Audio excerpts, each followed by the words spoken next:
Did you know that the job of a product manager is becoming more important than ever? But what does product management really mean? In simple terms, it's about managing a product from the idea stage to its launch and making sure it meets customer needs. Welcome to the Product Management Full Course by Simplilearn. In 2024, companies are focused on creating innovative products that customers love, which makes product managers very valuable. This course will teach you the key skills needed to handle every part of a product's development, from brainstorming ideas to bringing it to market. You'll learn about market research, building product plans, working with teams, making smart decisions using data, and even using new technology like AI to create top-notch products. And in this course, we'll go over what product management is in 2024, the skills you need, the difference between a product manager and a project manager, MVP, and how to manage a product's lifecycle. Plus, you'll learn about the important tools and how to answer common product management interview questions. This course has everything you need to start your product management journey. Also, just a quick info, guys. If you're interested in becoming a certified product manager from SPGen School of Global Management, gain expertise in AI-powered product management courses, top product tools with 100% interactive live sessions led by industry experts and SPGen's top faculties. This professional product management course by SPGen School of Global Management prepares you to become a product manager via an exhaustive curriculum covering all aspects of product management. This SPGen's academic excellence and product expertise from experts from companies like Google, Microsoft, Amazon, and more. So don't forget to check out the course link in the description box and pinned comments. With the rapid growth in technology, there is a tremendous transformation in the need for products. Products are something that we practically can't live without. In our daily lives, we use thousands of products. Could be a mobile phone, laptop, headphones, or many more. But we are not just dependent on the hardware products. Applications are a part of our lives as well. From ordering daily required stuff online, to binge watching, to ordering food online, to being socialized. Applications have made our lives easier. Taking an example of Netflix as a product. So far in the last 3 years, we have seen an extreme growth in its worth. In 2020, Netflix total worth was $238.89 billion, whereas in 2021, it has reached to $267.46 billion. It is expected to have a total worth of $293.64 billion till the end of 2022. To cope up with our changing demands concerning the need for the product management makes it easier to fulfill our daily product requirement and create enormous business growth. To understand more about product management, let us move ahead with our session. Hey guys, welcome to this video where we are going to learn what is product management. But before we start, if you haven't subscribed to our channel, then click on the subscribe button and hit the bell icon to never miss an update from Simplilearn. Let us proceed and talk about the objectives of our session. Today, we'll start our session by understanding what is product management and why is product management important in today's modern era. After that, we'll be talking about the areas of product management and the life cycle of product management. Moving forward, we'll understand the difference between product management and project management and the skills that are necessary to thrive in product management. At last, we'll wrap up this session by talking about the companies that are hiring product managers and the future of product management. So without any further delay, let's proceed and understand what is product management.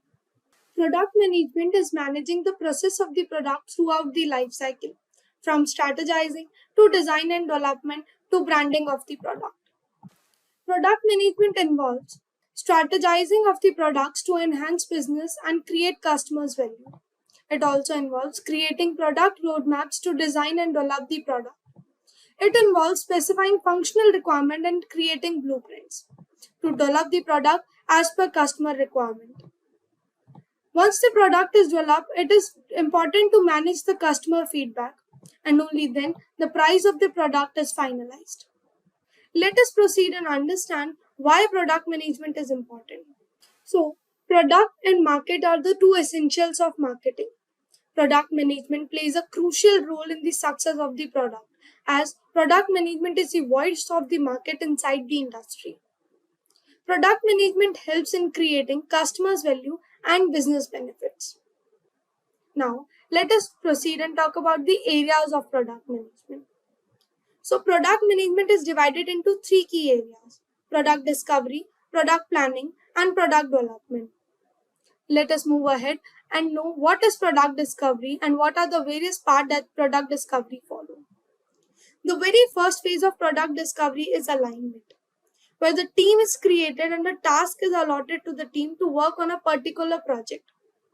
The next phase of product discovery is research. The research work is done to know what are the requirements of the product and what does the user need from the product. The team researches on the problem statement and check whether the gathered data is correct or not. The next phase of product discovery is ideation. The team starts to find a solution for the problem statement. In the next phase of creation, the team starts to create a prototype of this product and test it within the team or maybe outside the team. In the next phase of validation, the product is validated to know whether the product is worth spending the resource, money or time or not. After product validation, the refinement process is done. The process of product discovery is aligned to meet the need of the business goals. After product discovery, product planning is the next area of product management. Product planning involves 4 steps. Number 1, identifying profit. The process is done to check the success of the product and to know what would be the profit out of it. The next phase of product planning is evaluation of the product. The product is evaluated to check the suitability and safety of the product for the users. In the next phase, we have allocation of the resources and time plannings. The resources needed for the product are allocated to the team, and a particular time period is planned to provide the product to the customers. The last phase of product planning is complete pre-product planning. So before we start the development process, it is necessary to plan and execute every task so that the development of the product should be complete without any further delay. Once the discovery and planning are done, the product is moved towards the stage of the development. Product development follows the process of idea. The solution for the problem statement is already there in the discovery phase. Now the development team start to work on that idea and start to develop the product using that idea.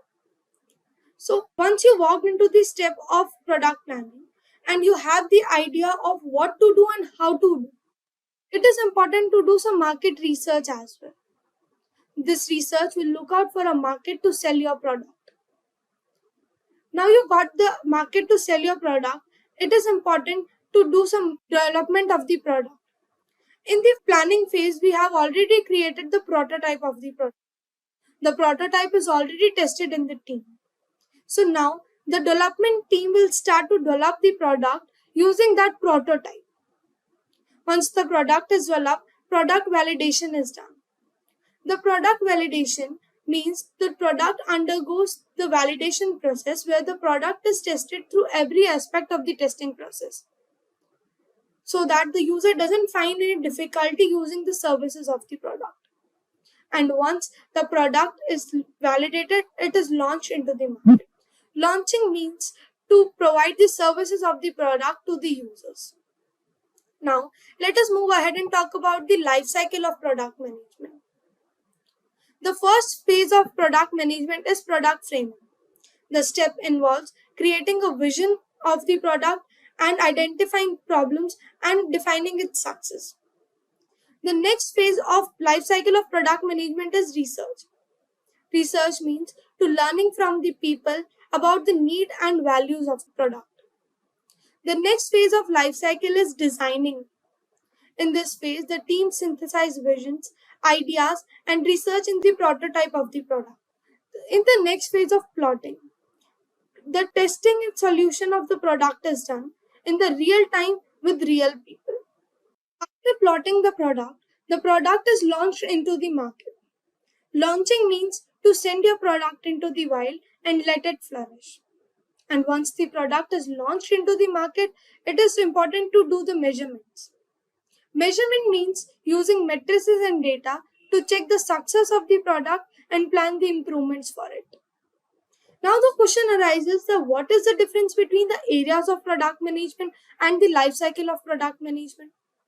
So the areas of product management describe every sub-phase that come under every phase of product management or that come under area of product management. Whereas the life cycle of product management represents the workflow of product management as a complete process. A lot of us tends to get confused between product management and project management.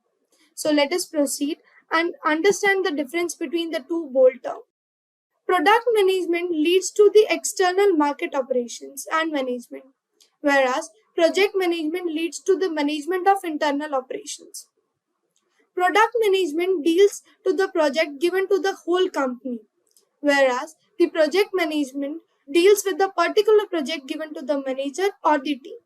The life cycle of product management is product framing, research, design, plot, launch, and measure, whereas the life cycle of project management is initiating, planning, executing, monitoring and controlling, and closing.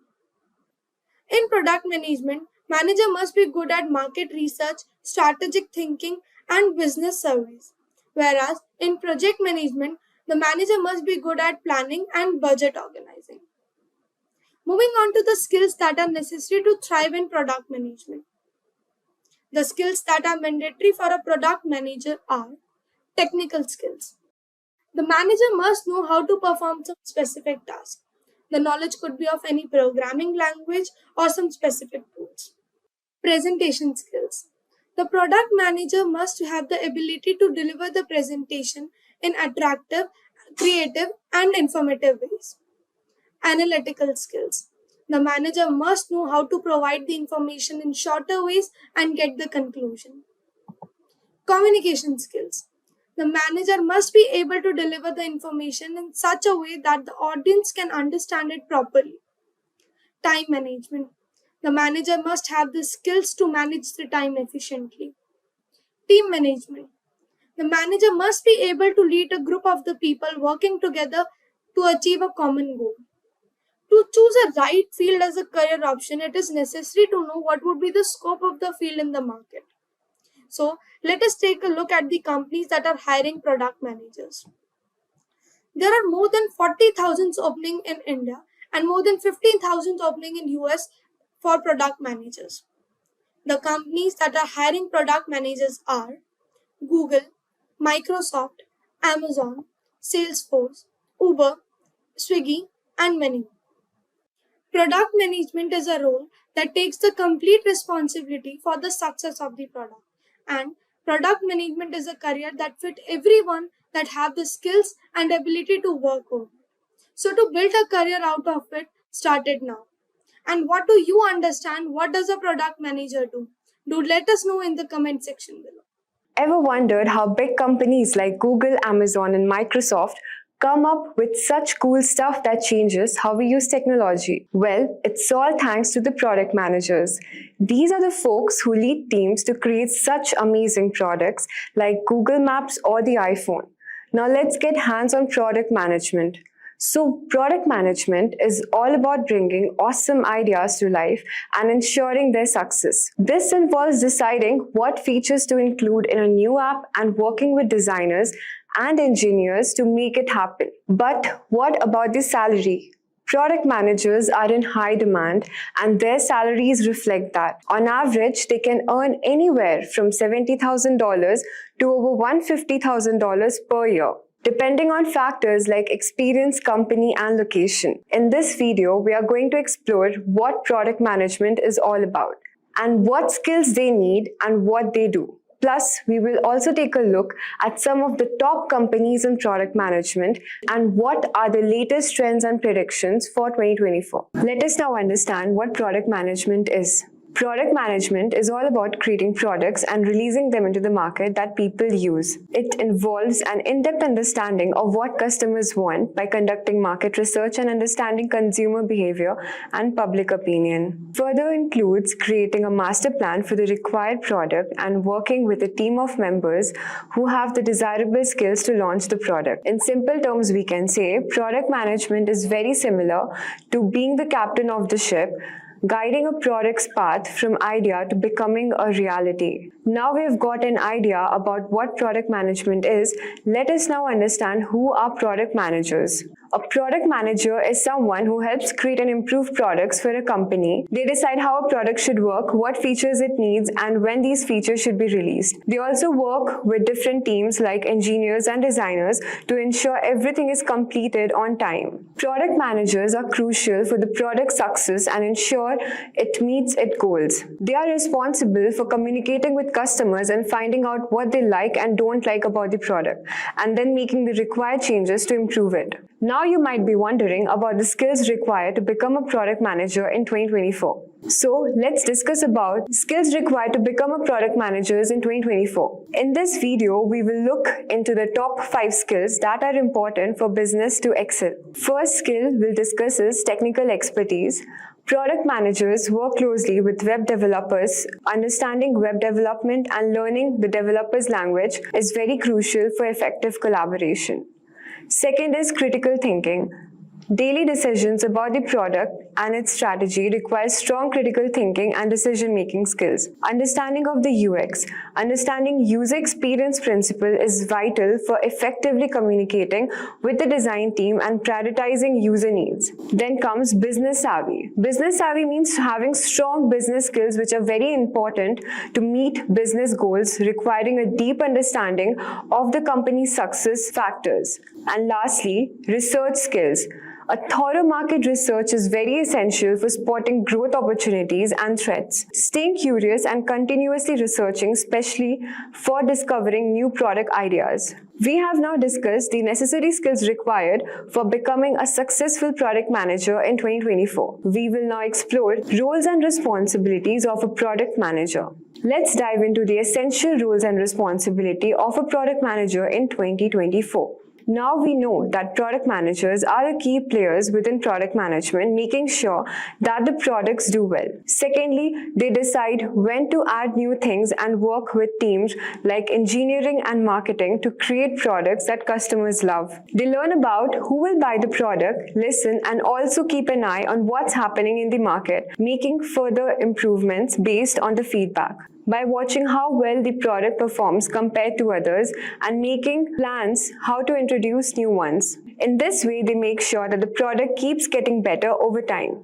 Overall, product managers are really important in helping product to do its best. Let's now discuss about the top 5 companies for product managers in 2024. We will now explore and find out the top 5 companies for product managers. First, we have Google. Google is known for making products that people really like and using data to make decisions. Product managers at Google get to work on cool new technologies that lots of people use worldwide. Product managers at Google make around $150,000 to $200,000 a year on an average. Second, we have Apple. Apple is a top choice for product managers because they make awesome products and have well-known brand. They are super careful about how to make things and keep their process secret. Product managers at Apple usually make between $150,000 to $180,000 a year.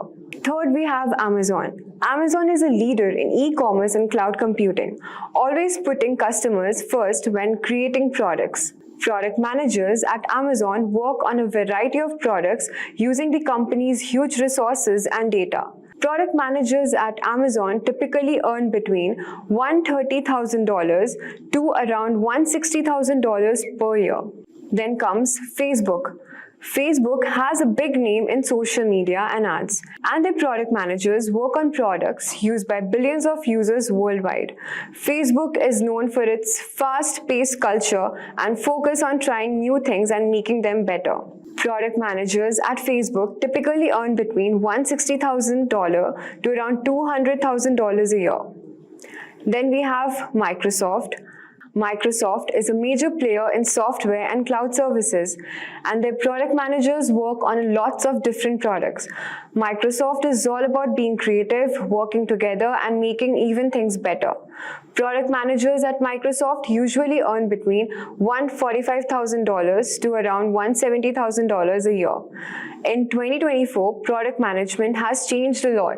Let's talk about the important things for product managers to know. Let's now discuss about the product management trends and predictions for 2024. Here are some of the top predictions for product management in 2024. Focusing on customer satisfaction remains crucial in product management. Product managers need to involve customers and do thorough research to ensure success and monitor satisfaction post-launch to address any issues on time and build strong relationship. In 2023, AI had a big impact on many business. Even though some were cautious about it, AI Assist was introduced to make product management easier. It keeps growing, helping product managers making better decisions based on customer trends and data. There will be a lot more jobs for AI product managers, and we'll see now kinds of AI product manager roles popping up. Data will be crucial for product managers, especially with the rise of AI. Product managers who understand data analysis with lots of data available, product managers can use it to uncover trends, prioritize tasks, plan launches, and monitor performance. In 2024, businesses must prioritize excellent user experiences to keep customers satisfied. Product managers should collaborate closely with UX designers, understanding user behavior and staying updated on UX trends to ensure enjoyable products. Companies are training product managers to adapt new trends, avoiding the need for more hires. If you ever wondered what a product manager does or why the roles is so crucial in modern businesses, this video is for you. We'll explore the day-to-day responsibilities of a product manager, the key skills required, and how they act as a connective tissue between customers, technology, and business goals. So let's get started. So let's first understand what is a product manager. Let's begin with the basics. What exactly is a product manager? At its core, a product manager is a person responsible for guiding a product's development from its initial concept to its final delivery. They identify customer needs, align those with business's objectives, and ensure that the product delivers value to customer while fulfilling the company goals. Product managers are essentially the CEO of the product, a term popularized by Ben Horowitz. This doesn't mean they have direct authority over teams, but rather they are responsible for defining the product vision, rallying teams behind it, and ensuring the product meets a success criteria. Their goal is to balance business priorities and user experience technological feasibility. Now that we have understood the broad definition, let's explore the specific responsibilities of a product manager. So let us now understand the core responsibilities of a product manager. The first step is to understand the customer.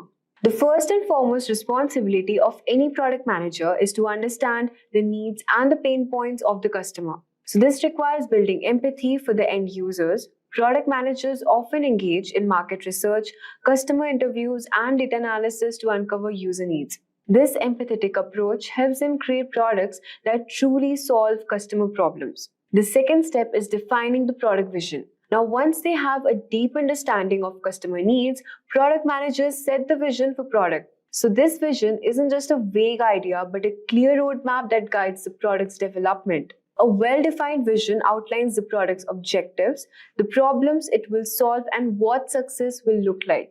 Now, the third step is prioritizing features. Product managers must prioritize features based on customer needs, technical constraints, and business goals. They often have to make tough decisions about what to build next, balancing whether users want against or what is feasible for the development team. Effective prioritization ensures that the most impactful features are built first, maximizing the product's value. The fourth step is collaborating with cross-functional teams. Product managers work closely with designers, engineers, marketers, and also the sales team to bring the product vision to life. So they ensure that all the departments are aligned and working towards the same objective. For example, while engineers focus on building the product, designers work more on the user experience, and the marketers plan the launch. The product manager acts as the glue that holds these pieces together. So as we have covered, a product manager's job is all about coordination and alignment. But what are the specific skills which are essential for success in this role? Let's talk about the essential skills of a product manager. The first skill is empathy. Empathy is one of the most important skills a product manager can have. So being able to put yourself in the customer's shoes allows you to better understand their problems and design solutions that meets user needs. So whether it's through user surveys, interviews, or customer feedback, empathy is what drives a successful product. The second skill is strategic thinking. Product managers must have long-term strategic vision for their product. They need to align their decisions with the company's overall goals, ensuring that the product contributes to the broader business objectives. This involves constantly analyzing the market competition and future trends to make informed decisions. The third skill is technical understanding. While product managers aren't required to be engineers, they must have a solid grasp of technology behind their product. Understanding the technical constraints and opportunities helps them make realistic promises that aligns with engineering's team capabilities. The fourth skill is having communication and leadership. Since product managers are the key points of contact between various teams, strong communication skills are essential. They must clearly convey the product vision, explain priorities, and resolve conflicts. They also need leadership skills to inspire teams to work towards a common goal, even without having direct authority over them. With these skills in mind, let's explore how the product manager's role differs from other similar positions. So, product managers versus product owner. The term product manager and product owner are often used interchangeably, but they refer to different roles. A product manager is responsible for the broader strategy and vision of the product, while a product owner is more focused on the execution and day-to-day task of managing the product development. Product manager focuses more on setting the product vision, defining success metrics, and working with stakeholders, whereas the product owner works closely with the development team, breaking down tasks into actionable sprints and ensuring the team is executing accordingly to the product vision. In agile frameworks like Scrum, the product owner is more of an operational role, while the product manager operates at a strategic level. Now that we have understood these distinctions, let's dive why these product managers are so vital to a company's success. So why product managers matter? Product managers play a pivotal role in ensuring a product success in the marketplace. So even without effective product management, companies risk building products that either don't meet customer needs or don't align with business goals. The product manager ensures that a product delivers both value and customer to the business. They also bring together different teams to work toward a common goal, creating alignment across design, development, and marketing. This holistic approach leads to better, more successful products that customers love and businesses benefit from. Lastly, if you're inspired to pursue this career, here's how you can start your journey as a product manager. If product management sounds like the right career for you, here's how you can get started. First, you have to build foundational knowledge. Learn the basics of product management, including popular frameworks like Agile and Scrum. There are many other online courses and resources available to help you get started. Second, develop empathy. Begin interacting with users and customers to better understand the pain points. This will help you practice empathy, which is the key to building a successful product.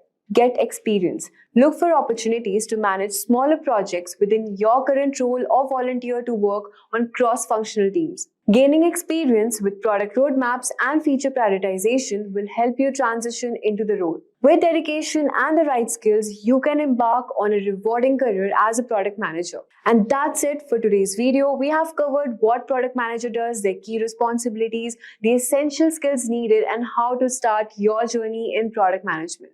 Do you know, friends, that product management is a rapidly growing field in this tech? It mixes creativity, strategy, and technology, with product managers being the key to launching new products. If you are looking for a career that balances businesses, skills, project management, and the latest tech, then this might be a perfect choice for you. In today's video, we will be covering top 10 skills that one needs to become a successful product manager. So guys, let's start with understanding first who is a product manager. So guys, a product manager is basically a professional who is responsible for overseeing the development and life cycle of the product, from ideation to launch and beyond. They basically act as a single bridge between different teams such as engineering, design, marketing, and also sales to ensure that the product meets customer needs and aligns with the company's strategic goals. The product manager is often seen as the product CEO, as they are often responsible for its successful or failure. I hope so you would have got a brief idea regarding who is the actual product manager. Now let's move on and discuss the top 10 skills which are required to become a successful product manager. So guys, our first skill is strategic thinking. Then is user-centric design approach. Moving ahead, we have product lifecycle knowledge. Then we have problem solving. Then we have prioritization techniques. Moving ahead, we have Agile in Scrum. Then we have performance metric analysis.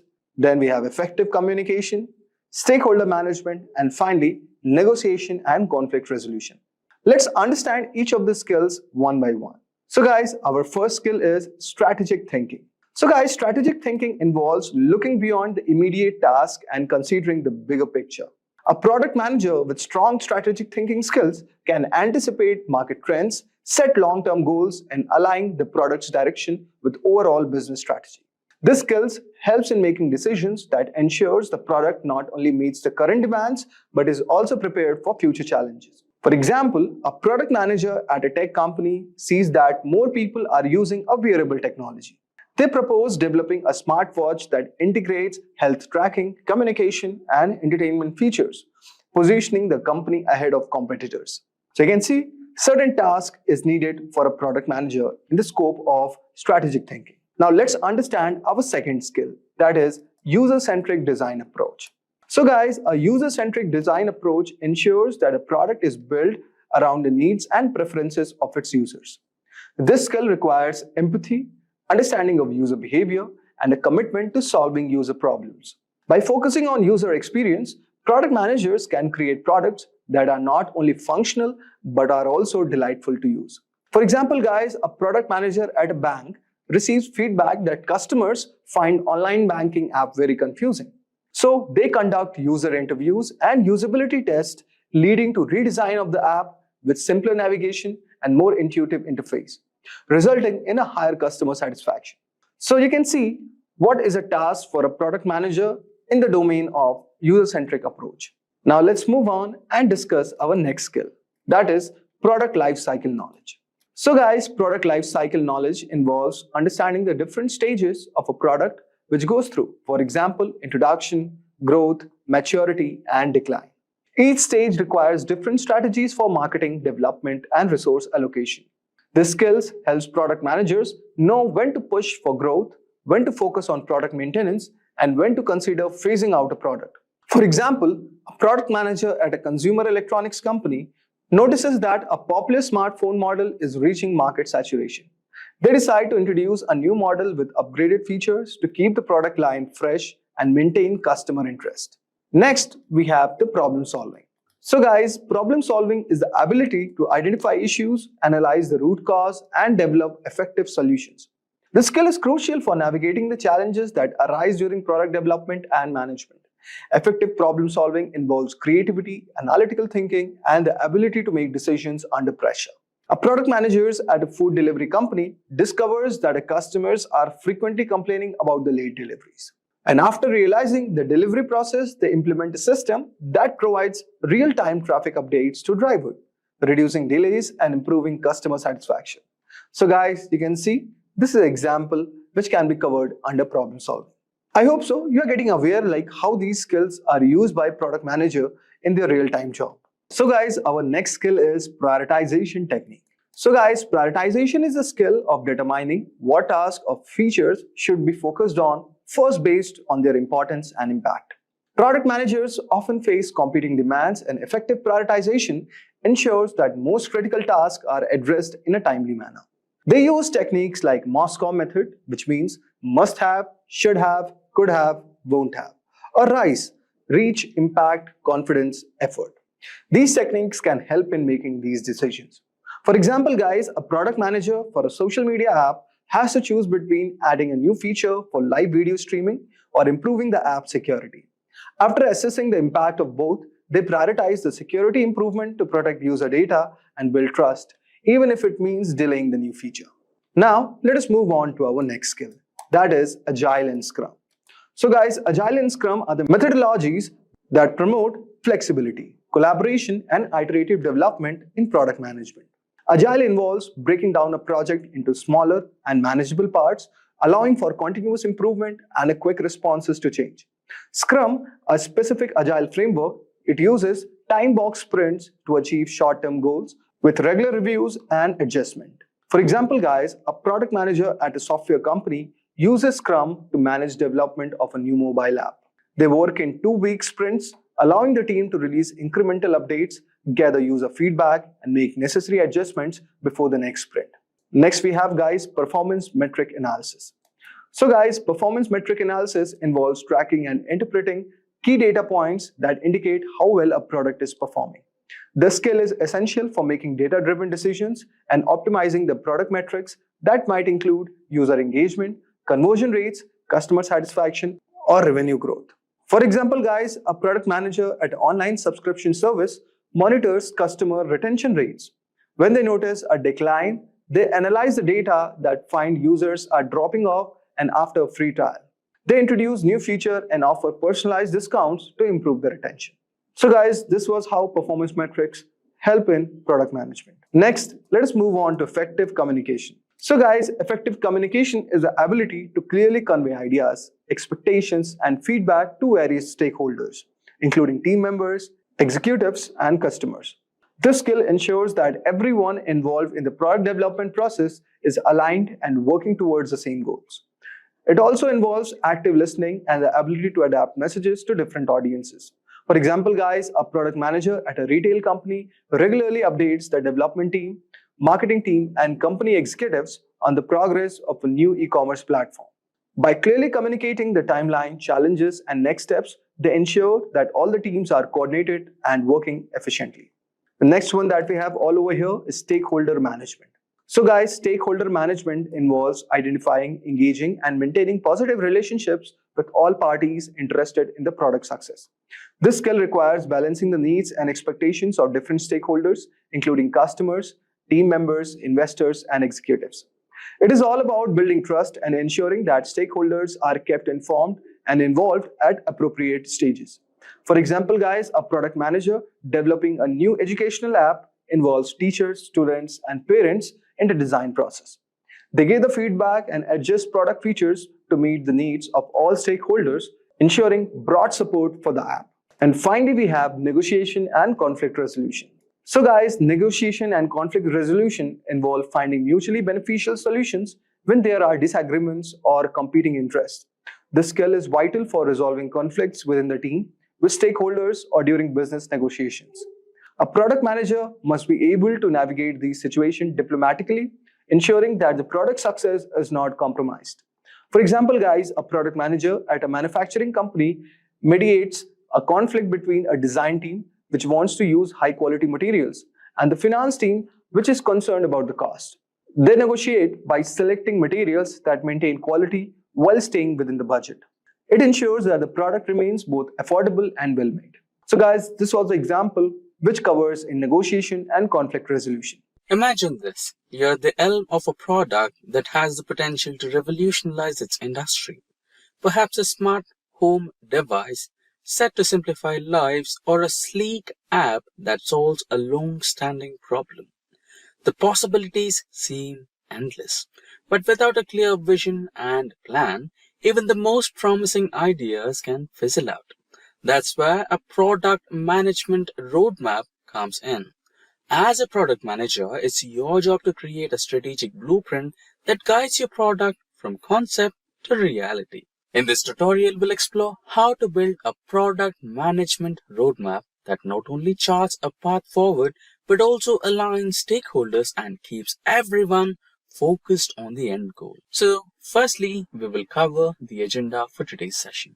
We will have a brief introduction to what exactly is product management. The skills required will be the second part. Followed by that, we will understand the basic and important roles and responsibilities of a product manager. And finally, the most important point of today's session, which is about how to build a step-by-step roadmap for a product management. Now let's begin with the brief introduction to what exactly is product management. So, introduction to product management. In today's competitive business landscape, successful product management is a strategic roadmap that not only aligns with customer needs, but also delivers long-term business value. A clear product roadmap ensures that all the stakeholders from product development teams to executives are on the same page, working towards common goals and becoming successful. So, let's walk through the essential steps in building an effective roadmap.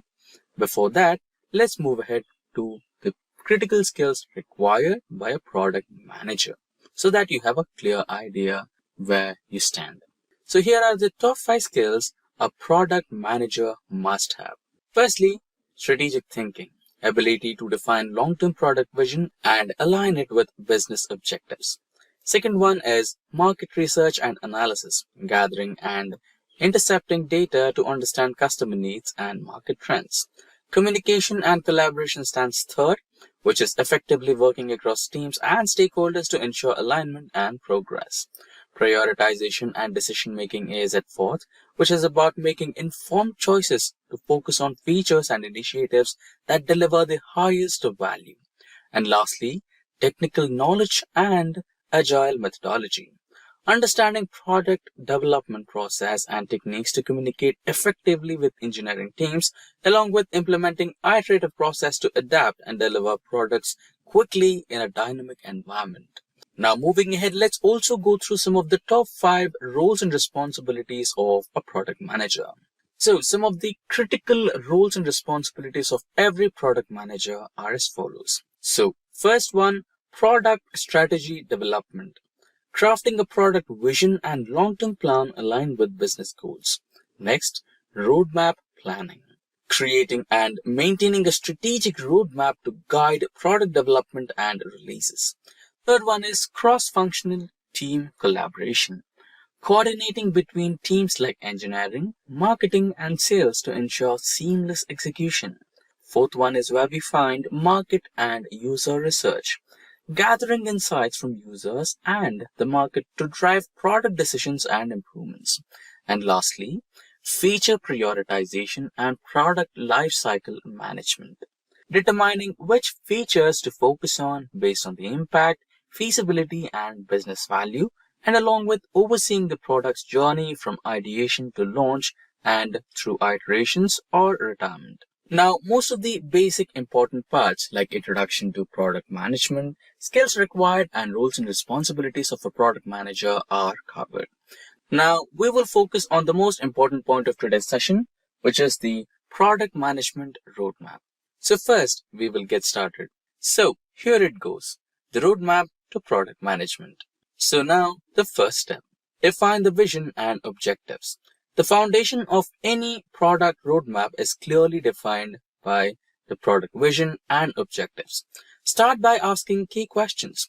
What the problem is and what problem is the product solving? Who is the target audience? What are the long-term goals for the product? Your product vision should articulate the purpose and the value of the product brings to the customers. While objectives must be specific, measurable, and aligned with the business goals. For instance, if your product aims to improve the user's engagement by 20%, your roadmap should reflect strategies that drive that engagement. By setting a clear vision, you will establish a direction that keeps your team aligned and motivated, creating a shared understanding of what success looks like. Now moving ahead, the second step, identify key milestones and deliverables. With the product vision in place, the next step is to break down the journey into manageable pieces. This is where you identify key milestones and deliverables. Think of milestones as makers of progress. They represent significant achievements along with the product development path. For example, a milestone could be launching a beta version of your product or integrating a new feature by a certain date. Each milestone should be tied to clear deliverables, such as product features or improvements in functionality. This step ensures that your roadmap isn't just a list of tasks, but a structured path towards achieving product goals. It also helps in measuring progress and making adjustments as needed. Now moving into features and initiatives. Prioritization is critical to ensure that the most impactful features are delivered first. To effectively prioritize, use a framework such as Moscow method, must have, should have, could have, and or RISE scoring, research, impact, confidence, and effort. When prioritizing, consider customer needs, marketing trends, resource constraints. Firstly, we'll discuss customer needs. Which features will solve the most pressing problems for your users? Followed by that, we will focus on market trends. Are there emerging opportunities for competitive threats you should address? Then the resource constraints. How much time, budget, and manpower will each feature require? And then the prioritization helps focus on efforts on the features that deliver the greatest value in the shortest time. And then prioritization helps focus on efforts. Prioritization helps focus efforts on the features that deliver the greatest value in shortest time. This not only satisfies customers, but also maximizes return on investment for business. Now, the fourth step. Develop a timeline in phases. A roadmap without a timeline is like a journey without a map. After prioritizing features, it's time to map them onto a timeline. Determine realistic deadlines for each milestone and organize your roadmap into phases. The typical phases include discovery and research, understanding the market, customers, and competitors. Next is design and development, which is about creating prototypes, gathering feedback, and iterating on product features. Third step is testing and quality analysis, which is about ensuring the product works and ensuring that the product works as intended and is free of defects. Fourth one is launch and post-launch. Releasing the product, marketing it into customers, and gathering users' feedback is all about launch and post-launch. So by creating a timeline, you establish a cadence for product development. This also helps stakeholders visualize the flow of product and anticipate when key deliverables will be completed. Now, let's discuss the step 5. Collaborate and communicate with stakeholders. A product roadmap is only as effective as the communication that supports it. Continuous collaboration with stakeholders, including engineers team, marketing, sales, and executives is essential for success. Set up regular check-ins and updates to ensure everyone is informed and aligned. Transparency fosters trust, reduces misunderstandings, and helps ensure that the roadmap evolves based on real-time feedback and changes in market conditions. Using tools like Jira, Trello, and Asana can help in tracking progress and keeping communication fluid. Now, the iterate and adapt. A roadmap isn't static. It is a living document that should be revised and revised as conditions change. Once it is live, track performance metrics such as user engagement, customer satisfaction, and revenue growth. If prioritization shifts or priorities shift due to market changes, new competitors, or customer feedback, be prepared to adapt. Agile product management encourages continuous iteration, so make sure your roadmap is flexible enough to accommodate new information and changing business needs. So it's crucial to remember that a successful product roadmap is not about sticking rigidly to the plan, but about delivering the most value to users and the business. So guys, let's start by understanding what is product market fit.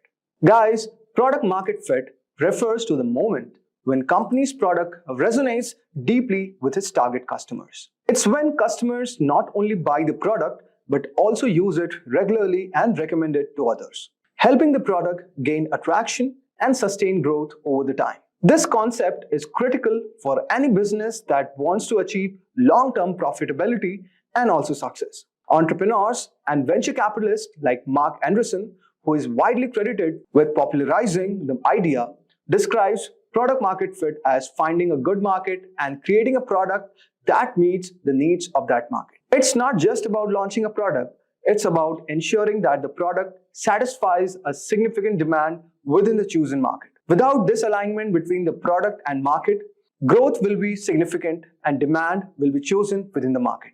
So guys, without this alignment between product and market, growth will be stunted and profitability will be difficult to achieve. Dan Oslin, a renowned product management expert, developed a framework known as the product market fit pyramid, which helps basically companies navigate the process of achieving this alignment. Now, let's try to move ahead and understand why product market fit is important. So guys, Alex Schulz, Facebook's Vice President of Growth, has emphasized that one of the common issues he observes in the company that he advises is misconception around product market fit. Many companies believe that they have achieved it when they actually haven't? Why does it matter so much? Why do venture capitalists frequently require evidence of product market fit before investing in a company? And why do Mark Andersons divide the startup journey into two distinct phases, before product market fit and after product market fit? The answer is pretty simple, guys. Until you confirm that your product has a large enough market of customers willing to pay for it, your company shouldn't focus on scaling other strategic objectives like upselling and before product market fit. These efforts are premature and potentially counterproductive. For example, guys, spending money on advertising or expanding sales team doesn't make sense if you haven't first proven that there's sufficient market for your product. Achieving product market fit means that your product has demonstrated enough value that a significant number of people want it. It's at this point that the business can begin focusing on growth strategies. But before reaching this stage, the primary goal is to validate that the product solves a real problem for the market. In short, guys, product market fit is the foundation for long-term growth. Without it, even the best of the sales and marketing efforts are likely to fall short. So guys, as you can see all over here, so there are certain reasons like product market fit is important, like I have mentioned, sustainable growth, resource efficiency, investors' confidence, customer loyalty, and competitive advantage. So these are some of the main reasons why product market fit is important. But now the question arises, who is responsible for the product market fit? While product market fit is often associated with the roles of product managers and marketers, the reality is that it's a company's wide responsibility.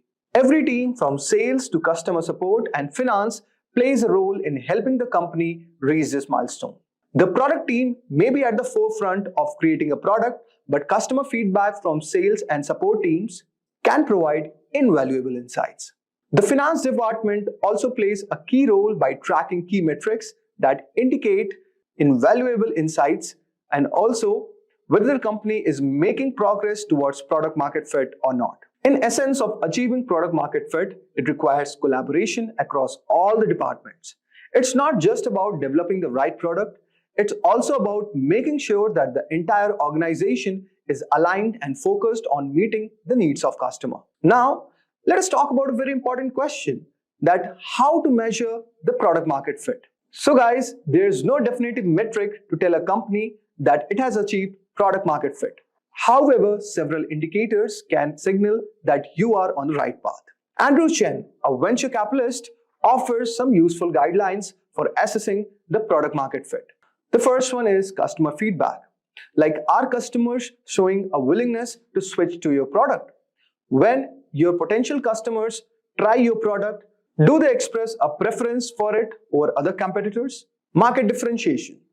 Like, have customers who previously rejected other solutions now turn to your product? Are you offering something distinct that captures their interest, like the competitive grouping? Do customers intuitively understand which other products yours competes with? If they place your products in the same category as leading alternatives, it indicates you are playing right in the market. So guys, as you can see all over here, now let us try to understand some of the other measures. The next reason is product understanding. Like, do customers clearly grasp what sets your products apart? If they can easily identify your product's unique selling points, then you are on the right track. Next, we have the retention rates. Like, how do your metrics such as customer retention rates compare to those of your competitors? Strong retention is a good sign that you are providing value to your customers. These signals encompass both qualitative and quantitative measures, reflecting that product market fit is just not about numbers, but it's also about customer perception and behavior. So guys, now let us discuss about some of the qualitative measures. For example, we have first one, that is word of mouth. According to Mark Andreessen, one of the best indicators of product market fit is when customers start promoting your product on their own. They essentially become your sales representative by recommending your product to others. Next is media attention. Like, you get increased call from media outlets and analysts suggest that your product is gaining visibility and credibility in the industry. Frequent media coverage can indicate growing market interest in your offering. By tracking both qualitative and quantitative metrics, company can better understand where their products stand and on the path toward product market fit. Now, the biggest question arises, how to achieve product market fit? So guys, there is no universal formula for achieving the product market fit. The Dan Olson's book, The Lean Product Playbook, provides a 6 framework that helps team towards this goal. So guys, the first is determine your target customer. First, identify who your product is for. This involves understanding the demographic, psychographic, and behavioral characteristic of your ideal customer. Without a clear target audience, it's difficult to design a product that meets the real needs. Next is identify the underserved needs. It means that you have to assess the unmet or poorly met needs of your target audience. By identifying the gaps in the existing products, you can tailor your solutions to address those areas. This step is very crucial for differentiating your product from the competitor. Next is define your value proposition. Based on the needs you have identified, craft a value proposition that clearly communicates why your product is the best solution for your target audience. You have to also tell what unique benefits does it offers and how does it solve the customer problem more effectively than the alternatives. Specify your minimum viable product. So guys, specifying your MVP feature set is very important. An MVP is the simplest version of your product that still delivers value to your target customers.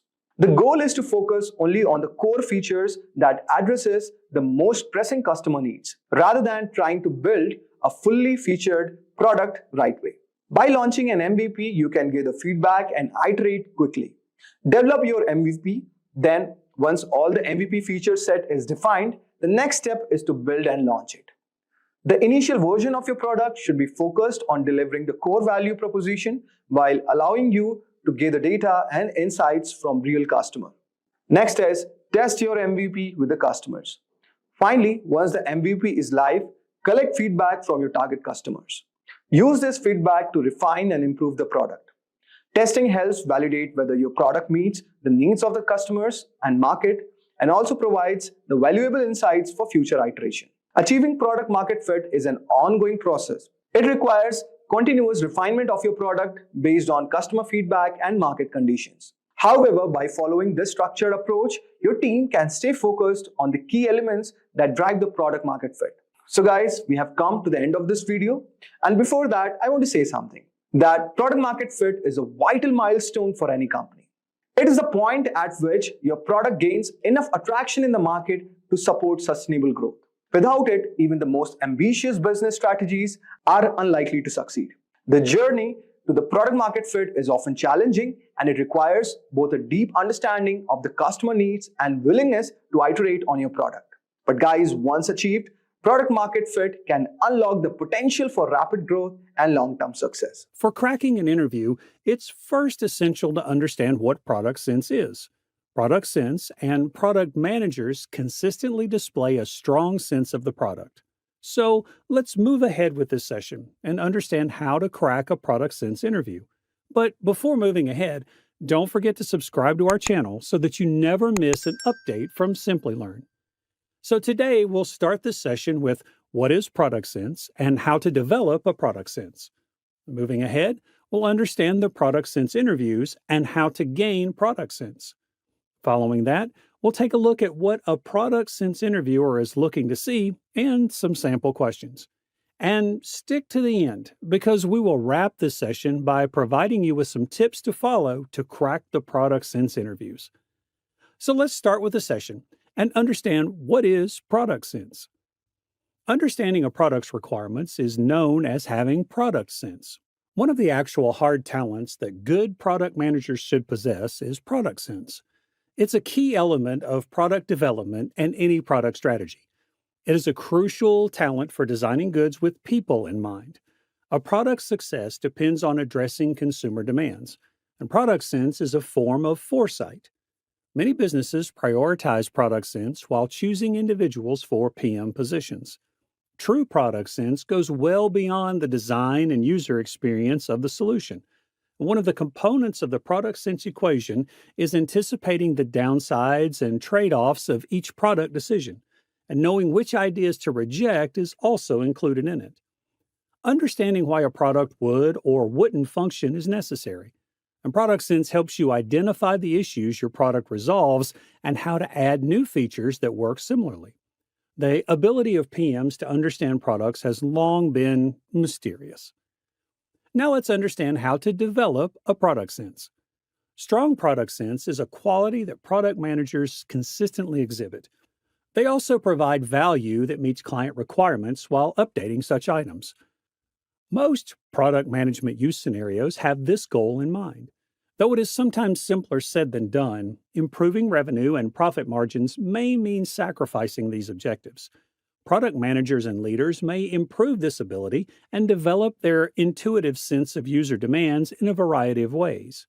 There are three components that make up product sense. Number one, compassion.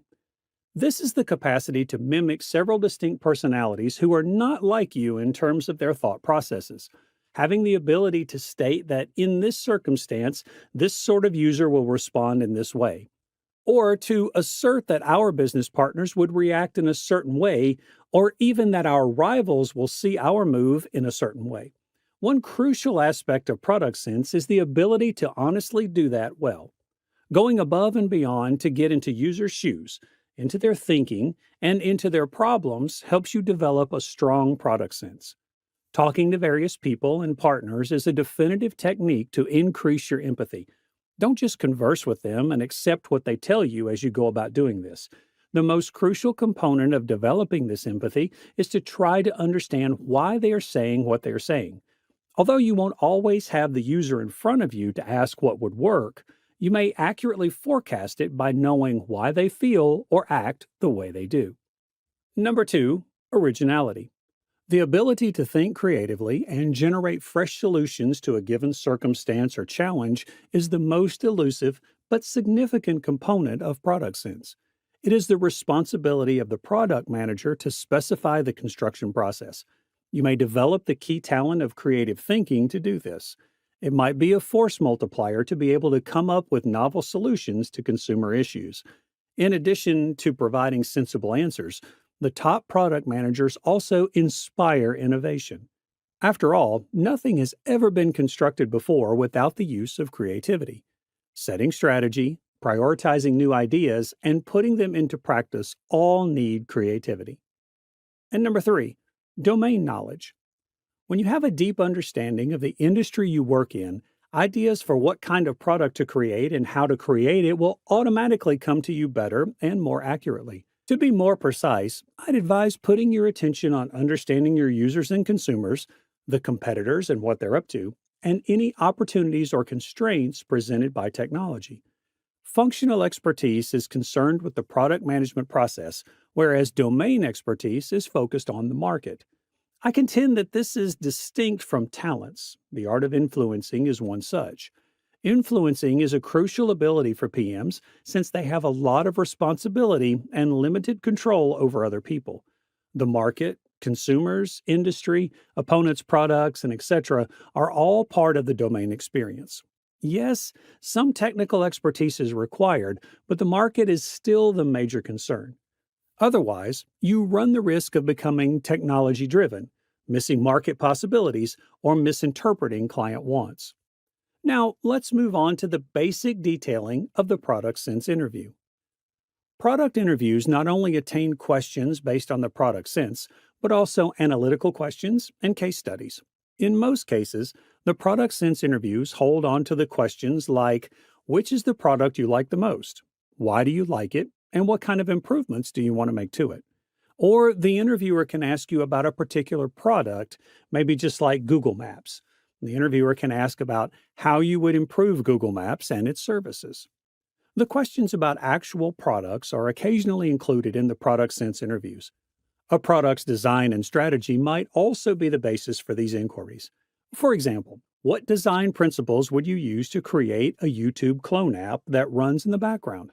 Regardless of whether a product is digital or physical, the solutions for its design or marketing tactics always stay the same. PM interviews evaluate three key competencies: product sense, execution, and behavioral competencies. Every employer has a unique interview process, but they all assess the same fundamental competencies. Hard as it may be to admit, Most interviewers need rapid thinking and responses. Quick thinking is facilitated by frameworks. Your interviewer for the execution is searching for if you can quantify what matters and apply analytics to make data driven judgments, if you can identify and balance various trade offs to make wise product selections, and if you can efficiently use your limited time and resources to have the greatest impact. Now let us understand what the interviewer is trying to see in you or trying to judge you on. The interviewer mostly asks you about the four things based on a product: context, prioritization, creativity, metrics. Context. The interviewer will ask you about the context of the problem statement.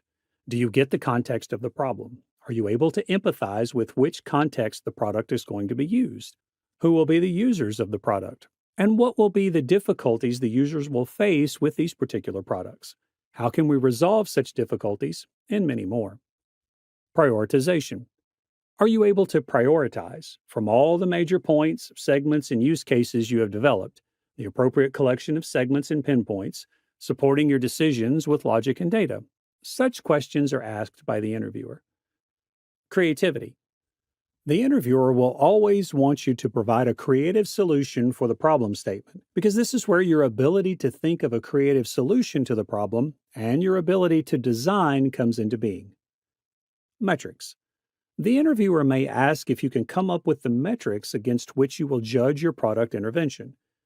Well, these are the four primary aspects around which the product sense interview will roam.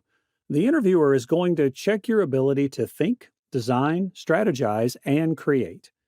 The interviewer doesn't expect you to come up with a solution that will change the whole face or the product. They are typically trying to find out if you have the structure of the product based on the problems and their solutions in your mind. Before moving ahead, here's a question for you all. What is your favorite product and why? Do let us know in the comments below. Now let's know what makes a product manager gain a thriving product sense. Designing products training. Good PMs are familiar with design, and an MBA is beneficial. The subjects of product design and innovation are two of the favorites of usual PMs. Some used to create stuff and get feedback throughout several rounds. It might be challenging to take criticism on the job seriously and promptly. Case studies in marketing. Academically speaking, marketing includes products. Product, pricing, location, and promotion are the 4 Ps. The MBA program is a marketing masterclass. And in the case of study simulations, you compete against other teams. And in that way, you pick things up much more quickly. Hard skills. Great PMs need to influence without being in charge. These frequently involve knowledge of corporate operations, research techniques, and best practices in product management. Here, hard skills are crucial. Clubs, happy hours, and corporate outings make up half of the MBA. Your social abilities will significantly advance as a result. Network. In the field of product management, networking generally entails locating decision makers, significant stakeholders, influencers, and other experts and forming productive connections with them. Now, I know people who manage billion-dollar hedge, VC, and PE firms. And there's just no likelihood that, as a manager in technology, I would know these folks. Analyzing a problem related to metrics. Choosing the appropriate metrics to track and examine results in better informed choices being made throughout the product development process. These metrics provide the business with tangible proof of the components of the product or customer experience that are not connecting with customers. This data-driven knowledge may be used by the product, marketing, and sales teams to better understand the drivers of their consumer profiles. The corporation uses this information to better its products going forward. Measuring impacts. The next stage is to express specifically what you expect this adjustment to accomplish once you have identified the relevant measurements. Goals that are SMART, or MT if you prefer, and make it obvious if they were achieved are good goals. Moving on, let's know what your product sense interviewer is looking to see. Can you clearly articulate who you are building for, why, and how it fits into the meta mission? Can you provide thoughtful reasoning for why Meta should or should not focus on specific aspects of the broadest possible product opportunity at hand? Can you provide a thorough vision for your desired MVP experience to test out your hypothesis, as well as your desired end state for this product, say 3 years out? This comes down to concretely defining priorities and goals. Can you zoom out from your personal user needs and think about how this product could scale and provide maximum value to Meta's global user base of over 3 billion people? Product sense interview questions will typically be in the form of one very deep hypothetical, what would you build for X, with a series of follow up questions to understand your thought process. Let's now have a look at a few sample questions. The interviewer may ask you, how would you improve Instagram stories? Build a Facebook product for travel. How would you build Facebook Birthday if it weren't there? How can we improve Google Maps? Create a photo sharing app for Google. Build a music app for Facebook. Moving on, let's have a look at the tips that you may follow to crack the sense interview. Knowing what the interviewer can ask, you should understand what aspect the interviewer is looking for in you. Adhere to the framework. The product sense interview is all about following the structural framework to provide an ethical and practical solution to the problem given to you. It's not every time about creativity. The solution should be more practical. The interviewer is majorly looking for your structural approach to provide the solution. Questioning. The approach is your interviewer's main area of emphasis. You are not required to respond as soon as you hear the question from the interviewer. It's acceptable to take a break and ask the interviewer a clarifying question if you're having trouble comprehending what is being asked of you. This will help you realize exactly what the interviewer needs to know. Even if you think you understand the question, you should nevertheless paraphrase it to make sure you're not missing any important details. Reiterate the structure you're going to use after a brief pause of 10 to 20 seconds. And give a layout while responding to the question so the interviewer can see your response more clearly. Research the firm and become acquainted with its main offerings. It's the firm that's hiring you, so at least they are going to ask you about their concerned product as well. Being familiar with their products will give you a vision of what exactly the company wants from you, and you will be able to structurize your opinions. So, before going for the interview, you must go through the company's background, its workings, and its products. Be versatile. Most interview discussions don't go as expected, so never impose a framework. By checking in with the interviewer regularly and stopping, you may make the dialogue casual and free-flowing. Define the product goal. Instead of using a statistic, define the product goal in terms of the customer problem. Metrics are only a way to measure progress. They are not the driving force behind product development. People's issues are resolved through products. For instance, Google Maps' objective is to assist users in navigating the world, not to boost the volume of route searches. What quality of a product makes it good or bad as per your experience with the products? Do let us know in the comments below. Today, we'll start this session by understanding what is the product and product management, and then what is project and project management. Moving forward, we'll understand who is a product manager and a project manager. Following that, we'll take a look at the difference between product manager and project manager.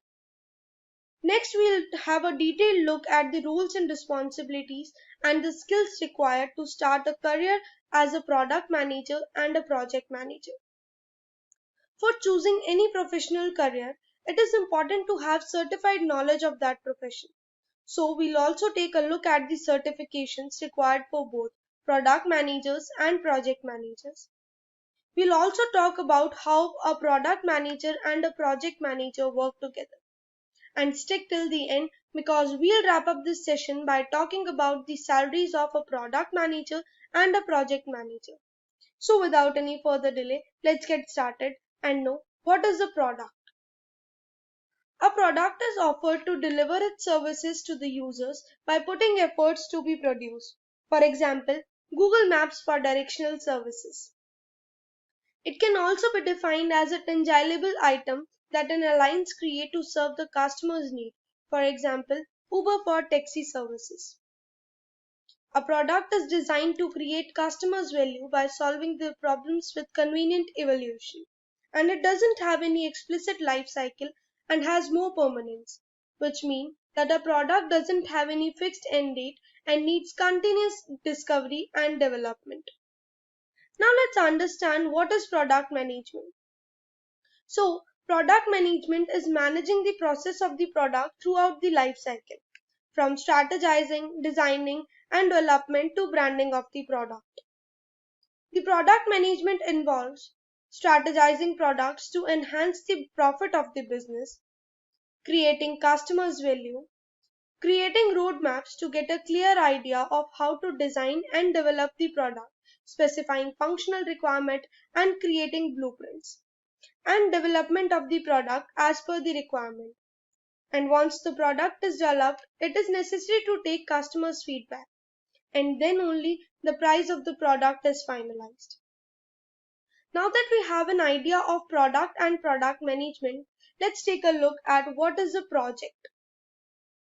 A project is something that results in the product as an outcome.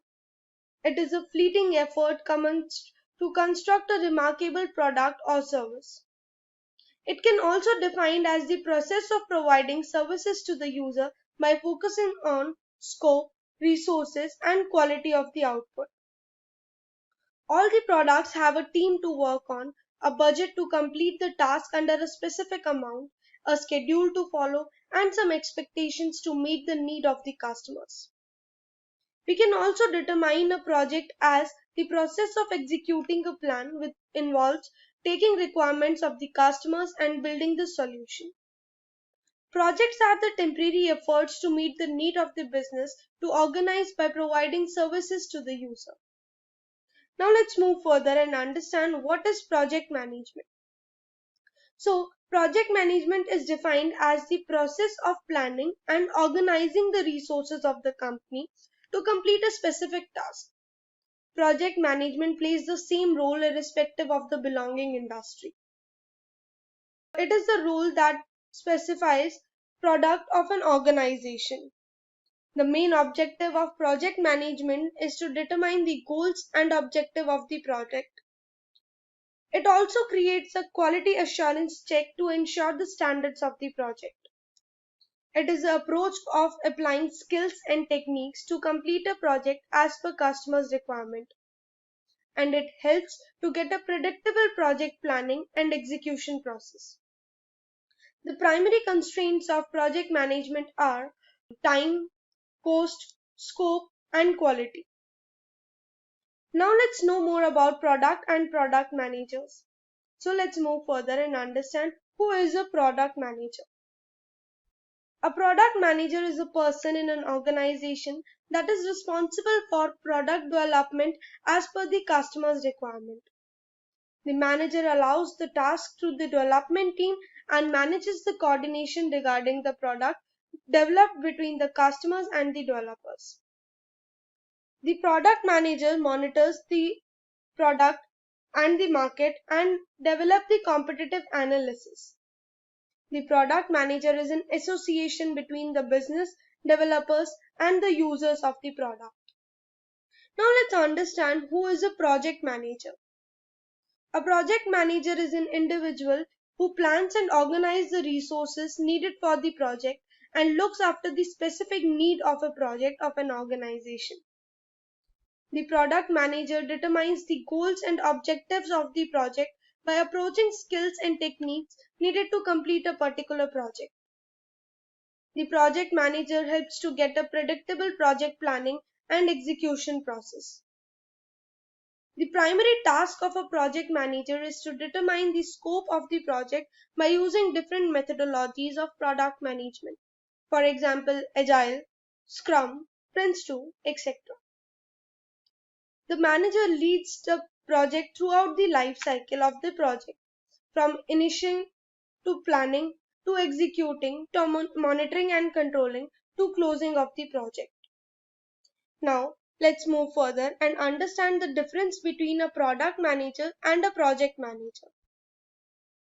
The product manager deals with the all-around needs of the product, from strategizing to branding of the product.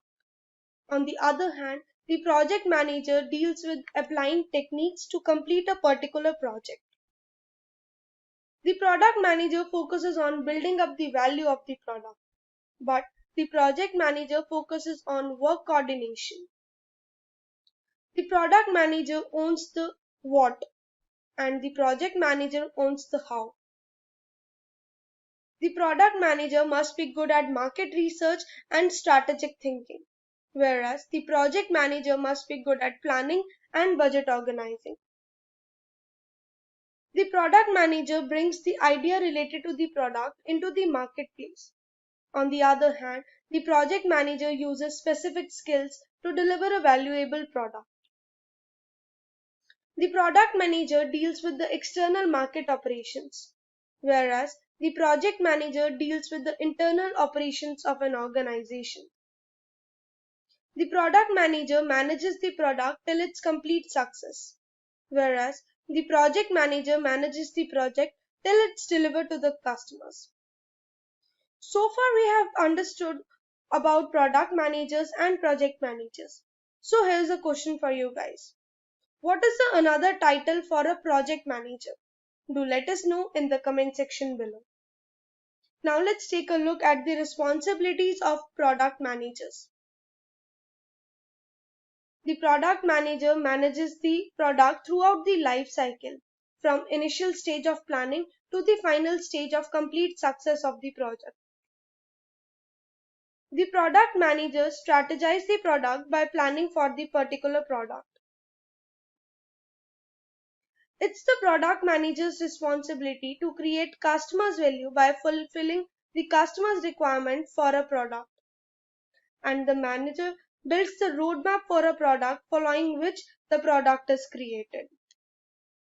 The manager manages the specifying functional requirements to lead the team about the product. And the manager continuously manages and monitors the development of the product. And once the product is approved, it is sent out in the wild for branding and launching into the market. Let's proceed and know the responsibilities of project manager. The project manager evaluates the initial intakes that are necessary for a project. To finish the project on time, the project manager makes sure that the project is delivered to the customers on time. To manage the performance of the team by continuously monitoring and controlling the work in the team. To manage the proper communication and coordination in the team. To achieve the goal and objective of the project within the given time period. To meet the customer's requirement and make them happy. For being a product manager, one must have all the skills that are required for the profession. So let's know what are the skills that are necessary to thrive in product management. Skills that are necessary for a product manager are strategic thinking. The manager must be able to plan successful future for the product. Leadership skills. The manager must have the skills to lead a group of the people working together to achieve a common goal. Time management. The manager must be good at managing the time and complete the task under the given time period. Empathy skills. The manager must be able to understand the employee's mindset and thinking. Communication skills. The manager must be able to communicate easily with others in order to understand the other person and make him understand his own perspective. Analytics skills. The manager must have the ability to gather information about the product and analyze the information by having a market research about that. Presentation skills. The manager must be good at presenting his thoughts in a creative and attractive ways. Customer orientation. The manager must know how to put the needs of the customers over the needs of the business. Self-confidence. The manager must have self-confidence because only then he or she will be able to lead the team. Now, let's know what are the skills necessary for a project manager. The skills that are necessary for a project manager are: the project manager must have a good knowledge of project management methodologies. For example, Waterfall, Agile, Scrum, Prince2, and many more. Risk management. The manager must be able to identify and control the threats to the organization's earning and capitals. Basic knowledge of project management tools. The manager must have the basic knowledge of project management tools, for example, dashboards, reporting, timesheets, and many more. Cost management. The manager must be good at managing the project cost to provide maximum benefits to the organization. Adaptability. To become a manager, one must be able to adjust to different conditions and circumstances. Critical thinking. The manager must be able to think rationally and understand the logical relationship between the ideas. Now let's move on and know what are the certifications available for a product manager. The certification that fits best for product managers are: Product School Product Management Certification. The Product School offers two types of product management certification. One is Product Manager Certification and the other one is Senior Product Manager Certification. The Product Manager certifications help learners to learn how to build digital product end to end, from discovery to optimization, and to develop a portfolio project with the help of your instructor. And the Senior Project Manager certification assists the product managers to enhance your technical hard skills and learn to leakage advantage to make informed decision and build strategic skill set to help guide your team in context of the marketplace. Pragmatic Institute Project Management Certification. The certification concentrates on defining the roles and responsibilities, focuses on the right feedback from the right sources, and building buyers' products. It also pledges the product managers will accumulate functional skills, tools, and templates in the field of management. The institute has its branches in over 50 plus countries and have over 10,000 plus hiring companies covering the topmost MNCs as well. The institute provides provision methodologies, adaptable resources, battle tested strategies, and the world class support to the organizations. Simplilearn Professional Certification in Product Management. Simplilearn's professional certification in product management is one of the top 4 worldwide certified programs in product management. This course is in partnership with SP Jain School of Global Management and involves 4 months of rigorous live training with SP Jain top faculties across Australia, Dubai, and India, along with live sessions from top product leaders. This program prepares you to become a product manager via an exhaustive curriculum covering all the aspects of product management and educates you on the latest industry trends, advancements, and related industry applications from top products experts via live sessions. The program provides a 150% salary hike and is connected with 2,900 plus hiring partners. The program will take you towards product strategy, new product ideations, product development, product lifecycle management, design thinking, UI UX, and many more different concepts of product management. The top companies that are hiring product managers via the Simplilearn product management course are Amazon, Microsoft, Google, IBM, Adobe, LinkedIn, Deloitte, Airbus, and many more. Now let's take a look at the certifications available for project managers. The certification that are fit for project managers are Project Management Professional, that is PMP. Project Management Professional is an international acknowledged professional designation proposed by the Project Management Institute. Gaining a PMP certification can help you in acquisition in your professional and personal growth. The PMP certification can help you showcase your skills and get you work globally recognized. It allows you to prove your experience and competence to lead and direct projects. PMI Agile Certified Practitioners. The PMI ACP training empowers you to become a skilled Agile professional with knowledge of broad range of Agile methodologies. ACP is PMI's fastest growing certification, and recently ACP PMI has been updated with additional of the Agile Practice Guide. Certified Association in Product Management. The Certified Association in Project Management is a vendor neutral entry level certification to help individuals formulate project management skills. It is one of the several certifications issued by the non-profit Project Management Institute, that is PMI. Certified Scrum Master.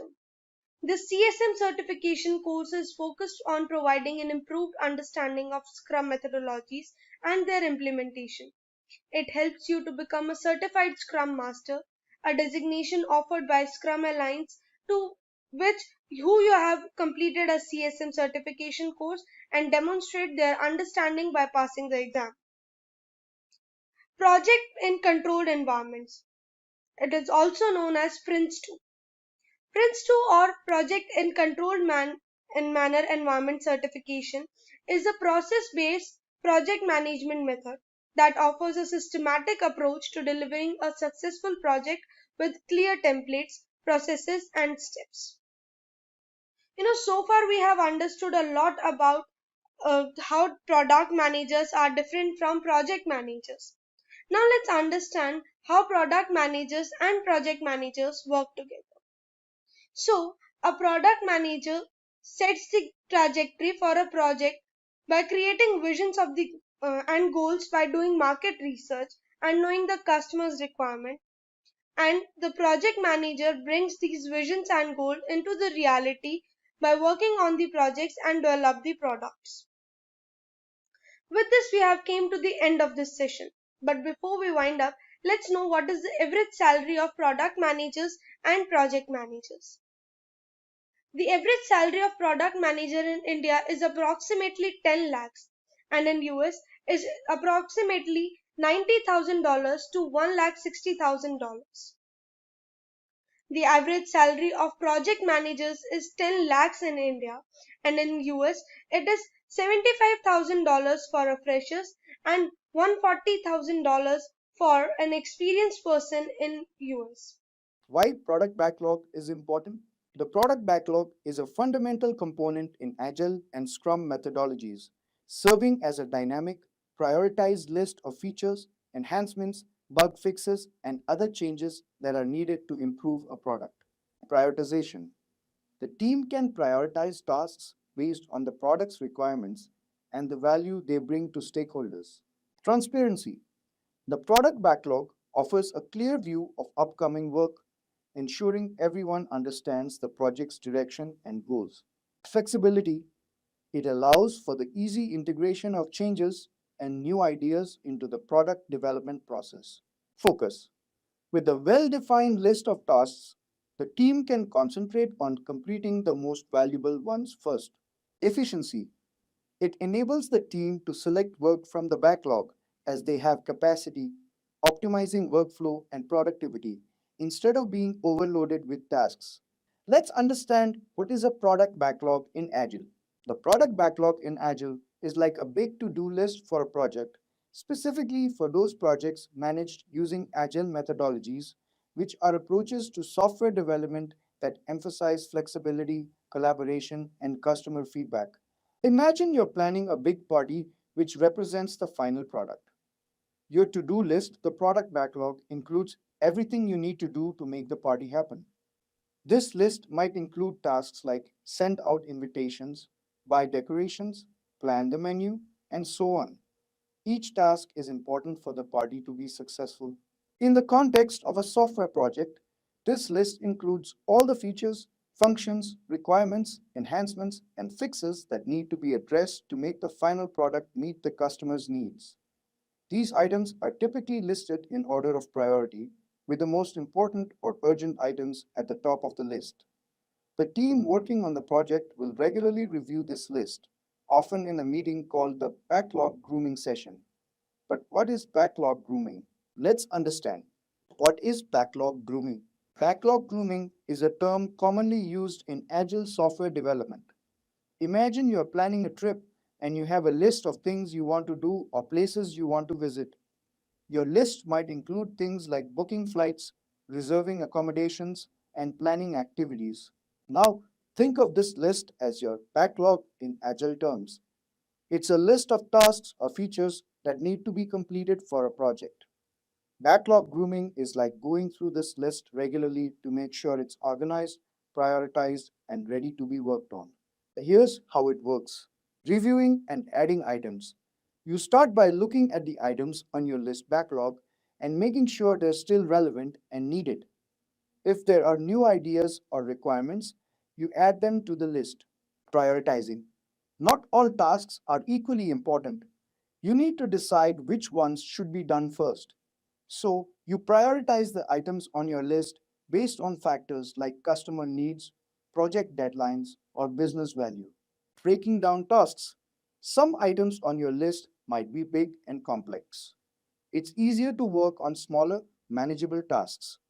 In backlog grooming, you might break down big tasks into smaller ones so they can be completed more easily. Estimating effort. It's important to have an idea of how much time and effort each task will take. During backlog grooming, you might discuss and estimate the effort required for each item. This helps with planning and resource allocation, ensuring clarity. Everyone involved in the project should have a clear understanding of what each task entails. Backlog grooming provides an opportunity to clarify any doubts or questions about the items on the list. Keeping it up to date. Backlog grooming isn't a one time thing, it's an ongoing process. You should regularly review and update the backlog as the project progresses and new information becomes available. Alright, so after that, as the project progresses, the team selects items from the top of the product backlog to work on during each development cycle called a sprint. Now, what is sprint? A sprint is a time box period, usually 4 weeks, during which the development team works on a set of items from the product backlog to create a potentially shippable product increment. Sprints provide a focused, concentrated effort to deliver valuable work within a short time frame. At the beginning of each sprint, the team selects a set of items from the product backlog based on their priority and capacity to form the sprint backlog. They commit to completing these items by the end of the sprint. Once the sprint is over, they review the work and present it to the stakeholders, usually the customer or client, for feedback. All right, now let's understand what's in a product backlog. A product backlog serves as a comprehensive checklist for a project team, outlining all the tasks required to enhance the product's quality. It encompasses various elements: user stories, brief narratives detailing desired features from the perspective of the end user, structured as a type of user, I want an action so that a benefit value. Bugs issues. Any flaws or malfunctions within the product are documented here for resolution. Tasks. These entail specific actions necessary for fulfilling a user story or rectifying a bug. Enhancements. Suggestions for improving the product's functionality or value, not necessarily related to troubleshooting. Technical work. Tasks related to enhancing the product's technical aspects, such as code based refinement or software component updates. Knowledge acquisition. Activities aimed at empowering the team with essential insights or skills for making informed decisions, such as research or exploration tasks. And there you have it. We've explored the ins and outs of the product backlog in Agile. By understanding its importance and how to manage it through backlog grooming, you're well equipped to steer your projects towards success. In today's competitive online landscape, outranking competitors is essential to drive organic traffic to your website and establish your brand as an authority in the industry. As companies seek to innovate and stay competitive, the role of the product manager has become increasingly important in driving success. According to the US Bureau of Labor Statistics, the employment of product managers is projected to grow by 10% from 2020 to 2030, which is faster than the average for all the occupations. Product management is an important function in modern businesses responsible for driving product innovation, development, and success in the market. This is why the salary of a product manager is pretty high. The annual salary for a product manager in the United States is $102,000. With the increasing demand for digital products and services, the role of product managers has become even more crucial in today's fast-paced and dynamic business environment. So are you ready to take your career to the next level? Simplilearn's professional certificate in product management will introduce you to the perfect mix of theoretical knowledge and extensive hands-on capstone projects. This program is in collaboration with SP Jain School of Global Management, which is ranked 4th in the world by Times Higher Education. This program involves 4 months of live, rigorous training from SP Jain's top faculties spread across Australia, Dubai, India, etc. This program covers first, why products fail and some succeed, understanding your product. In this session, you will appreciate the purpose of your product and how to make decisions among disruptions and changing market conditions to keep the purpose anchored strong. Next course is leadership, growth mindset, and having a product culture.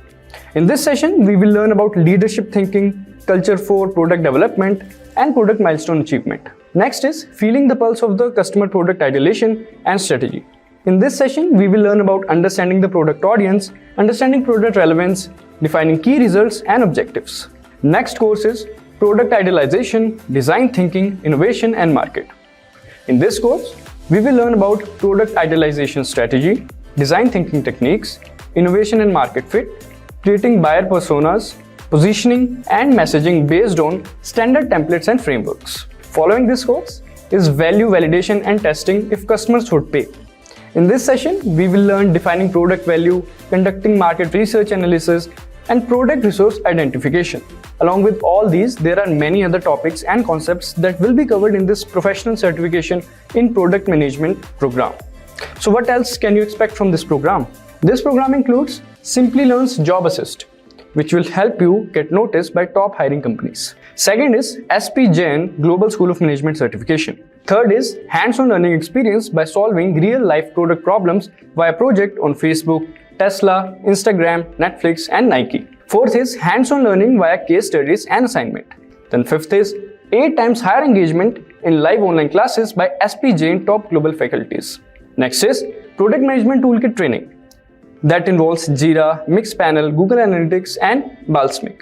This program contains live session via product leaders from Amazon, Microsoft, Adobe, VMware, and is designed for graduates and experienced professionals looking to explore their careers as product managers. Upon completion of this professional certification in product management, you will receive a certification of completion from SP Jain School of Global Management.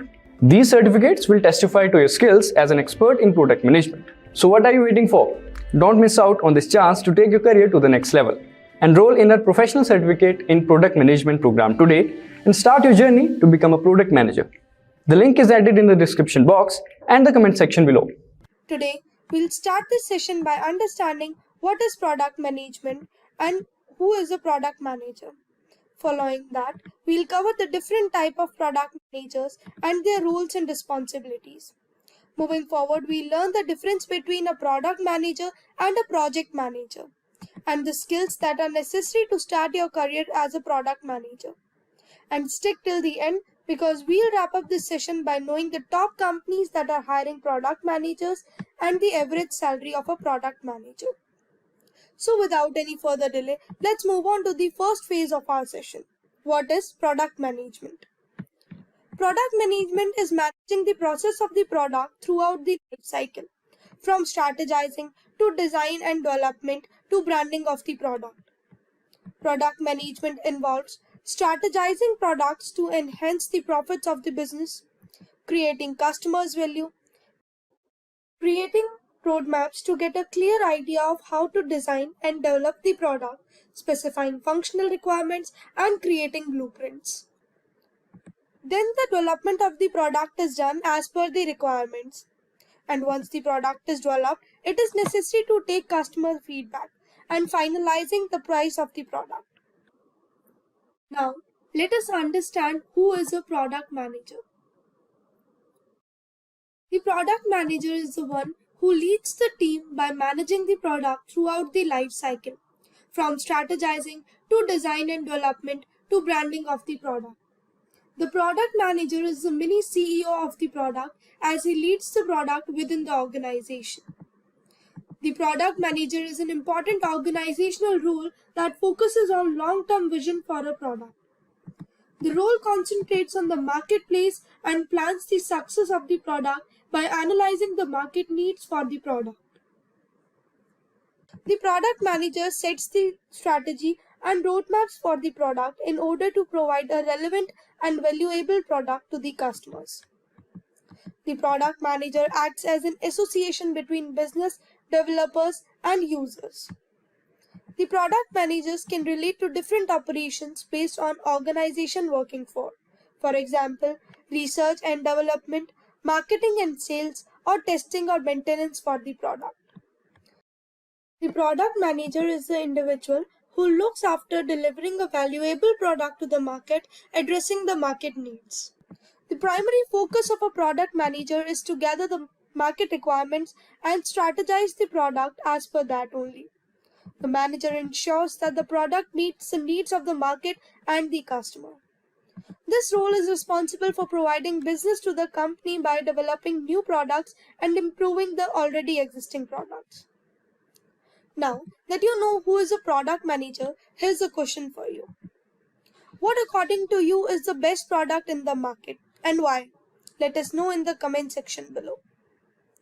Now, there are various types of product managers. Every organization defines the role of a product manager in its own ways. On the basis of roles and responsibilities, the product managers can be differentiated into various different types. So let's move ahead and understand the different types of product managers. The very first type of product manager is a product manager. The manager manages the entire product life cycle that looks after every aspect of a product, that is, strategizing, road mapping, development, branding, etc. The other type of product manager are product owners. The product owner is an individual who defines the user stories and create a product backlog. The product owner is the primary point of contact on the behalf of the customers. The third type of product manager is distributed product manager. The manager looks at the various distributed models of the product teams, that is B2B, business to business, B2C, business to customer, or B2B2C, that is business to customer. The next type of product manager is platform product manager. The one manages the internal stakeholder platforms involving web, mobile, softwares, or hardwares. Moving on to the next type of product manager is technical product manager. The individual works with the engineering team and the internal stakeholders, that is, design team, development team, and the technical leads. The last type of product manager is growth product manager. The manager focuses on improving the business growth by looking at the customer's growth, acquisitions, and the activations. Now, let's move ahead and know what are the roles and responsibilities of a product manager. The product manager looks after a lot of works and operations of an organization. Some of the responsibility of a product manager includes defining the vision of the product, creating strategies, creating customers' value, building roadmaps, specifying functional requirements, organizing the teams, designing and development of the product, data analysis, and monitoring the product performance. When it comes to product management, many of us tend to get confused between a product manager and a project manager. So, let's move further and know the difference between a product manager and a project manager.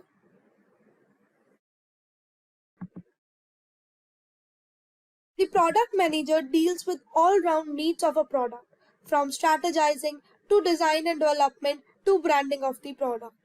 On the other hand, a project manager deals with applying techniques to complete a particular project.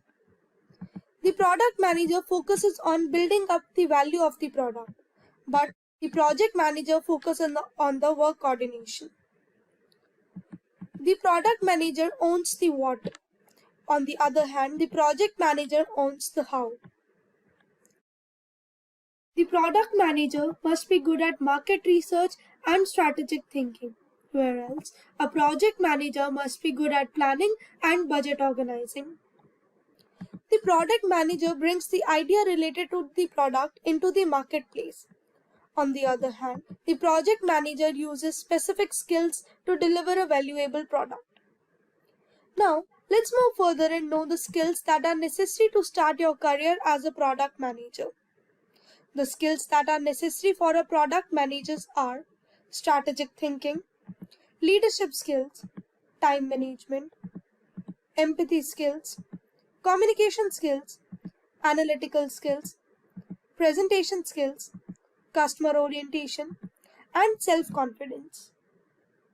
To start your career in product management, you should be aware of the future scope of the field. So, let's take a look at the companies that are hiring product managers. The topmost companies that are hiring product managers are Google, Microsoft, Amazon, TCS, Oracle, SAP, HCL, Wipro, Zoho, and many more. Now, let's move to the end of this session and know what is the average salary of a manager. So, the average salary of a product manager in India is 10 lakhs per annum, whereas the average salary of a product manager in US is approximately $90,000 to $1,60,000 per annum. With this, we have came to the end of this session. But before ending this session, which company would you like to work for as a product manager? Do let us know in the comment section below. It's a pleasure to welcome you to our new video discussing the top 10 tools for product management. In this video, we will discuss what considerations should be taken before choosing a tool for product management, and then we will look out at the top tools for product management. But before we start, let's brush up on your knowledge. So here's a question for you all. What does a tool stand for? Do let us know in the comments below. Software for product management is an administrative tool used to produce and enhance a company's goods rapidly and effectively, along with successfully enhancing business profits. These tools allow product managers and their teams to gather fresh concepts and develop detailed strategies to turn them into actual products. Although these technologies are typically utilized by product managers and product teams, they also give other departments, such as marketing and sales, additional clarity and insight into product development. Product management is used for product analysis, development tracking, and road mapping. Whenever we concern tools for product managers, we often mean the basic handful of tools that the majority of us use daily. These product management tools typically consist of software for product analytics, development tracking, and road mapping. However, a product manager's duties go beyond simply gathering product perspicuity, surveying the backlog, and evaluating the product plan. Whether you are a beginner or an experienced product manager, you should utilize the right tool to ensure you are not overlooking a crucial aspect of your job. Product managers are frequently in charge of organizing the examination, choice, and purchase of product management solutions for usage inside their company. It might be challenging to choose the best product management solution, though.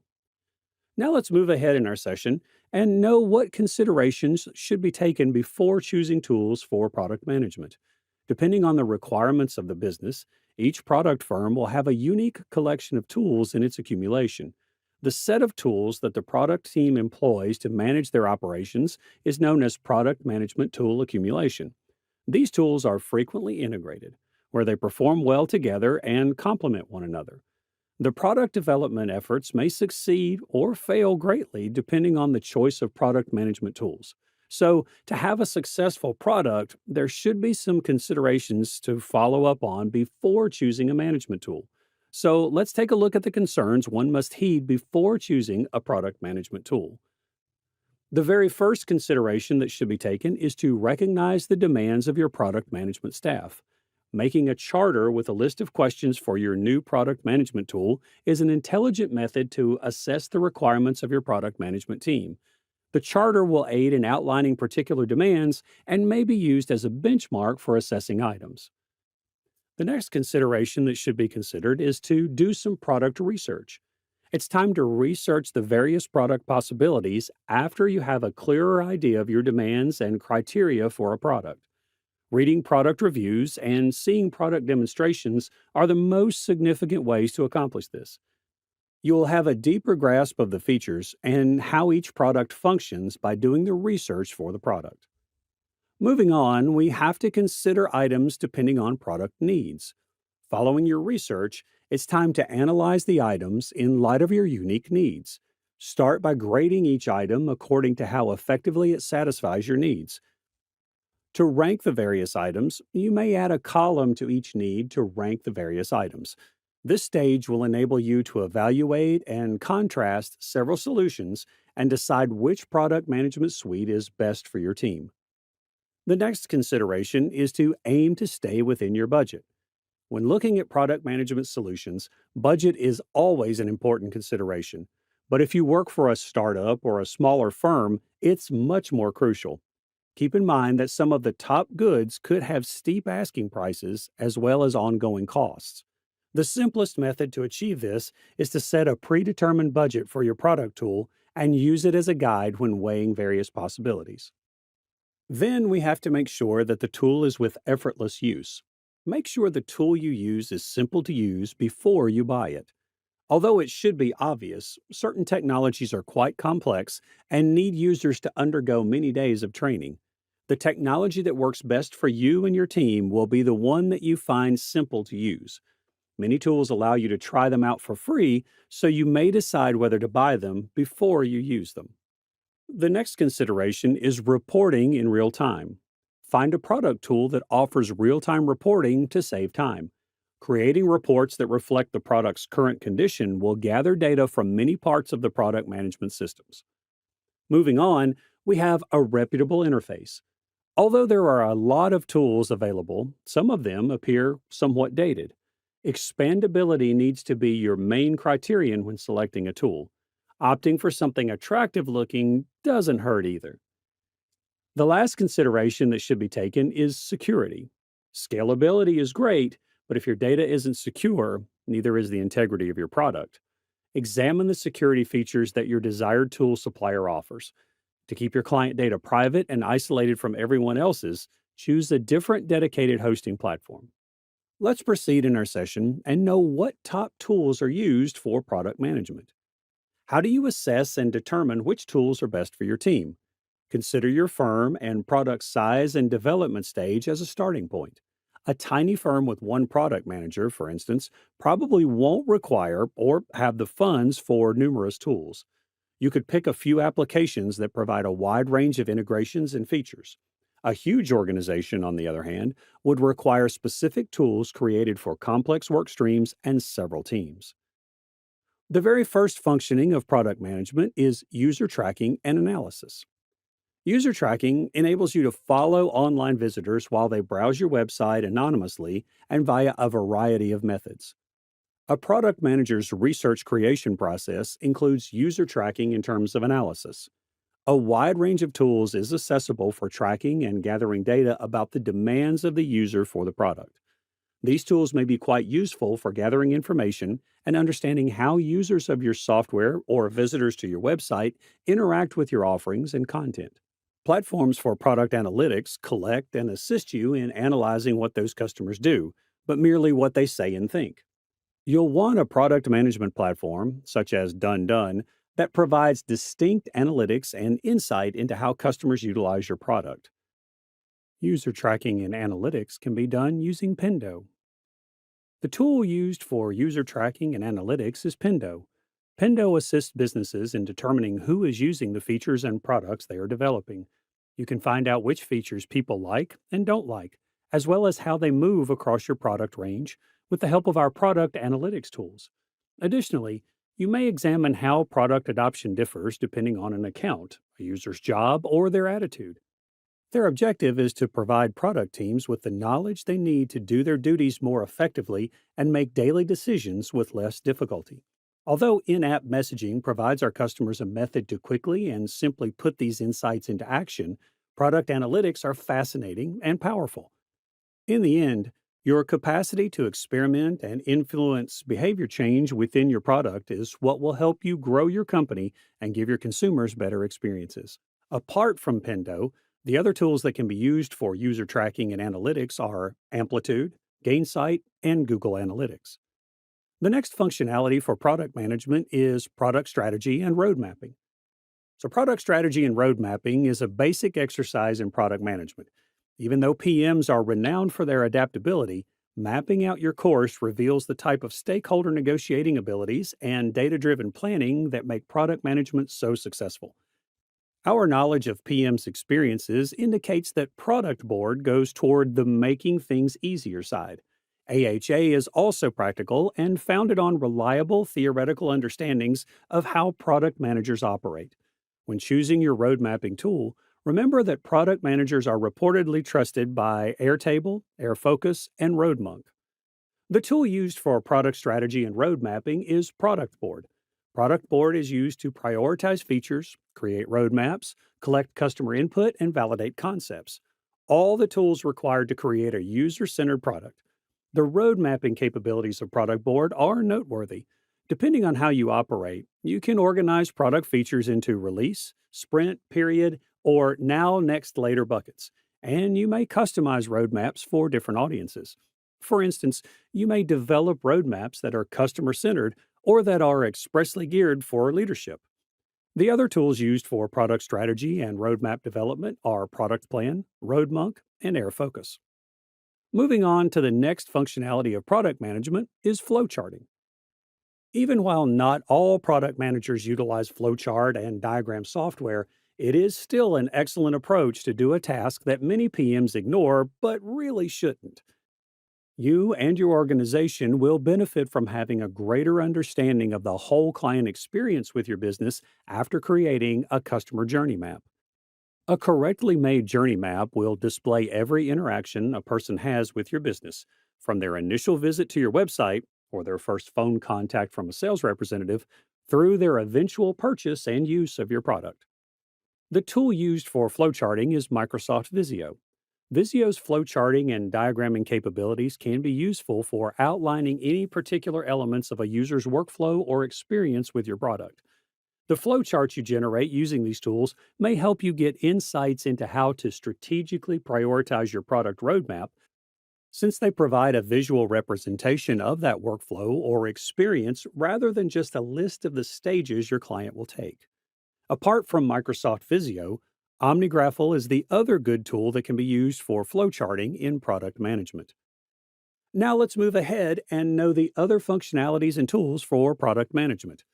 The other functionality of product management is presentation. A key communication skill for a product manager is the ability to present. It is a component of conveying the product strategy to the company and the team developing the product. Additionally, it is a component of consumer communication. We frequently draw attention to the poor performance of roadmap presentation tools. However, this does not imply that Keynote or PowerPoint shouldn't occupy a significant position in your toolbox for product management. For distributing your high-level goals, ideas, and plans within your company and to external audiences like clients, presentation decks may be quite helpful. For instance, vision boards may be a potent tool for selling a group of executive stakeholders the vision of your product. Additionally, using presentations to teach salespeople or educate industry analysts about your product may be quite successful. The best tool for presentation is Microsoft PowerPoint. One of the most often used tools for presentations is PowerPoint.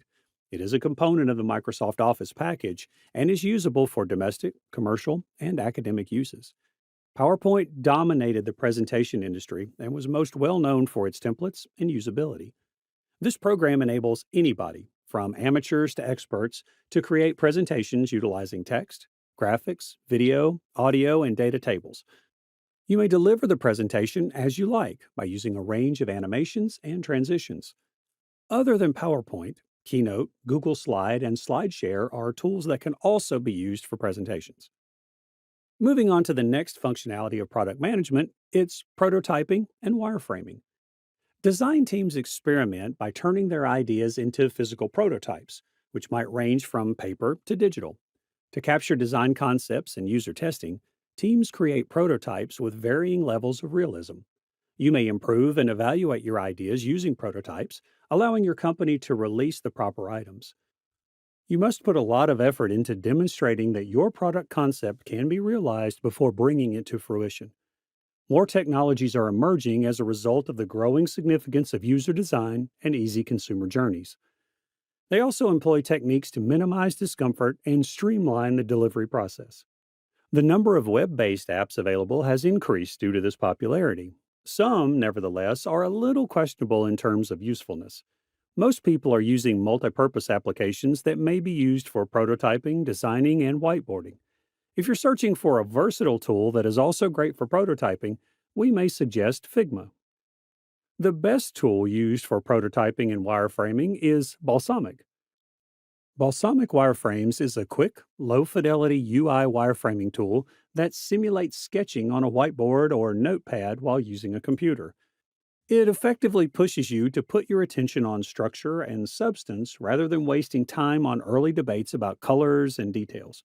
With wireframes, you may quickly produce new ideas, discard the subpar ones, and identify the best solutions. The alternatives of Balsamiq for prototyping and wireframing are Sketch, InVision, and Adobe XD. The next function of product management is product development.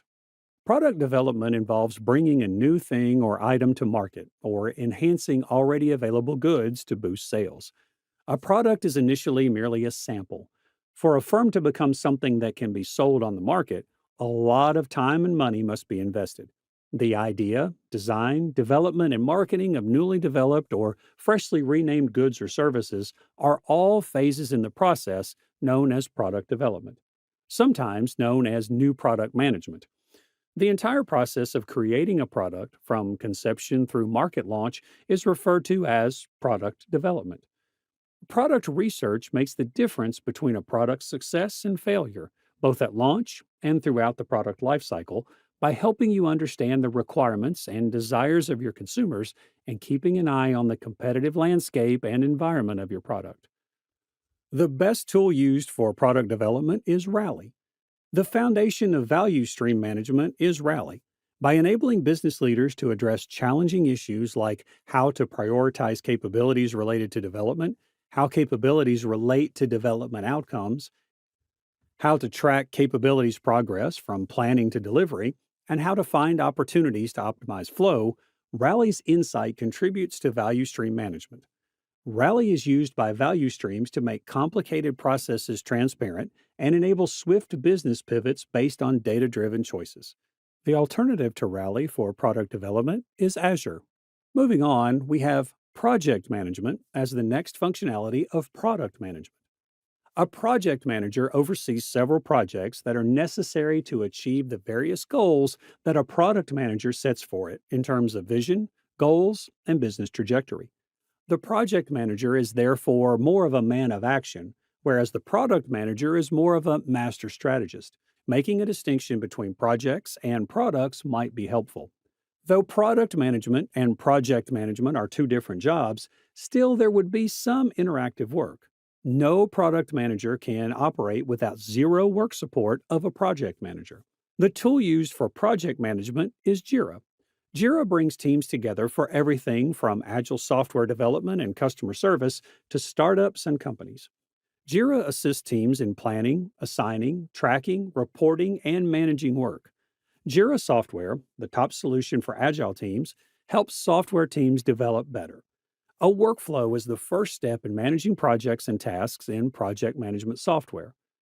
Workflows outline your procedure and make task tracking possible for your team. Visualize your process so that your team is aware of the status of tasks and projects. Projects frequently contain checkpoints or milestones that must be met to maintain the overall project's direction. Versions are milestones in Jira work management. After creating versions, you may group work into several versions. Other than Jira, Pivotal, Monday.com, and Diagrams.net are the tools that are used for project management. So, moving on from project management, collaboration is the next functionality of product management.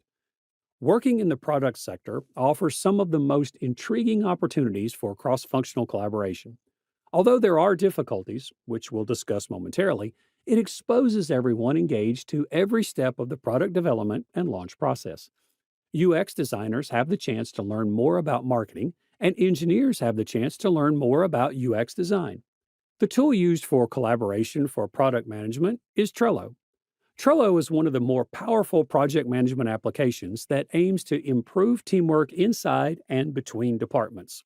Trello allows you to manage several projects and arrange various activities by allowing you to create boards, lists, and cards. To get a clear picture of everything that is happening, you may also set up calendars, make checklists, and assign productivity indicators. Trello has built in automation for the best processes and the least amount of manual effort, like many other top products today. Trello is an essential component of your product management stack since the job of the product manager involves coordinating a lot of various moving elements. The alternatives for Trello for collaboration are GoToMeeting, Dropbox, and Zoom. The next functionality of product management is user experience and testing. In the field of product management, the phrase user testing is frequently used. Usability testing is frequently used interchangeably with user testing. During the user testing phase of the design process, you analyze your product or service using actual customers to develop user centered designs. Through this technique, you may learn how your target market behaves when using your product, giving you useful information for the development process. The best tool used for user experience and testing is Adobe Target. Adobe Target is a rule based testing and targeting tool that can be integrated with analytics and provide reports for marketing offers, customization, and UX testing. This feature enables marketers to determine which offers, experiences, and messages are engaging customers. It has a user interface, integrated best practices, and powerful features for tracking site traffic. It allows for more conversion and properly filters results according to its self learning algorithmic methodology. The tailoring of consumer interactions across all marketing channels and business contact points may also be automated. Other tools that can be used for user experience and testing are Helio, Hotjar, and UXCam. In the end, the last functionality of product management is customer feedback and survey. Getting feedback from customers involves talking to them and asking them what they think of a good or service. To properly comprehend their behavior and demands, it is crucial to pay attention to their thoughts and feelings. It is crucial for product managers because before you can offer a helpful solution, you must embrace your people and understand the suffering caused by their issues. It's helpful to have a defined goal before pursuing a certain feedback technique. Outlining your learning objectives can help you concentrate on your study and choose which potential or current clients you should contact. This is particularly important if your product or service appeals to a wide range of demographics. And this is because various client segments may experience your product in drastically different ways. Therefore, it's crucial to be specific about who you want to talk to and what you hope to discover about their needs and expectations. The tool used for customer feedback and survey is SurveyMonkey. Following are the features of SurveyMonkey that may help product managers with customer feedbacks and surveys. Obtain viewpoints and get insightful wisdom. For every audience, it is simple to build polls, quizzes, and surveys. Obtain comments using a web link, email, mobile chat, social media, and other channels. Get sophisticated analytic tools and automatically examine your data. Your data may be exported or integrated with your preferred apps.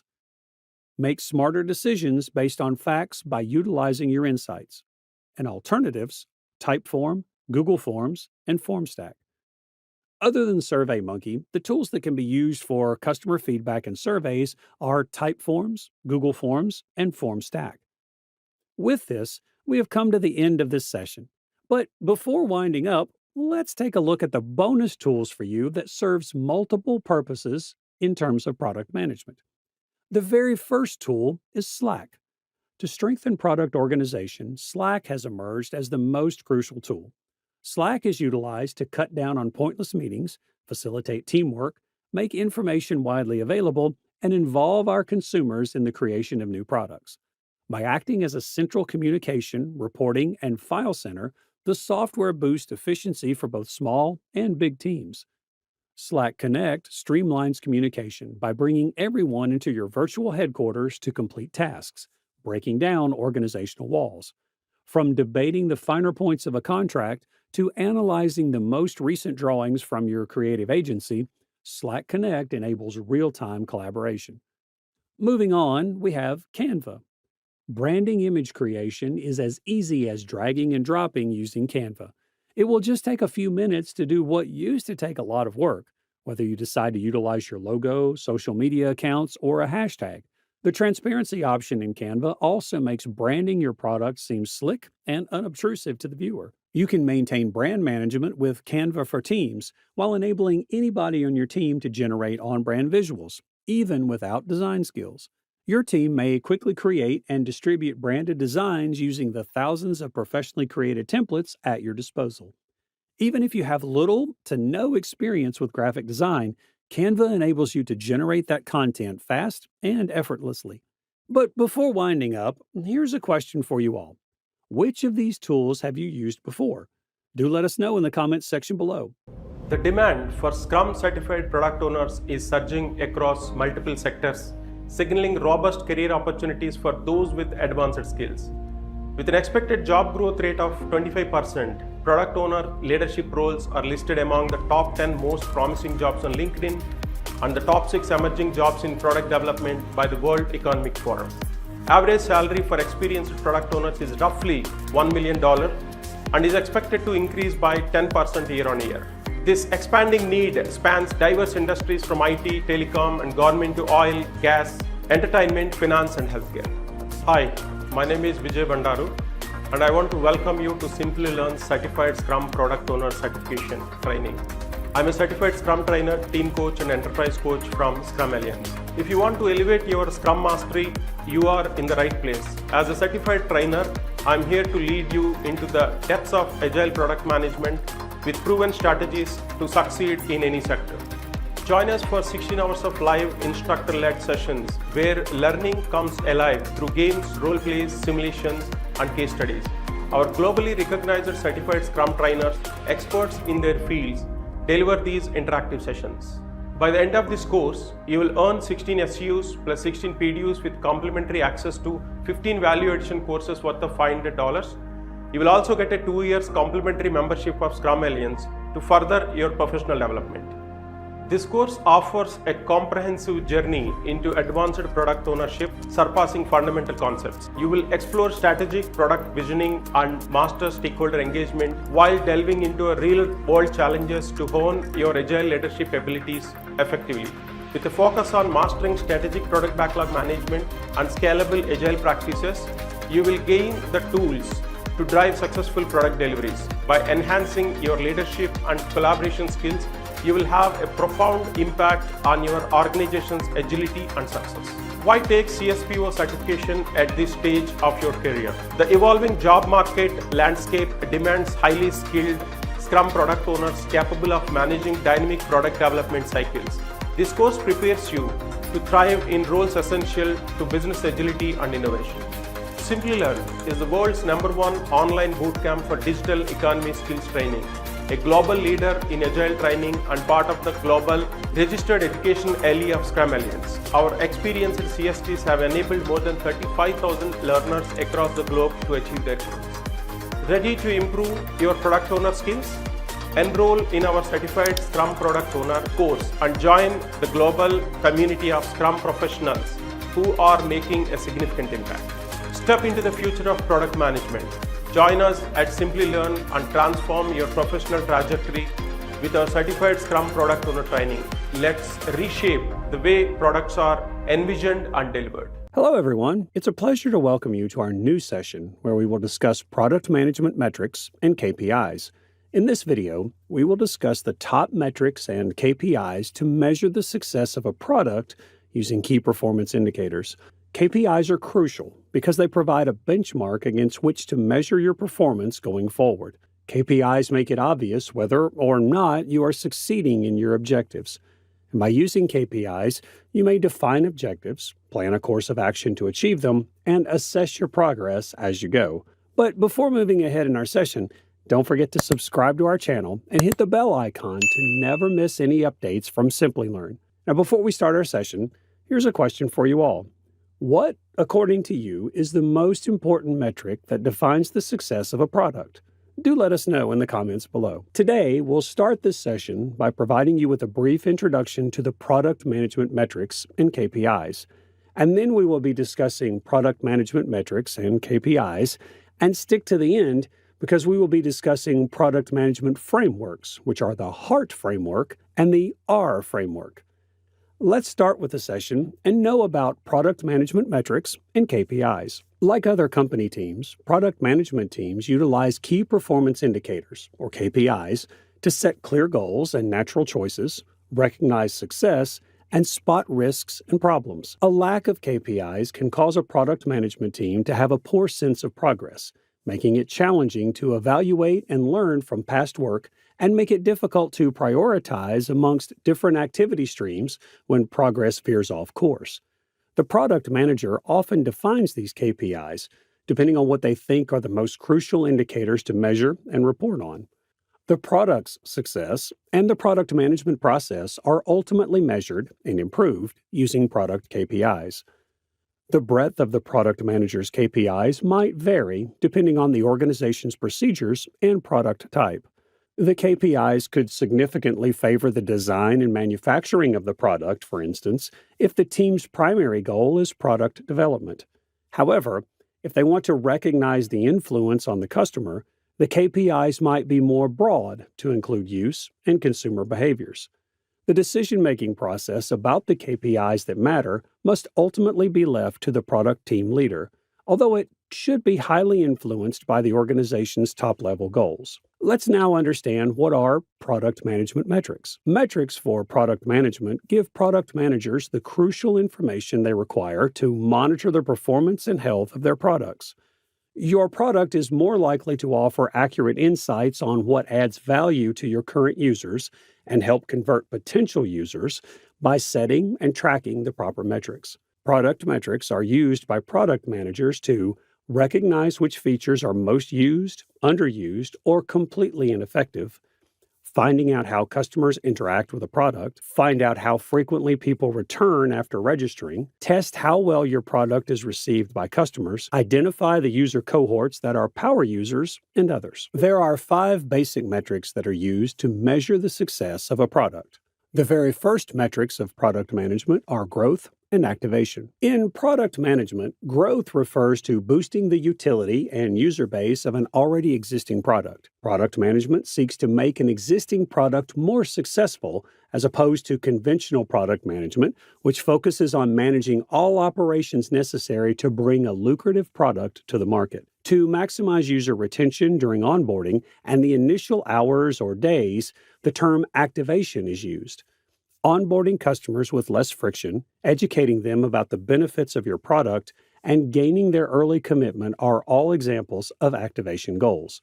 This holds several KPIs: number of users per session, traffic, churn rate. The next metric used for product management is retention. The capacity of a business or product to keep customers over time is referred to as customer retention. If a business or product has a high customer retention rate, it implies that consumers keep utilizing or repurchasing that good or service. Low customer retention refers to the rate at which consumers discontinue utilizing or purchasing a company's goods or service. Effects of retention, total company growth, and client loyalty. When considering extra products or services, loyal clients are more inclined to stay with a reputable business. Retention as a metric holds CRR, CLTV. The next metrics we are going to discuss is engagement. Measuring user involvement enables you to determine whether customers value your offering.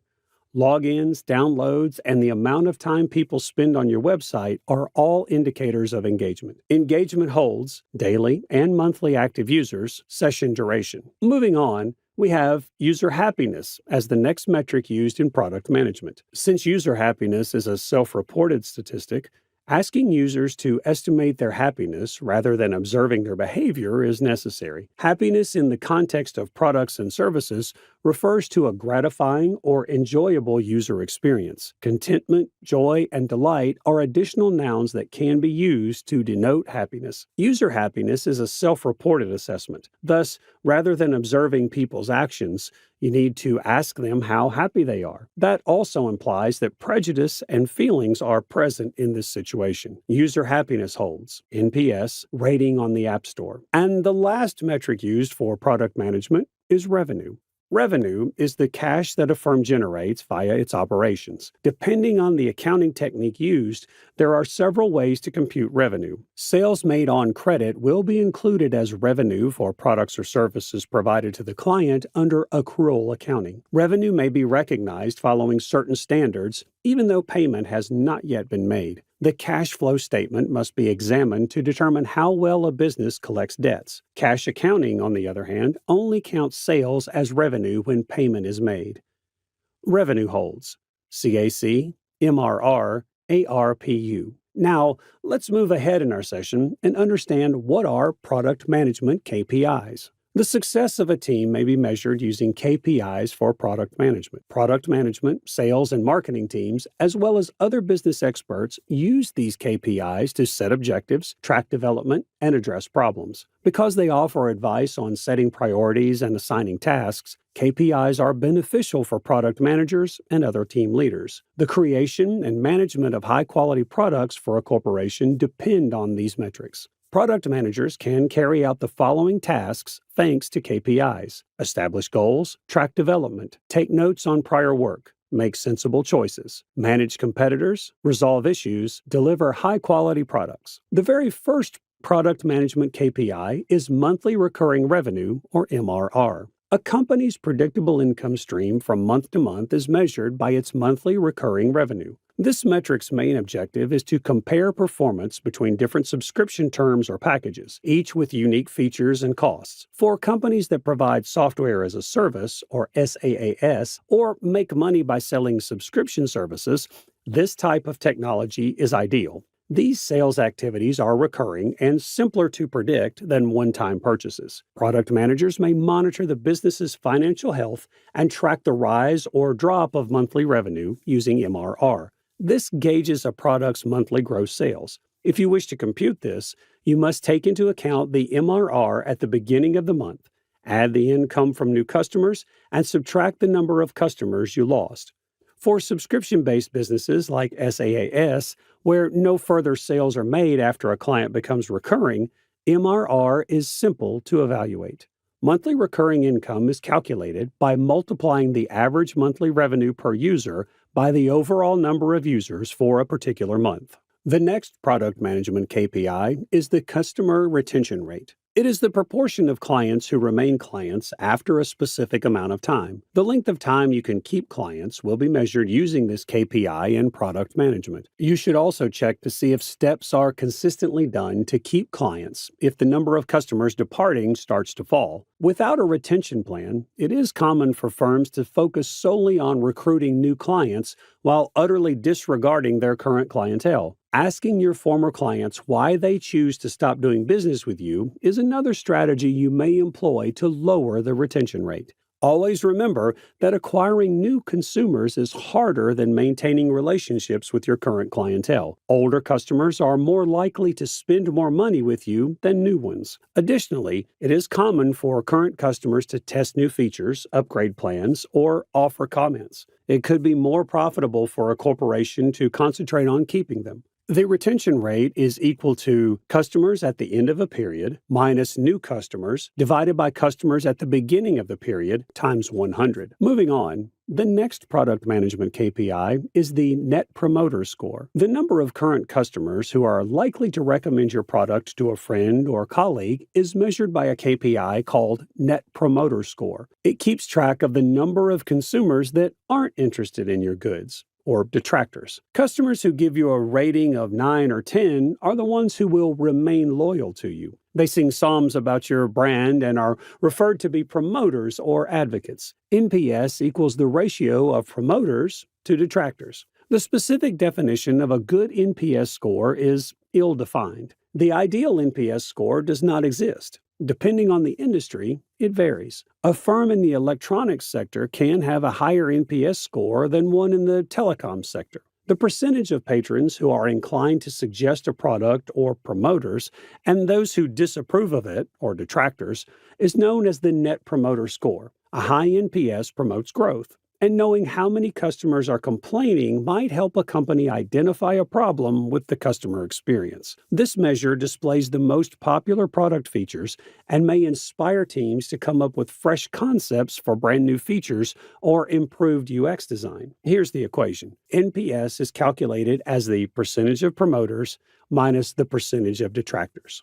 The next KPI used in product management is average revenue per user. The average revenue per user is the amount of money a business may anticipate from a single client. This is an excellent technique for an SaaS business to evaluate the effects of a new strategy, a new subscription plan, or a pricing change. Which client segments provide the greatest value may be determined by running the computation for several subgroups. This can provide information to investors about profitability levels, guide investment choices, and guarantee the business's financial stability. You may calculate the amount of money each user generates each month or year using ARPU. Knowing your ARPU may help you make decisions more easily when you are unsure of how to price a new product or when you want to raise the price of an already existing product. Both new users and current users can have their ARPU calculated. For a new user, ARPU refers to metrics that are based on accounts after the price of the product or subscription plan changed. But for an existing user,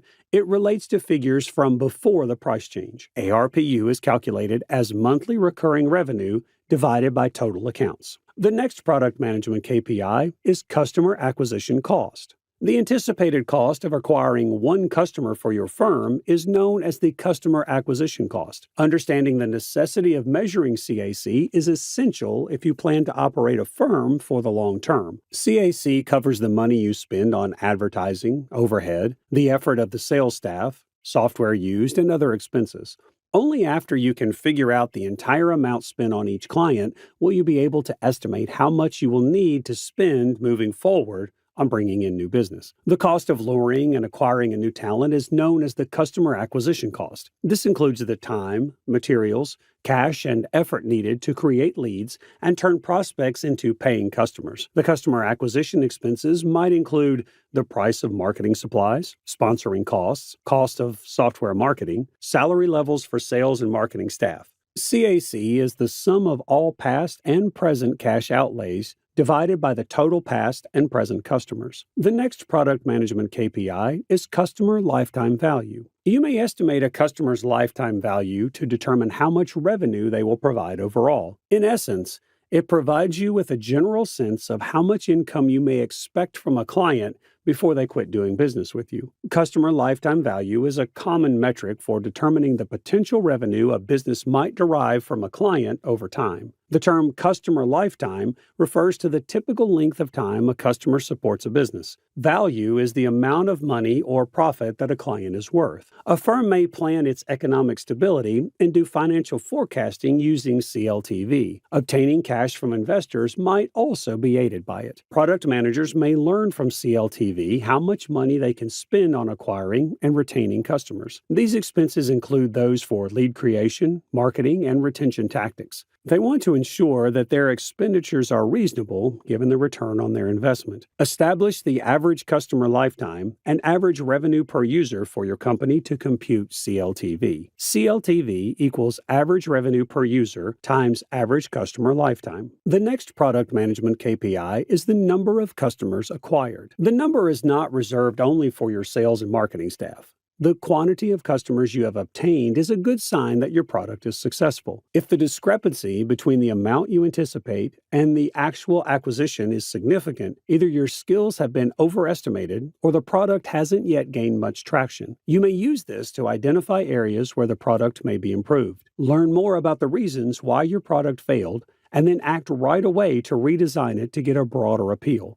The number of new users, new user percentage, and percentage rise in user base are a few of the product management KPIs to monitor that are connected to the acquisition. The next KPI used in product management is bounce rate. The percentage of people that visit one page on a website or app before leaving quickly is known as the bounce rate. This measure gives essential information about how users behave while interacting with a company's digital content. If a business has a high bounce rate, it should look for strategies to hold users' interest for longer. It is a statistic that assesses the proportion of people that access just one page before leaving the website or simply staying for a brief period. The bounce rate provides you a chance to improve the offering so that the visitor explores more pages and progresses farther down the sales funnel. You may boost the average user's focus on the website by using this statistic. The bounce rate should be decreased according to the product manager. The next KPI for product management is churn rate. The pace at which customers depart a business, or the churn rate, is the reverse of the retention rate. Particularly following a product modification, it provides information on client satisfaction. Two different turnover rates exist: client churn and churn in revenue. Customer churn refers to the number of users who have ceased using your services or canceling their subscriptions. The business's revenue lost as a result of client churn is measured by revenue churn. While we would suggest focusing more on customer turnover than revenue churn, the latter is still crucial because it may reveal a lot about customer happiness. Customer churn rate equals customers lost divided by total customers. Moving on, the next product management KPI is the customer satisfaction score. The level of a client's happiness with a product or service feature is known as the customer satisfaction score. Companies can identify it by conducting customer satisfaction surveys, which are typically rated on a scale of 1 to 10. This can assist managers and staff in determining how they might enhance their efforts to provide a better client experience. A leader can use it to decide whether they want to do a more in-depth qualitative examination of client happiness. CSC is a metric that assesses consumer satisfaction with a given commodity or service. Customers are asked to rate their satisfaction with a particular item or service using a rating scale in this kind of survey. This metric is calculated by adding the scores and dividing them by the total number of respondents. CSC gauges how satisfied a single feature or service is, whereas NPS gauges total satisfaction. To continually learn from the customer how they like utilizing a certain feature, use CSC frequently.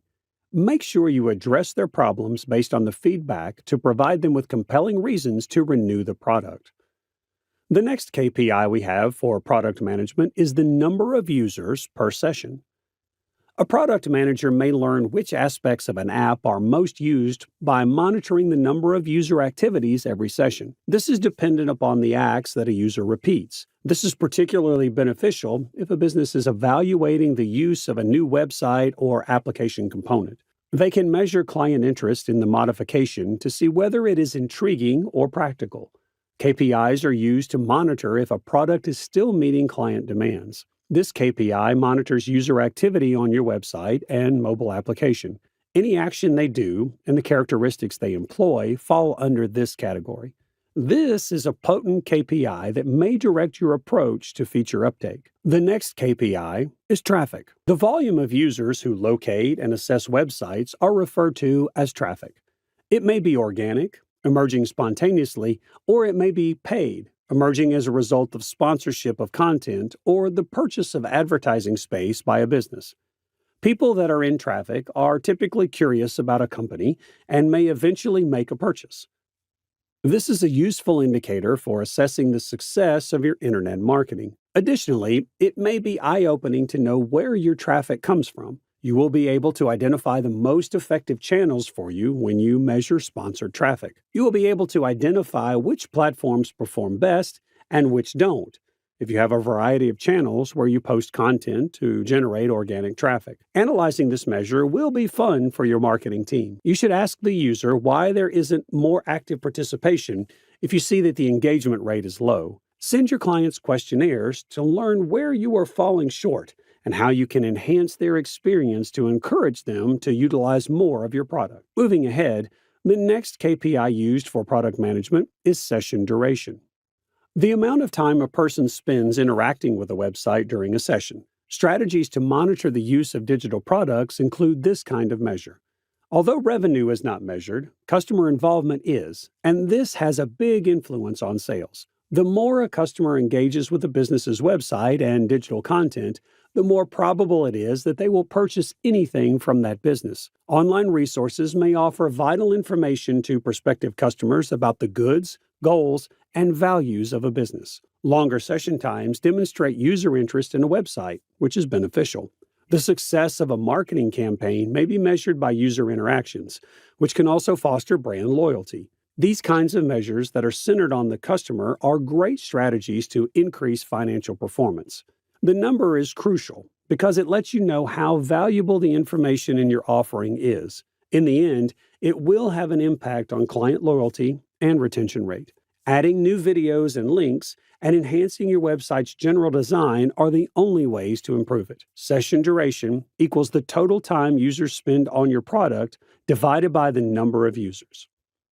The other KPI is daily and monthly active users. How many active daily and monthly users you have is an important product consumption measure. It demonstrates whether your product is compelling enough. You must select a time frame and kind of interaction when defining active users. Users are active if they complete the interaction within the specified time frame. You can think of them as inactive users if they don't. The number of unique users that visit your digital product on a daily or monthly basis is tracked by the daily active user and monthly active user counts. Daily active users are the daily total of active users. Users who are active each month are counted as monthly active users. To get a clear picture of how engaging your product is, compare your active users, daily and monthly, to your entire user base. The last KPI used for product management is rating on the App Store. Users may give your app a star rating on a scale of 1 to 5. The summary rating of your app, which appears on your product page and in search results, is based on user ratings. When you publish a new version of your app, you have the option to reset the summary rating, which is unique to each region on the App Store. However, we advise being cautious when using this function. Having few ratings may deter potential users from installing your app, even if refreshing the summary rating might guarantee that it matches the most recent version of your program, which can be advantageous if an update answers customers' prior issues. Now let's move ahead in our session and know the frameworks used for product management. So in this video, we will be discussing the two most important frameworks of product management, that is, HEART framework and R framework. So let's first understand the HEART framework. An approach to enhance software user experience is called the HEART framework. According to 5 indicators focused on the user, the framework aids businesses in assessing any part of their user experience. The HEART framework, which was created for user experience designers and researchers, may be a helpful technique for product managers, since it is centered on developing a deeper understanding of user behavior and user preferences. Google UX created the HEART framework 10 years ago as a means of precisely defining product KPIs. To enable data-driven decision-making, it aids in defining and delivering user-centered product metrics. The HEART framework may be used by product managers to prioritize features, assess the performance of a product, and make more data-driven product choices. The user's experience is measured by HEART. Instead of focusing on system or technology metrics like failures, we wish to pay more attention to user data like usage frequency. These categories include happiness, engagement, adoption, retention, task success. Adoption. The rate of users who finish the trial or onboarding process and switch to regular use is known as adoption. It tracks the success of your client acquisition and activation processes and enables you to pinpoint the factors that encourage repeat usage. Task success. To determine whether users can successfully execute their tasks using your solution, look at task success. Based on the findings of these tests, you may modify your app's functionality, such as the backend, to make sure information flows through it smoothly and delivers the outcomes users are looking for. Engagement. User activity is gauged via engagement. Depending on your product, this may include the number of sessions each week, the number of likes or downloads, the length of sessions, the number of transactions, as well as other metrics. It is vital to define, track, and monitor suitable user behaviors in your app. The findings will provide you invaluable insights into how people use your app, and you will be able to observe the effects of any changes you make. Retention. The percentage of people that often utilize your product is measured by retention. It's important to keep track of who is and isn't returning to your product and why, as negative retention, also known as churn, will affect how your product performs in the market. Happiness. Users' levels of happiness reflect their opinions of your product. It is a way to gauge how satisfied users are, and methods include surveys, in-app reviews, and Net Promoter Score, or NPS. This is quite helpful when determining how customers feel about the most recent version of your product or the addition of a new feature. This may then affect the features you decide to preserve and the ones you decide to create. Now, coming toward the end of our session, let's learn about the R framework. One of the most often used frameworks for measuring growth and success in SaaS and startup businesses is the R model. The Pirate metrics, or Pirate framework, are other names for it. It was first proposed by David McClure, the founder of Practical Venture Capital. It divides your client lifecycle into 5 phases and correlates each with relevant KPIs, starting with the initial point of contact and continuing until a potential customer converts to a paying one. This will offer you a clear understanding of which stages of the client lifecycle are succeeding and where there is room for improvement in your conversion funnel.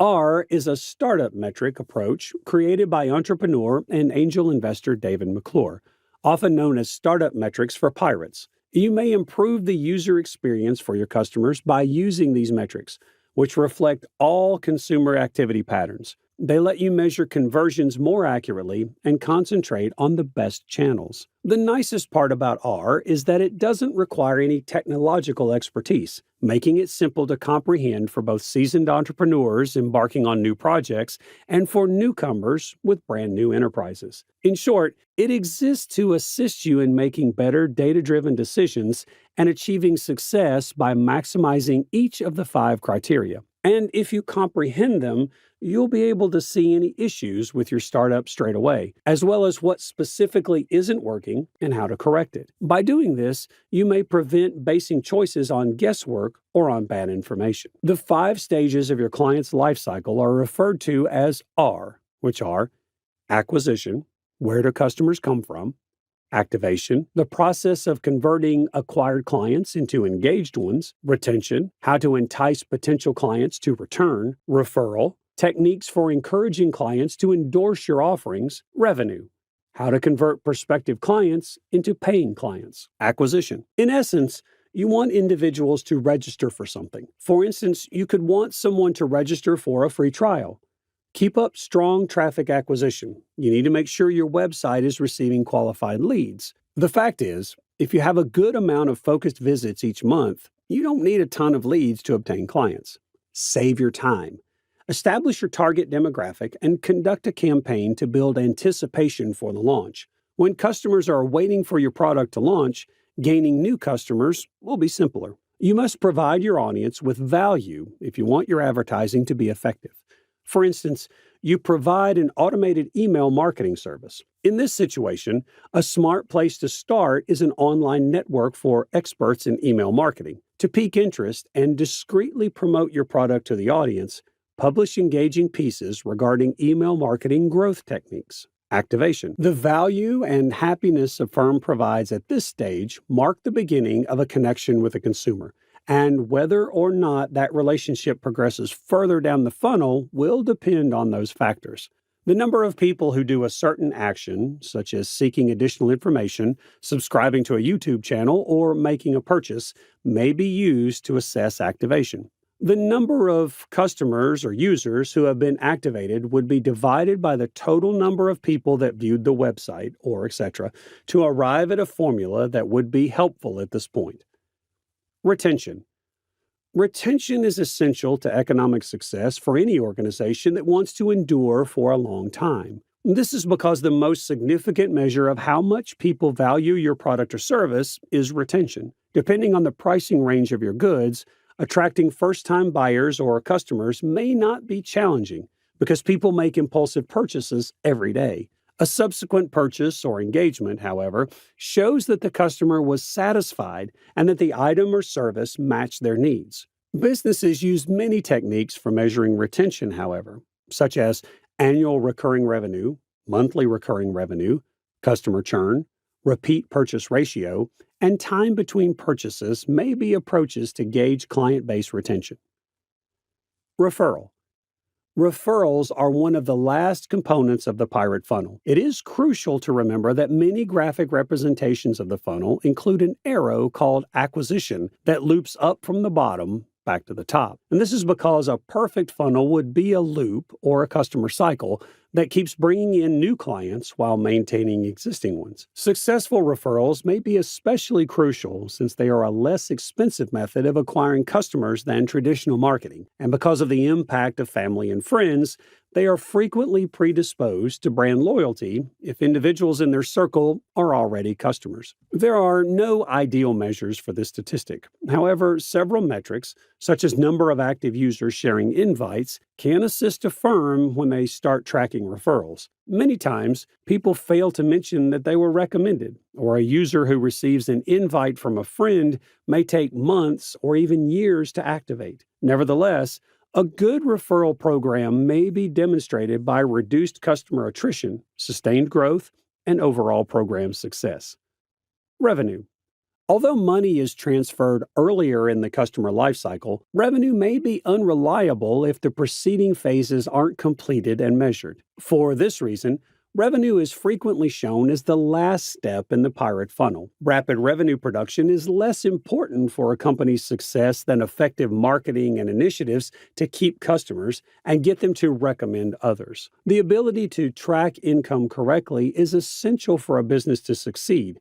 And while being aware of total revenue after cost is crucial, it only represents a small portion of the full picture. To get a full view of a company's success and make informed financial decisions, it's important to evaluate income across a variety of user, product, and service categories. So far, you have learned a lot about product management metrics and KPIs.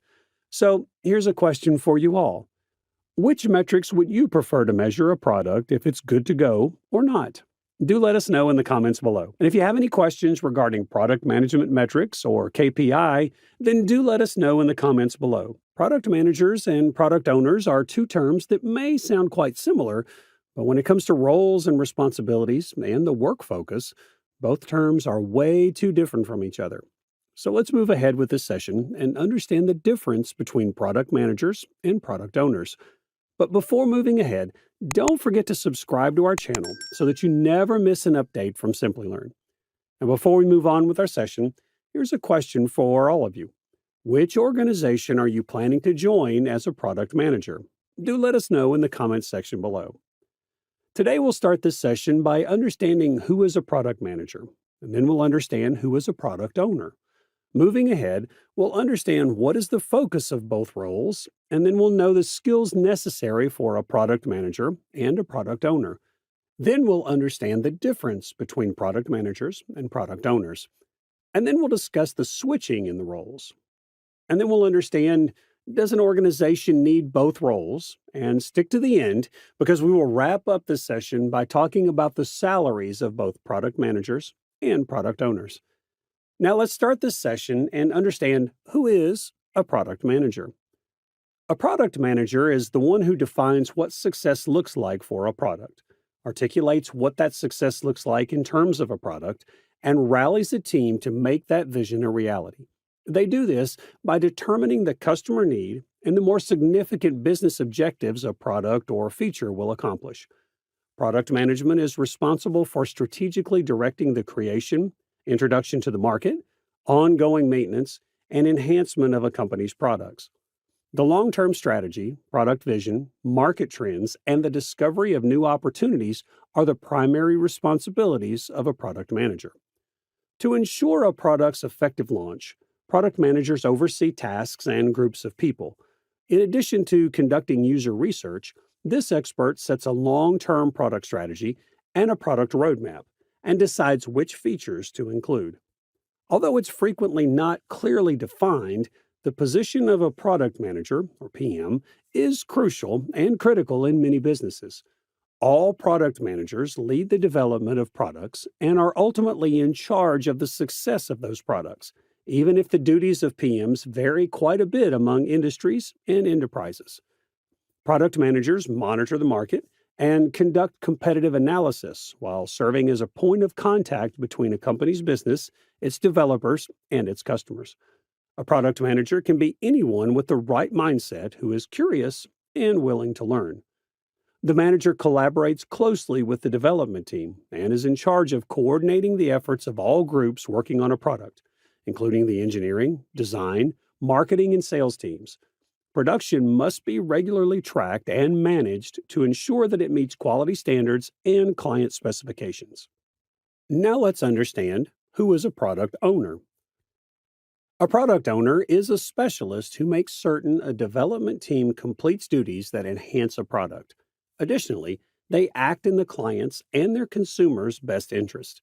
The position is derived from Scrum Project Management, a framework for setting up the team dynamics and duties for a project.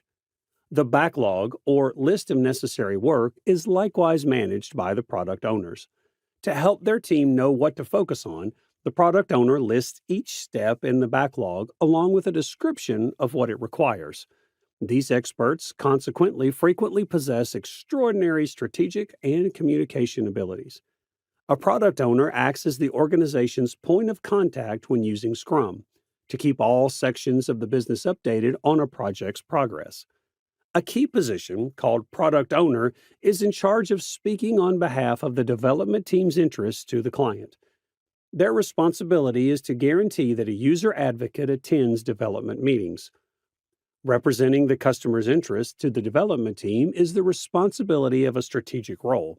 They ensure a user advocate is present at all development meetings. The product owner is in charge of preserving and enhancing the product roadmap to maximize the value of the goods. The primary point of contact for the design team to identify the product specs is the product owner. This product roadmap will consist of a prioritized list of client requirements. It is the responsibility and accountability of this expert to identify and prioritize user needs. Now, let's understand what both roles focus on. So let's begin with knowing what a product manager focuses on. The following categories can be used to organize some of the product manager's tasks. Number 1, by doing user research and revealing key insights, learn what users need. Number 2, develop the long-term vision and plan for the product. Number 3, bring the team together around a unified product roadmap. Number 4, choose the upcoming features to be built. Number 5, offer clients features that work and make them happy. Number 6, promote alignment concerning the overall strategy and direction of the product across the team, partners, and external stakeholders. Number 7, examining client needs. Number 8, researching a good, service, rival, or market. Number 9, collecting and evaluating customer reviews of a product or service. Now let's know, what does a product owner focus on? The only person in charge of backlog grooming is the product owner. The product owner also does the following in addition to that. Number 1, prioritizes the user stories and organizes them in the product backlog based on the user pains and problems the customers are experiencing. Number 2, to make sure that the development team knows what to work on next, the team builds and prioritizes production processes. Number 3, participates in all Scrum and Agile meetings to make sure that the development activity is in line with the roadmap established by the product manager. Number 4, conveys to the development team the customer's voice. Number 5, input to the product manager on the validated roadmap. Number 6, transform the project manager's goals into actionable tasks. Number 7, make these jobs part of the employee's everyday obligations. Number 8, user stories should be written for the development team. Number 9, maximization of the value of the product produced by the development team's efforts. Now let's move this session toward the responsibilities of both roles. Now let's see what are the responsibilities of a product manager.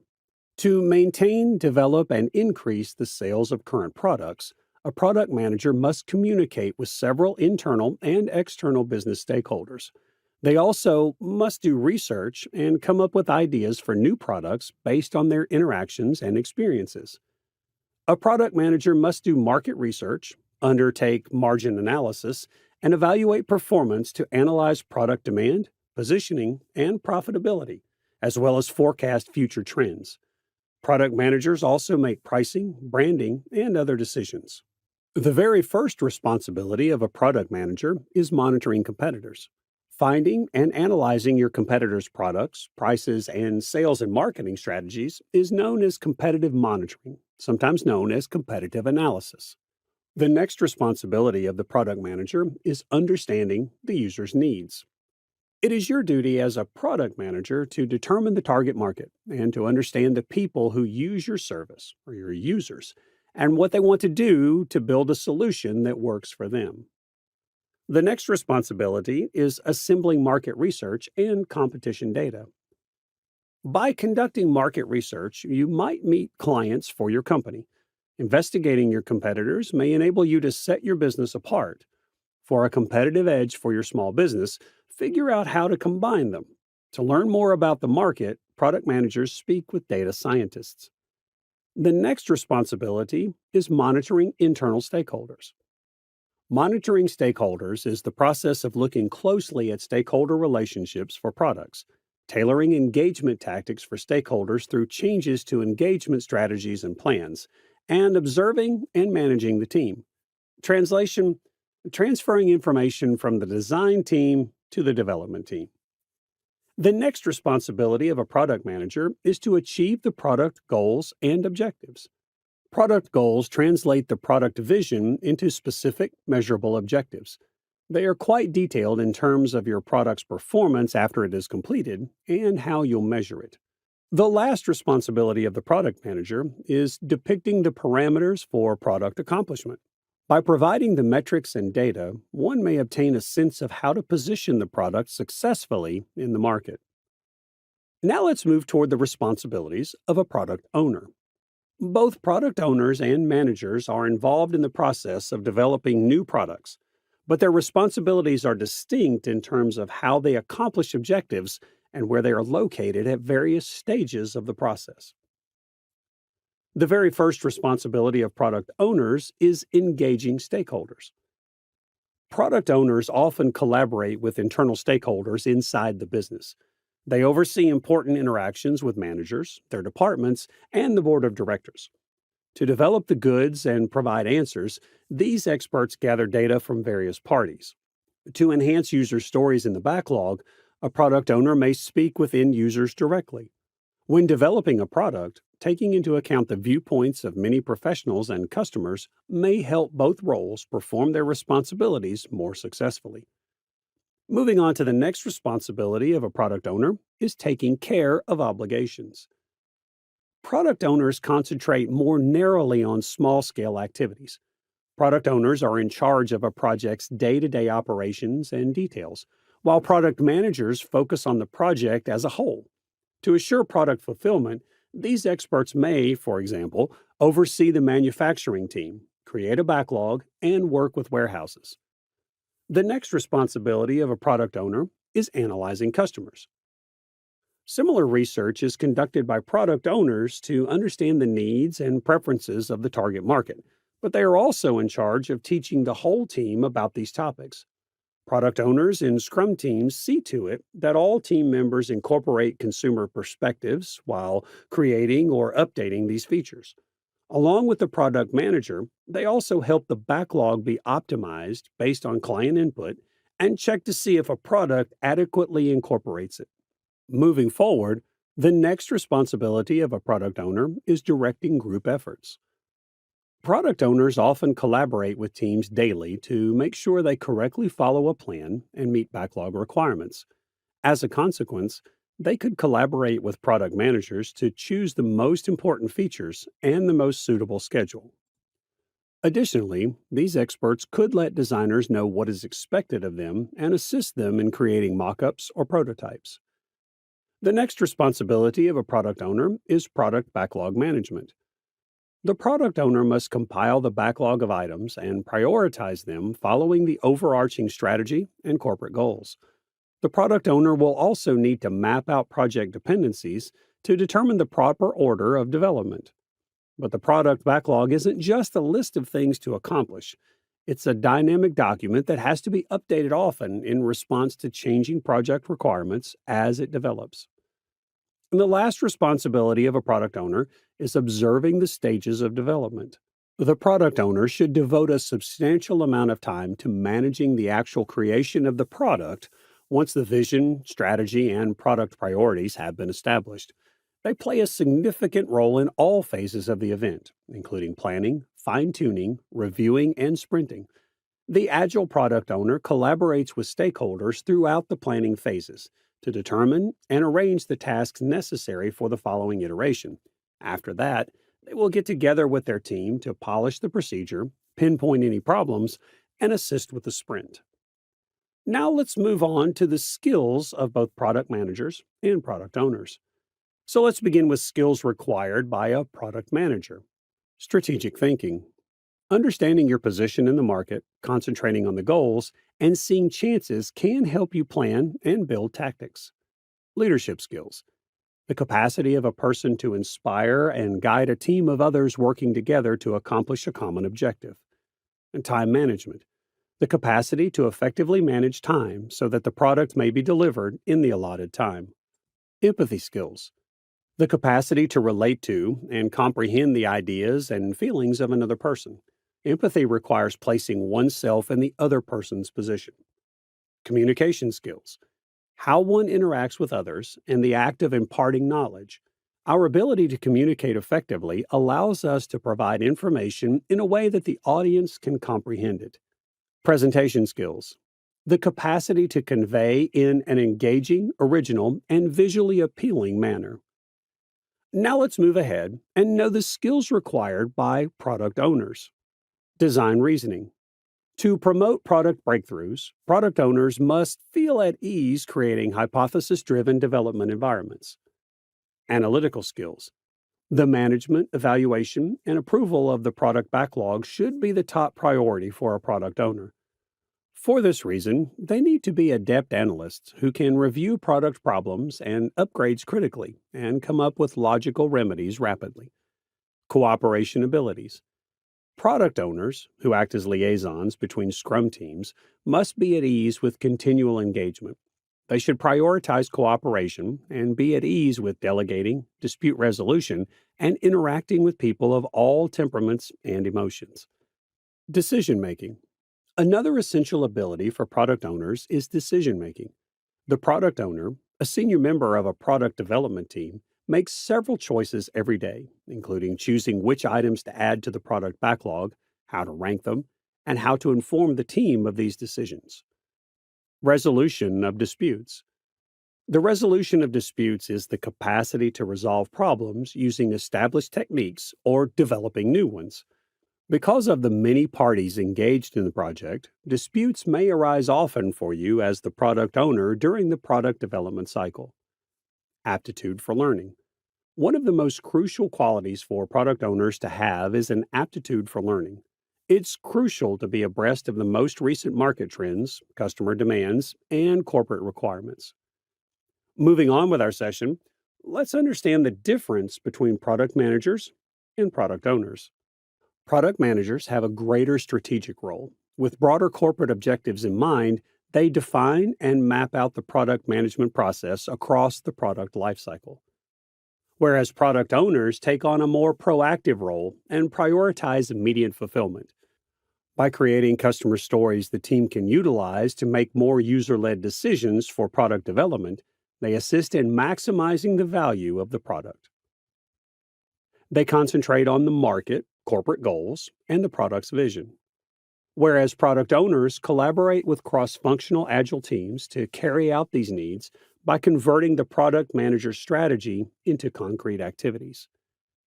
The why, who, and what are the responsibility of the product manager.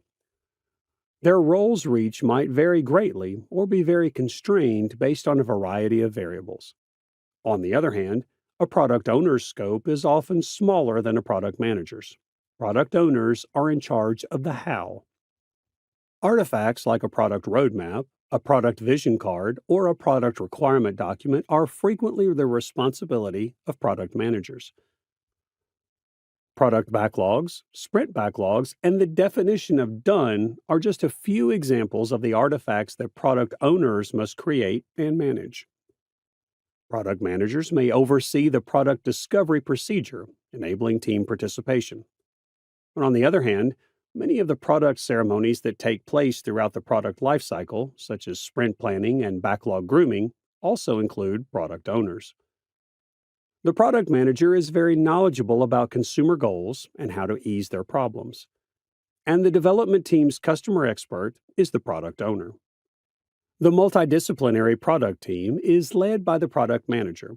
They are ultimately in charge of achieving business and product objectives and also report progress to executives. Whereas the implementation activities are overseen by the product owner on the development team. To decide which features the development team will focus on next, they collaborate closely with the product manager and other product team members. Based on client feedback, the product manager fine-tunes and modifies the product strategy and vision. But product owners make sure that consumers' opinions are considered when choices about various products are made within the company. Long-term customer support and continuous product capabilities are priorities for product managers. Whereas product sprints and releases continue to get product owners short to mid-term attention.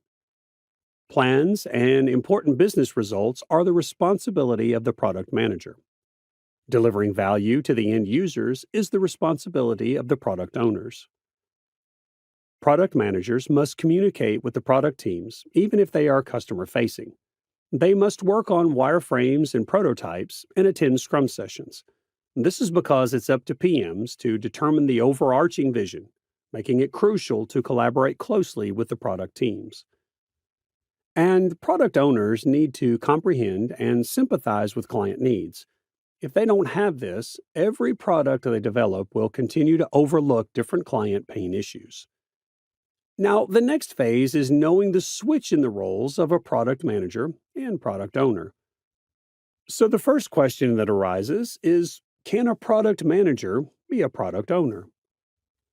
A product manager's role encompasses end-to-end product management, including feature functionality, product road mapping, and reacting to customer input, in addition to product development and Scrum. A product manager can also be a product owner because they have a common objective.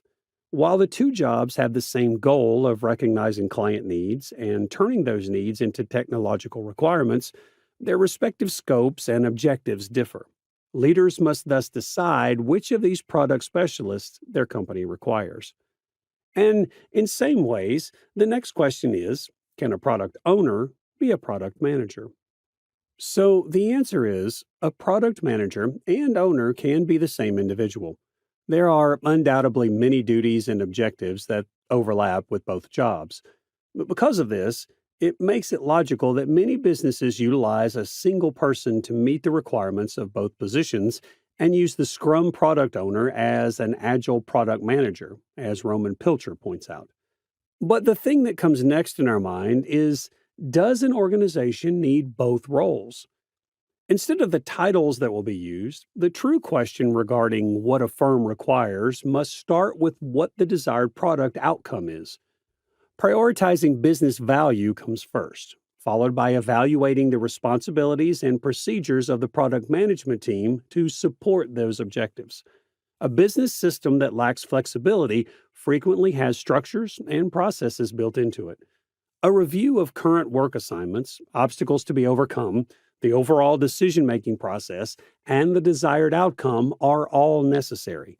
A better understanding of the business's operations will exist once all of these issues have been evaluated, solved, and prioritized. You'll be able to identify any issues, delays, or subpar product management. You could discover that there are new ways in which you can acclimate to the product management framework. It is possible to combine product ownership and management with other tasks, such as product marketing. Now, coming to the end of our session, let's discuss the salary of product manager and product owners. The average salary of a product manager in India is 10 lakhs per annum, and in the US is 90,000 to 160,000 US dollars per annum. The average salary of a product owner in India is 13 lakhs, and in the US is approximately 1 lakh US dollars per annum. Introduction to Agile Manifesto. The Agile Manifesto is a seminal document in the field of software development, created in 2001 by 17 software developers who sought to outline a more flexible and efficient approach to project management and development. It emphasizes individuals and interactions, working software, customer collaboration, and responding to change over traditional processes, documentation, contract negotiation, and plan following. This manifesto has since become the foundation for Agile methodologies, promoting a flexible, team-oriented approach that values adaptability and customer satisfaction above rigid adherence to plans. With the manifesto in mind, let's start exploring the 4 core values of Agile. The 4 core values of Agile focus on people and results rather than rigid processes, individuals and interactions over processes and tools, prioritizing teamwork and communication above strict adherence to tools and processes.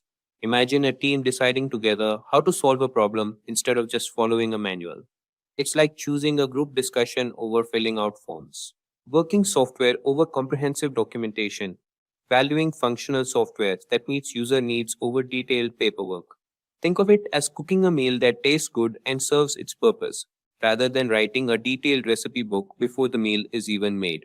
Customer collaboration over contract negotiation, emphasizing ongoing engagement with customers rather than sticking strictly to initial agreements. It's like working with a home builder who listens and adapts to your changing needs during construction instead of sticking strictly to the original plan. Responding to change over following a plan, being open to change and adapting plans as needed instead of rigidly following a set path. Picture a road trip where you're open to taking a more scenic route based on new information rather than sticking to the fastest route Google Maps suggested initially. These values guide the Agile methodology towards flexibility, efficiency, and customer satisfaction. The 12 Principles of Agile Software Development. The 12 Principles of Agile Software Development, as outlined in the Agile Manifesto, advocate for customer satisfaction through early and continuous software delivery. Prioritizes getting a functional product to the customer as soon as possible, then updating it regularly. Example, a team releases a basic version of an app to meet initial user needs, then adds new features based on feedback. Welcoming changing requirements even late in development. It is time consuming to handle large and complicated work while managing project activities. Therefore, a better strategy is to break the task into manageable, sizable chunks. In addition, it would be simpler for the team members to see possible bottlenecks and deal with delays if the clients were always kept informed. For example, if users need a new feature because their needs have changed, the development team works to incorporate it, even if it wasn't in the original plan. Frequent delivery of working software. According to the Agile methodology, working software is frequently delivered in a shorter amount of time. Team members must consistently raise their performance standards as a result of this iterative process. For example, delivering updates every 2 weeks to continuously improve and adjust the software based on user input. Business people and developers must work together daily throughout the project. In order to ensure that the business and development sides of the project can communicate effectively and, more importantly, collaborate, a bridge between them must be built. To facilitate an intellectual exchange that both parties can agree on, make use of the same tools you would have used in managing remote teams. For example, regular meetings between the client and the team to discuss the project's direction and adapt as necessary. Build projects around motivated individuals. Give them the environment and support they need and trust them to get the job done. The project manager must establish a supportive and stimulating environment where team members are free to express their ideas and make recommendations for enhancing the output of the group. This results in a massive improvement in their general performance, eventually aiding the project. For example, allowing a developer to choose their tools or method of working to solve a problem can lead to more innovative and effective solutions. The most efficient and effective method of conveying information to and within a development team is face to face conversation. Efficient communication among the parties concerned is stressed strongly in the Agile Manifesto. Thanks to improvements in communication technologies, it's now simpler. Instead of having a quick conference in the office, all participants can now meet via video conferencing. For example, solving misunderstandings or clarifying requirements through direct discussion rather than through emails or reports. Working software is the primary measure of progress. Delivering a functional product that pleases the consumer is the single determinant that can guarantee success. Before Agile, numerous success metrics decreased the quality of the finished product. For example, a team focuses on delivering a basic but operational piece of software first, rather than ensuring every document is perfect. Agile processes promote sustainable development. The sponsors, developers, and users should be able to maintain a constant pace indefinitely. Burnout will occur if you work on a project for a long time. It's inevitable. Avoid placing too much of a workload on your employees. The value of your project will be affected. So, assemble the best team for the job that will work hard but refrain from overworking themselves and endangering the project's quality. For example, instead of pushing for long hours to meet an unrealistic deadline, the team sets a realistic timeline that allows for steady progress without overtime. Continuous attention to technical excellence and good design enhances agility. Any agile team's main goal should be to provide value to the client. Therefore, a multi-skilled team that can manage all the project's technical components and offers the chance for continual improvement is crucial. For example, regularly refactoring code to improve its structure without changing its external behavior. Simplicity, the art of maximizing the amount of work not done, is essential. You should avoid adding extraneous complexity to a project if you want to complete it swiftly. You can accomplish this in various ways, including by using agile tools, which eliminate busy work and offer you more significant influence over all project-related decisions. For example, developers decide not to add a feature that only a few users would use, keeping the system more straightforward and easier to maintain. The best architectures, requirements, and designs emerge from self-organizing teams. Simply said, a self-organized workforce with decision-making autonomy would function better since each team member would be responsible for meeting client expectations rather than a lone project manager. For example, a team decides who will work on what tasks based on each member's strengths and current workload rather than having a manager assign tasks. At regular intervals, the team reflects on how to become more effective, then tunes and adjusts its behavior accordingly.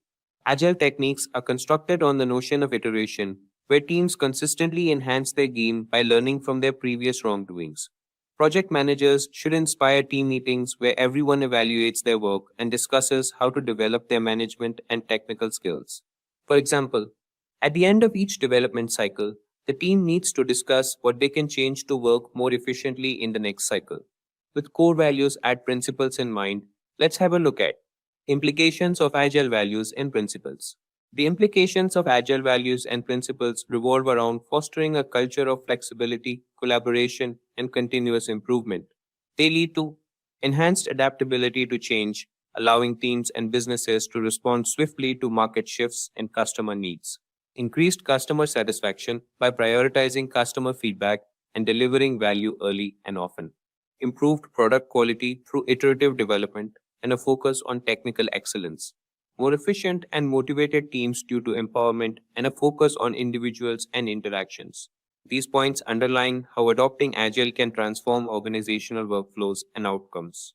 Now, let's see some real-world applications of Agile. Innovation in tech. Companies like Spotify utilize Agile to foster innovation, rapidly testing and deploying new features. Adapting to market changes.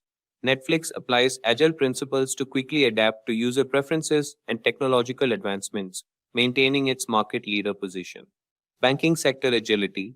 Banks have adopted Agile to improve their digital services, making customer transactions smoother and more secure. Healthcare efficiency.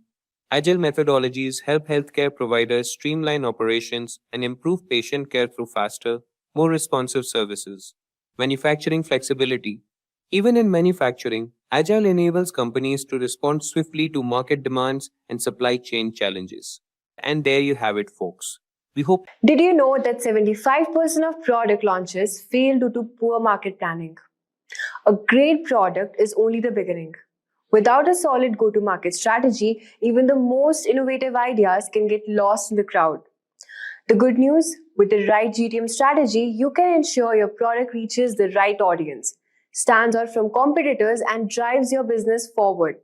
Today, AI and generative AI are transforming how businesses craft and execute GTM strategies. From automating customer insights to creating targeted marketing content, AI is helping businesses launch faster and smarter. These technologies enable you to gather market insights, predict trends, and automate large parts of marketing funnel, leaving your team free to focus on more strategic moves. Take Dropbox, for example, competing with giants like Google Drive and OneDrive. They used a product-led growth strategy and a referral program to grow their user base without massive ad spend. Now imagine how faster they could have scaled with AI-powered analytics and generative AI for personalized messaging. AI is reshaping digital marketing and making GTM strategies more effective than ever. By the end of this video, you will understand key GTM strategies, how to define your market, and execute your plan like a pro. So let us first start by understanding what is a go-to-market strategy framework. In simple terms, it's a step-by-step process for bringing a product or service to market. It answers key questions like who we are selling to, how do we reach them, and how do we stand out from competitors. For example, let's say you're launching a new project management tool. Your GTM framework would help you identify your target market, maybe small business or startups. Figure out how to communicate the benefits of your tool and decide whether you'll focus on inbound marketing or outbound sales to get the word out. We will understand inbound marketing and outbound sales in the upcoming topic. The GTM framework aligns everyone on your team and gives you a clear plan to follow from start to finish. Now, first, we have to understand how to define your market. This is all about figuring out who you are selling to. A common mistake businesses make is trying to sell to everyone. But in reality, you need to narrow down your target market. Let's say you have developed a new fitness app. Instead of targeting all fitness enthusiasts, you could define your market as busy professionals who want quick, effective workouts. This helps you focus your marketing efforts and craft more tailored message. The more specific you get, the better you can target your audience and connect with their needs. So now, the next step is to define your why. Your value proposition is essentially why people should choose you. It's the unique benefit your product offers that your competitors can't match. Let's go back to the fitness app example. Your value proposition might be we help busy professionals squeeze in a 15-minute workout that's just as effective as a full hour in the gym. You're not just offering fitness, but also offering convenience and time saving, which speaks directly to your audience.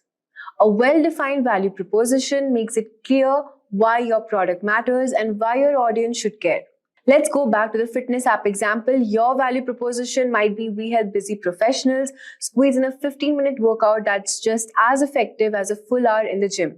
You're not just offering fitness, but also convenience and time saving, which speaks directly to your audience. A well-defined value proposition makes it clear why your product matters and why your audience should care. The next step is positioning. Positioning is all about figuring out where your product fits in the market and how you will differentiate from the competition. Let's say you're launching a premium skincare line. Your positioning might focus on the high-end natural ingredients you use, which differentiate you from the mass market products. Your positioning helps set the stage for your pricing, branding, and overall market strategy. So what are the 5 go-to-market strategies? When it comes to launching a product or entering a new market, there are 5 primary go-to-market strategies which businesses typically use. The strategy allows you to choose which depends on your product, target market, and overall business goals. Let's break down each strategy with examples so that you can see how they play out in real life. The first is inbound marketing. So this marketing attracts customers by creating valuable content that addresses their needs and pain points. Over time, potential customers find your content organically through search engines or social media. For example, HubSpot mastered inbound marketing by providing free resources like blogs and webinars. Their content is optimized for search engines, leading small businesses to their site, where they eventually convert to customers. This marketing is best for companies which is investing in long-term content creation and SEO to attract organic leads. The second is outbound sales. Outbound sales involve directly reaching out to prospects through cold calls, emails, and demos. This approach is more direct and aggressive, targeting high-value clients.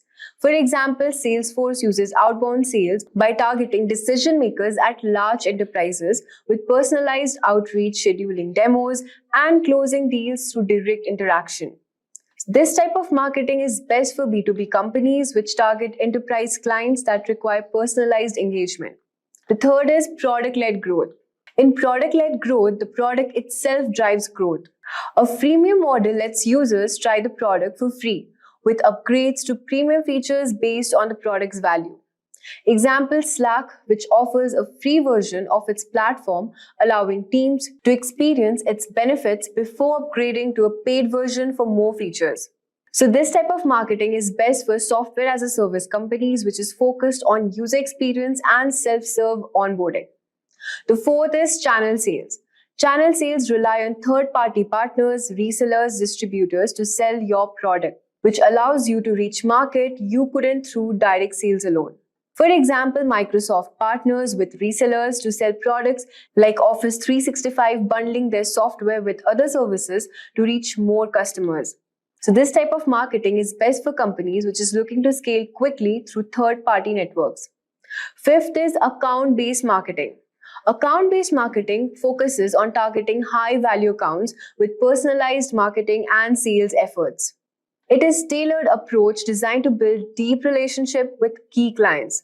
Example, Snowflake targets large enterprises like finance and healthcare companies, crafting personalized content and outreach to address their specific needs. This type of marketing is best for B2B companies, which targets large enterprises where personalization is key to closing deals. Now that we have discussed the top 5 marketing strategies, let's now talk about important step, which is understanding the competition. Knowing your competition is crucial to understand the successful go-to-market strategy. You need to ask who else is solving the same problem and how they're doing it. Once you understand your competition, you can figure out how to differentiate yourself. For example, if you are selling a new project management tool, you might find that the competitors offer more features, but they are too complicated for small businesses. So your strategy could be offering more simpler, user-friendly tool specifically designed for startups and small businesses. The next step is messaging. Your messaging is how you communicate your value to your audience. It's important to keep your message clear and consistent across all the channels. Think of messaging as the story you tell about your product. What makes your product special? How will it improve your customer's life? This messaging needs to come across in your website, email, ads, and even in sale conversations. For example, if your value proposition is about saving time, your messaging might say, get fit in just 15 minutes a day. No gym required. This directly speaks to your audience pain point of not having enough time for long workouts. Next step is execution. Now it's time to put everything into action. You have defined your market, crafted your messaging, and figured out how to stand out from the competition. Your execution could involve inbound marketing like content, social media, and SEO. Outbound sales through cold outreach or email campaigns. Partnerships with other businesses that reach your target audience. For example, if you're using inbound marketing, you might create helpful blog posts or videos that address your audience's pain points and lead them to your product. If you're using outbound, you'll want a highly targeted email campaign that resonates with potential customers. So guys, let's start with the first fundamental question, that why do companies conduct market research? So guys, market research is a process of gathering, analyzing, and interpreting information about a market, including its customers, competitors, and overall industry dynamics. It involves collecting data from various sources such as surveys, interviews, observations, and secondary research also, and using that data to gain insights into market trends, consumer preferences, and competitive landscape. The primary objective of market research are: first, understanding the consumer needs, preferences, and behavior. Second one we have is identifying market opportunities and potential threats. Third one we have is assessing the feasibility and viability of new product or services. Now let's move on and try to understand what are the major categories of market research. Here are top 4 major categories of market research. The first one that we have all over here is quantitative research. This category focuses on collecting numerical data from a large sample size to quantify consumer behaviors, preferences, and attitudes. It involves methods such as surveys, online polls, questionnaires, and experiments, which allows for statistical analysis and generalization of findings. Next one we have all over here is qualitative research. Qualitative research aims to gain deeper insights into consumer motivations, perceptions, and attitudes through non-numerical data collection methods. Techniques such as interviews, focus groups, ethnographic studies, and observations are commonly used to provide rich, descriptive insights into consumer behavior. Third one we have all over here is primary research. Primary research involves collecting first-hand data directly from the target market using methods such as surveys, interviews, and observations. This type of research provides customized and up-to-date information tailored to the specific research objective of the project. And finally we have is secondary research. Secondary research involves gathering and analyzing existing data and information that has already been collected by other sources. This can include industry reports, government publications, academic studies, market intelligence reports, and data from online databases. Secondary research is often used to supplement primary research findings, provide context, or validate research hypotheses. Now let's move on and try to understand what are the benefits of using marketing techniques. So guys, using market research techniques offer numerous benefits, including few of them are: the first one that we have all over here is understanding customer needs. Market research techniques allows businessmen to gain insights into customer preferences, behaviors, and needs. By understanding what drives their target audience, businesses can develop products and services that better meet customer expectations, leading to increased customer satisfaction and loyalty. Second one we have is identifying market opportunities. Through market research, businesses can identify new market trends, niches, and opportunities for growth. By analyzing market data and consumer insights, businesses can uncover unmet needs or underserved segments, which allows them to capitalize on emerging trends and gain a competitive edge. Third one we have all over here is informed market decision. Market research techniques provide valuable feedback that can be used to inform product development efforts. By gathering insights from customers through surveys, interviews, or focus groups, businesses can identify product features, functionalities, and improvements that align with customer preferences and market demands. Next one we have all over here is measuring ROI. Market research enables businesses to measure the effectiveness of their marketing initiatives, product launches, or strategic decision by tracking the key performance indicators or KPIs and also conducting post-campaign analysis. Businesses can evaluate their return on investment and identify areas for improvement or optimization. Overall, market research techniques provide businesses with valuable insights, enabling them to make data-driven decisions, stay ahead of market trends, and maintain a competitive edge in today's dynamic business environment. Now let's move on and discuss about top marketing research techniques. Here are some of the top 8 marketing techniques. The first one that we have all over here is surveys. If I talk about surveys, guys, surveys are a research method which are used to collect data from sample of individuals by asking them questions about their attitudes, behaviors, preferences, or opinions.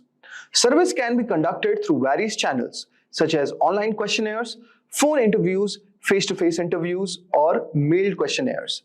Second one we have all over here is focus groups. Focus groups are a qualitative research method that involves gathering a small group of individuals representing the target market, to participate a guided discussion led by a moderator. Focus groups provide insights into consumer perceptions, opinions, and attitudes through group interaction and discussion. Third one we have all over here is social media listening. Social media listening, also known as social media monitoring or social media listening, involves monitoring and analyzing conversations, mentions, and trends on social media platforms to understand consumer sentiment, preferences, and behavior. Social media listening allows businesses to track brand mentions, monitor competitor activities, identify emerging trends, and engage with customers in real time. Fourth one we have all over here is experimental research. Experimental research is a method which is used to establish cause and effect relationships between variables by manipulating one or more variables, observing the effects on another variable. Experimental research involves control experiments conducted in laboratory or real-world settings to test hypotheses and draw conclusions about the effects of interventions or treatments. Next one we have all over here is data mining. Guys, you would have heard about data mining. Data mining is the process of extracting patterns, trends, and insights from large data sets using various statistical, machine learning, and data analysis techniques. Data mining allows businesses to uncover valuable insights about consumer behavior, preferences, and trends hidden within large volumes of data. Next one we have is observation. Observation is a research method used to systematically observe and record behaviors, events, or phenomena in natural or controlled settings without direct interaction with participants. Observation allows researchers to gather data about participant actions, interactions, and behavior as they occur in real time. Next one we have is public domain data.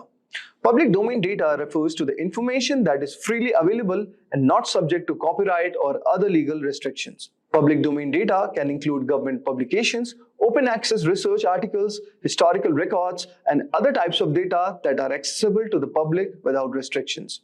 Next one we have all over here is competitive analysis. Competitive analysis is the process of evaluating and analyzing the strengths and weaknesses of competitors with a specific industry or market. Competitive analysis involves gathering information about competitors' product, pricing strategies, marketing efforts, and market share to identify opportunities and threats and inform strategic decision making. So guys, I hope so you would have got an idea regarding what are the top 8 marketing techniques that you can apply for your business. Now let's move on and discuss a case study of Apple, where we are going to discover how their market research made one of the most successful product, which is known as iPod. So guys, in the early 2000s, Apple revolutionized the music industry with the introduction of iPod, a portable digital music player. Apple's success with the iPod can be attributed in part to its meticulous market research and understanding of consumer needs.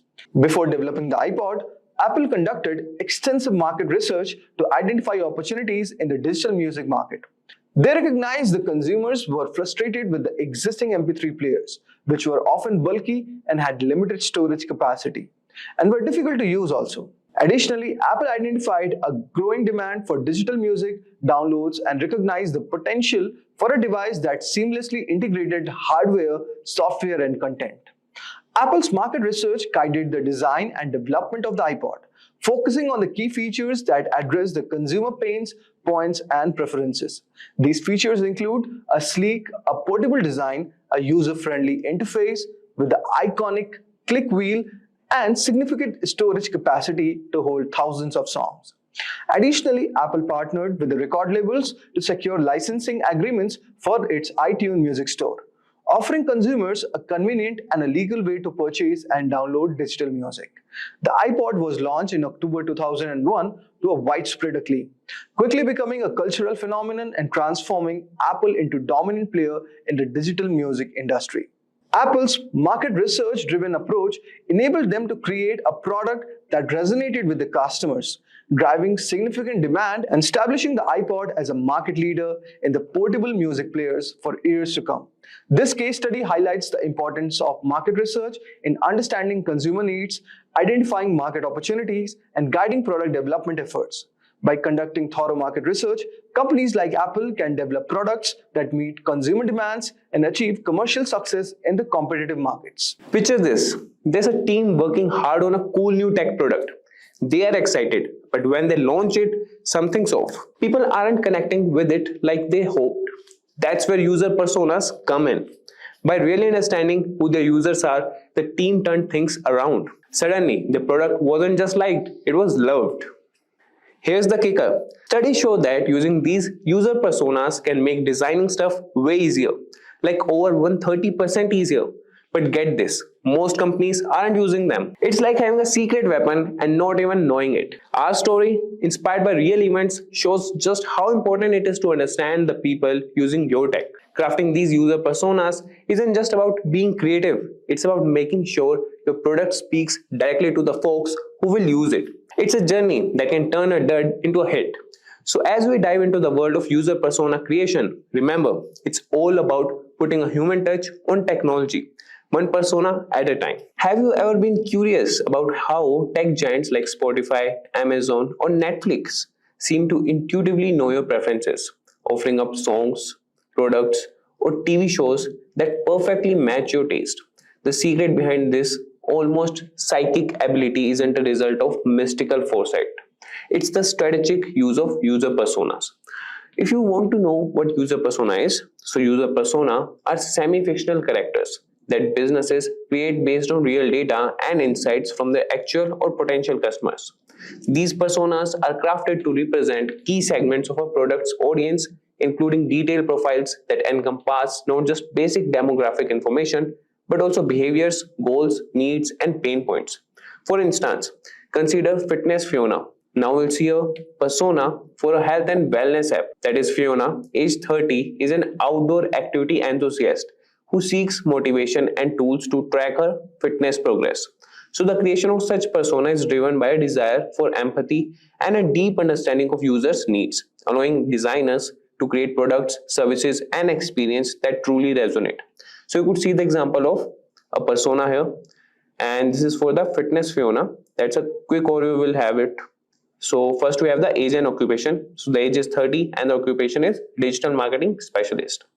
And then we have the lifestyle and interest. So the lifestyle is, it leads or she leads an active lifestyle with a keen interest in outdoor activities like running and hiking, and value health, community, and personal growth. And then the goals. She seeks to maintain a healthy, balanced lifestyle despite a busy schedule and aims to stay fit and participate in community fitness events.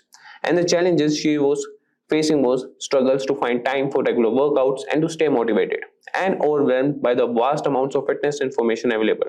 And if we talk about her app usage, so she prefers using fitness tracking apps and engaging with health and wellness content online.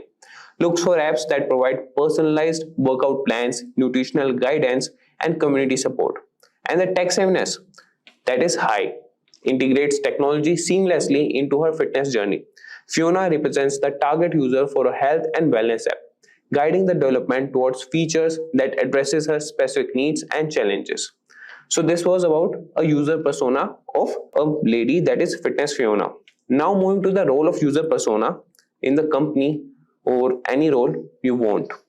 So user persona play a pivotal role in guiding the development and marketing of products and services. Their impact is far-reaching, influencing decisions across various stages of project development and execution. So let's see the points. The number one is enhances user-centered design.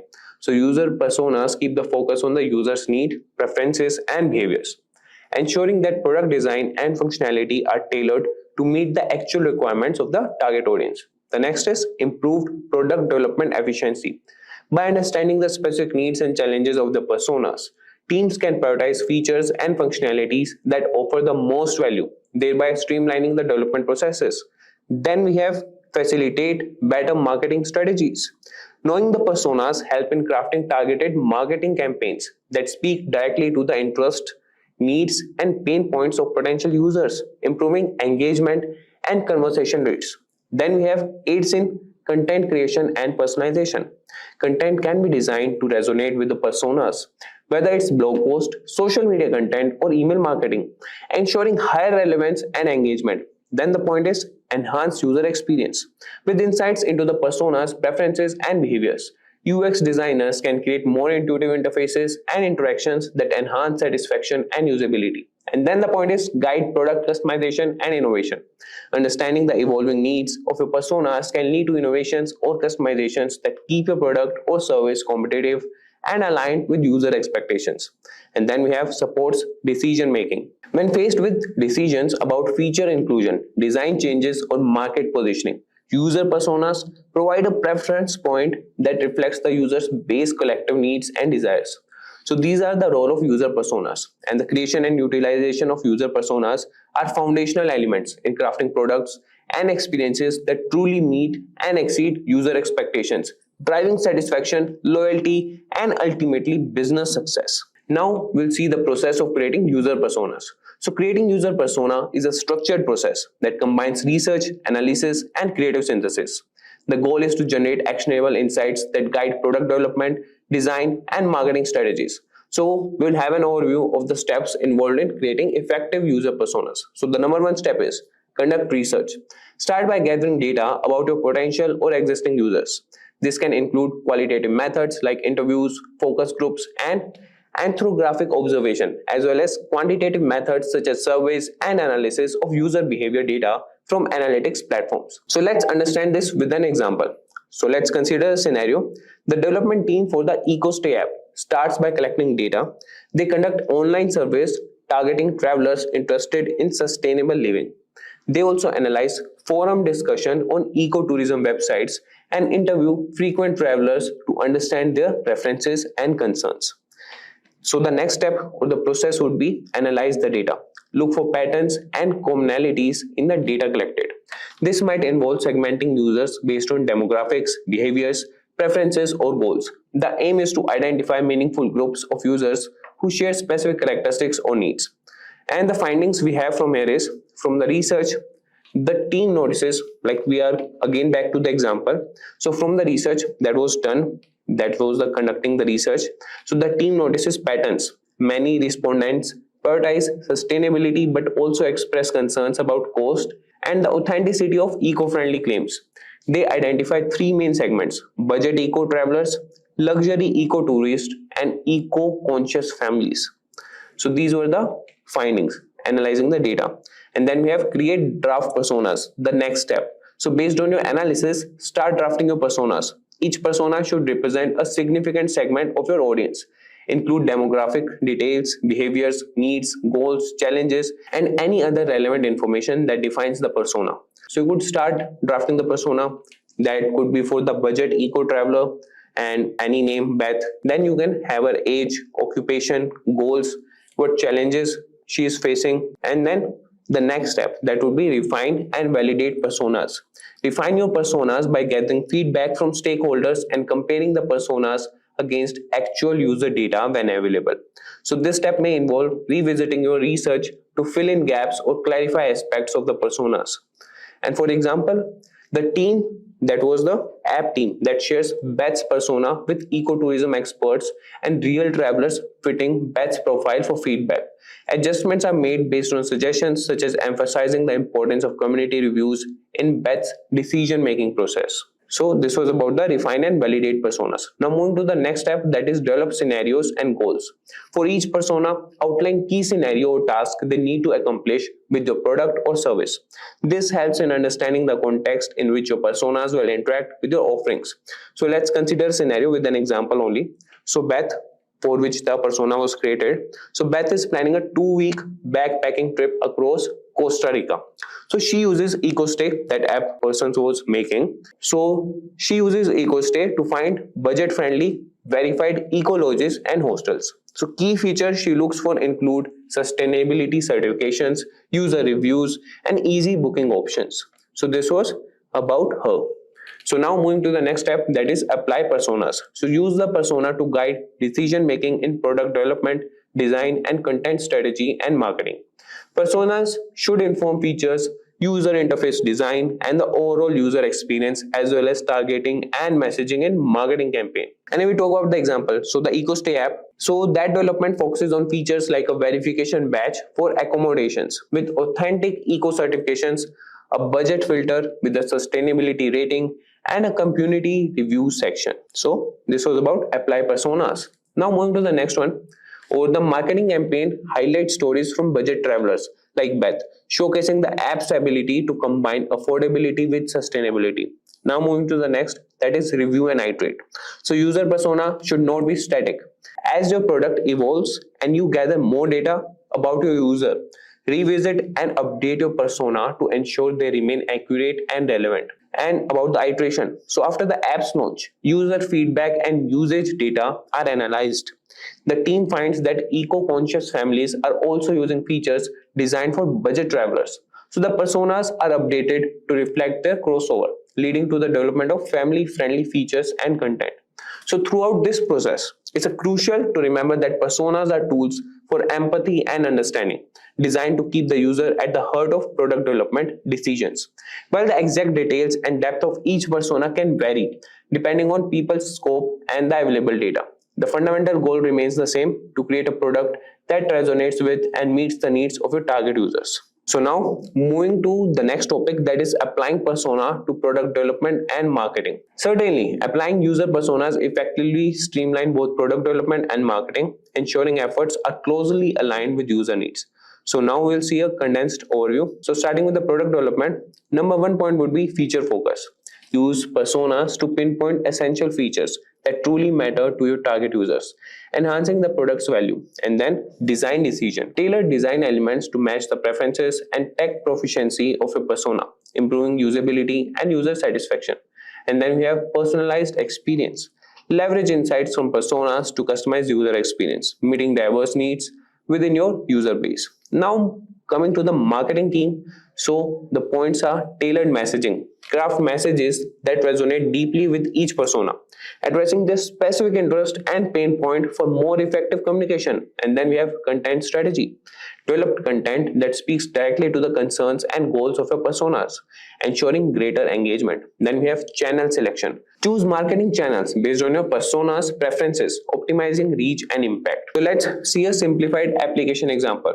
For a fitness app aimed at users like Fitness Fiona, the development team might focus on personalized workout plans and social sharing features, while marketing efforts could highlight success stories and tips for busy lifestyles, directly catering to Fiona's interest and needs.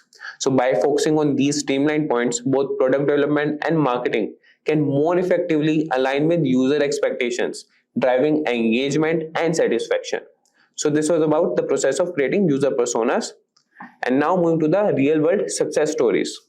So real world success stories serve as powerful illustrations of the tangible impact user personas can have on product development and marketing strategies.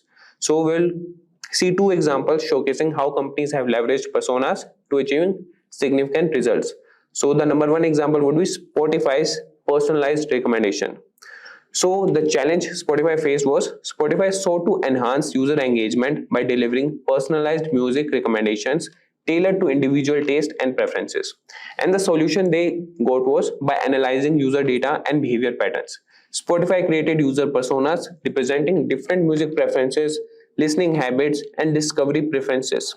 These personas informed the development of algorithms that powered personalized playlists such as Discover Weekly and Daily Mix, providing users with a customized music experience. And the outcome it generated was Spotify's use of personas and personalized recommendations led to a significant increase in user engagement and satisfaction. Discover Weekly alone reached over 40 million users within its first year, driving longer listening sessions and boosting user retention rates. Now moving to the next example, that is Airbnb's host and guest personas. So the challenge was Airbnb aimed to enhance the experience for both host and guest by understanding their distinct needs and pain points. And the solution they output or the outcome was detailed personas for both host and guest, encompassing demographic information, motivations, and behaviors. So these personas guided product development decisions, informing the design of features such as host profiles, guest reviews, and search filters tailored to specific preferences. And the outcome that got was by aligning product features with the needs of their user persona. Airbnb achieved significant growth and improved user satisfaction. Hosts felt more empowered to showcase their properties effectively, while guests enjoyed a more personalized and seamless booking experience, resulting in increased bookings and positive reviews. So these real-world success stories highlight the transformative impact that user personas can have on product development and marketing strategies. So by understanding their users on a deeper level and tailoring their offerings accordingly, companies can drive engagement, retention, and ultimately business success. Now, talking about the common pitfalls and tips. So navigating the creation and application of user persona comes with its share of challenges. So here we will see some common pitfalls to avoid and tips to ensure effective use of persona. So the common pitfalls are overgeneralization, creating personas that are too broad or stereotypical that can lead to inaccurate representations of your user base, resulting in ineffective strategies. And then comes the point, lack of data validation. Relying solely on assumptions or anecdotal evidence without validating personas with real user data can lead to misleading insights and misguided decisions. And then comes the static personas. Treating personas as static representations of users can result in outdated or irrelevant profiles.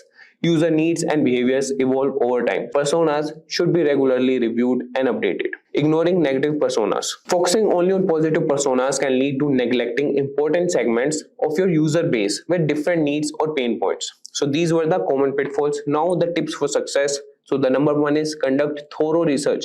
Invest time and resources into collecting both qualitative and quantitative data to ensure your personas are based on accurate and comprehensive insights. Then comes the point, validate persona with real users. Use surveys, interviews, and user testing to validate personas and ensure they accurately represent your target audience. Then comes the iterate and update regularly. Continuously revisit and refine your personas based on new data and insights to keep them relevant and aligned with evolving user needs. Then comes the point, focus on key personas. Prioritize personas that represent the most significant segments of your user base, focusing your efforts on addressing their needs and preferences. And then comes involve cross-functional teams. Collaborate with stakeholders from different departments, including marketing, design, and product management, to ensure alignment and buy-in for persona-driven strategies. And then comes user personas as decision-making tools. Integrate personas into your decision-making processes for product development, marketing, and content strategy to ensure user-centric outcomes. So by avoiding common pitfalls and following these tips, you can harness the power of user personas to drive informed decision-making, improve user experiences, and ultimately achieve greater success with your products and services. And in summary, user personas are an invaluable tool for understanding and empathizing with your target audience. By creating detailed profiles based on real data, you can inform product development, design, and marketing strategies effectively. Avoid common pitfalls like overgeneralization and static personas by continuously validating and updating them. With user personas, you can prioritize features, make informed decisions, and tailor experiences that resonate with users, ultimately driving engagement and business success. Hey there, fellow entrepreneurs. So picture this, you have got this killer product idea, right? And naturally, you want it to be like totally flawless before you launch it out into the world. But here's the thing, no matter how much you sweat over it, there's always going to be some hiccup or snag along the way. It's just the way the cookie crumbles, you know.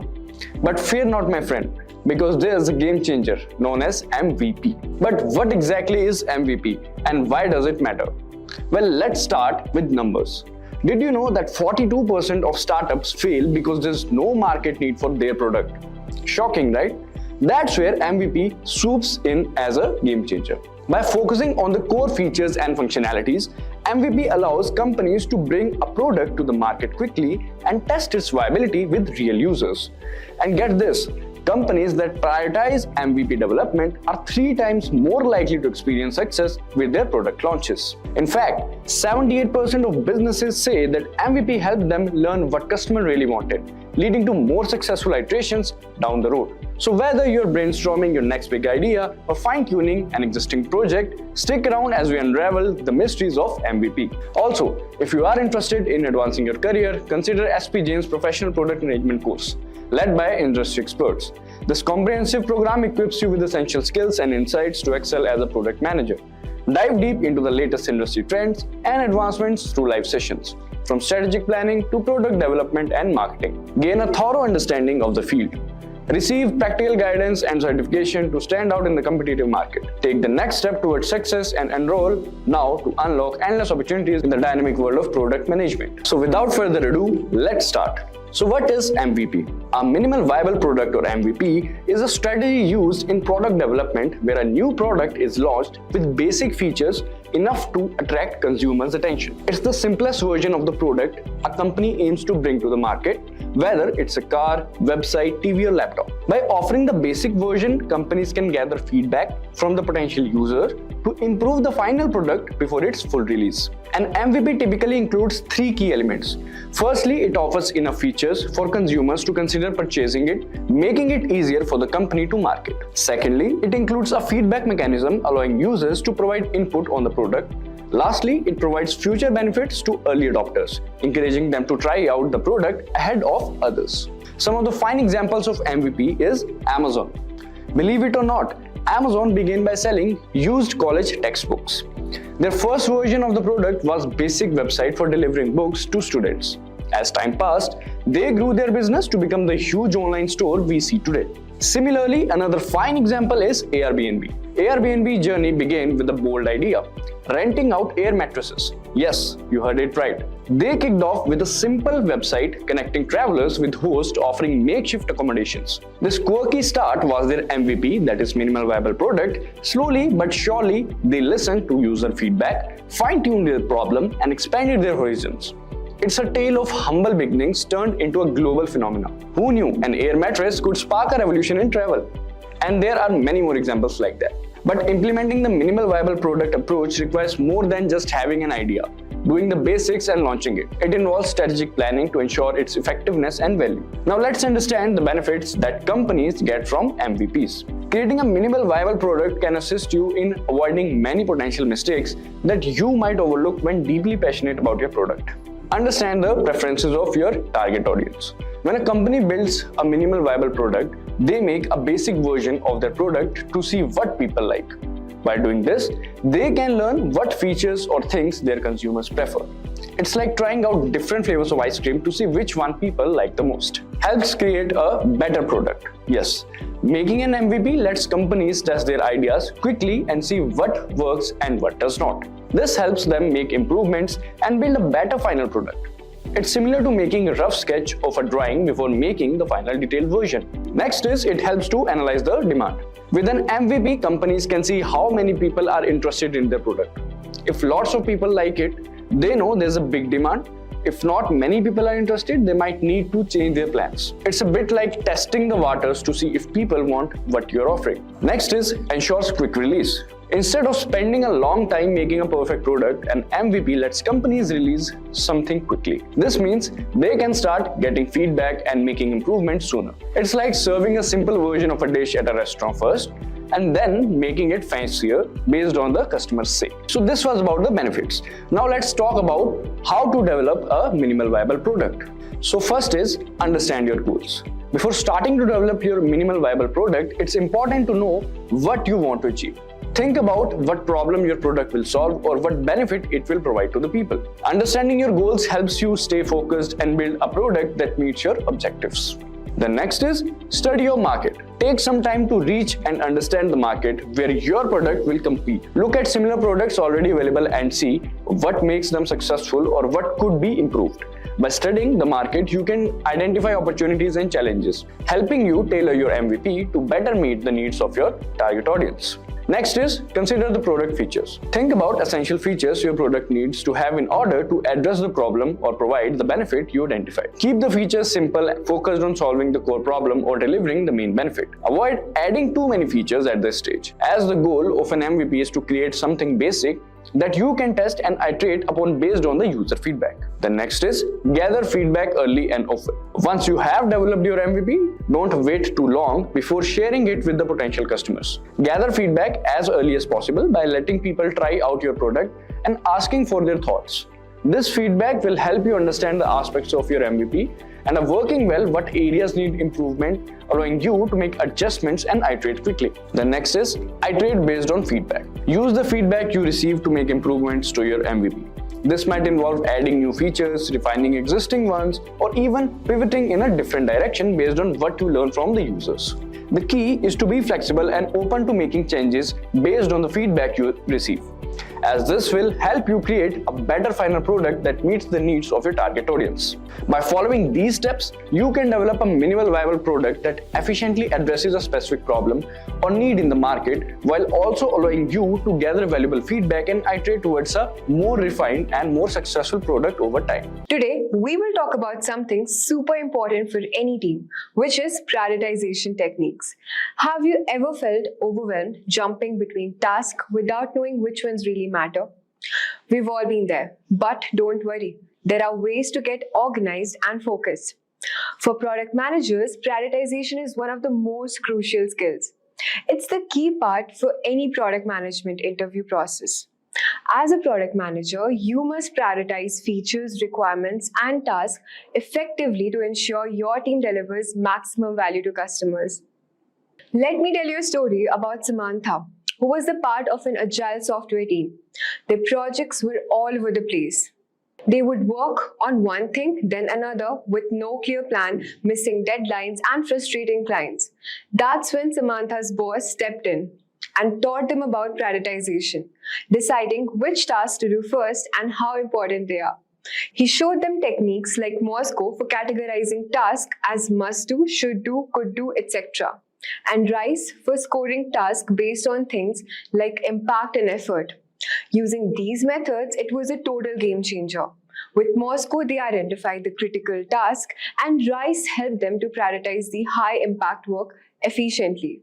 Suddenly, projects were organized, work was delivered on time, and clients were happy. As success spread, other teams started prioritizing it too. It boosted productivity across the whole company. Samantha felt proud to be the part of making the work better. From then on, prioritization became the core part of how they operated for clarity and focus on what mattered the most. In this video, we will be covering what is prioritization technique, importance of prioritization, 7 most popular prioritization techniques like Moscow method, Kano model, weighted shortest job first, RICE scoring model, value versus complexity effort matrix, Eisenhower matrix, walking skeleton method, etc. Also choosing the right prioritization technique. Well, prioritization technique is a method used to determine the order of importance of task, activities, or elements within a project or process. It helps to identify what needs to be done first, what can wait, and what may not need to be done at all. This technique involves assessing the relative significance, urgency, or impact of different items and arranging them in logical sequence or order of importance.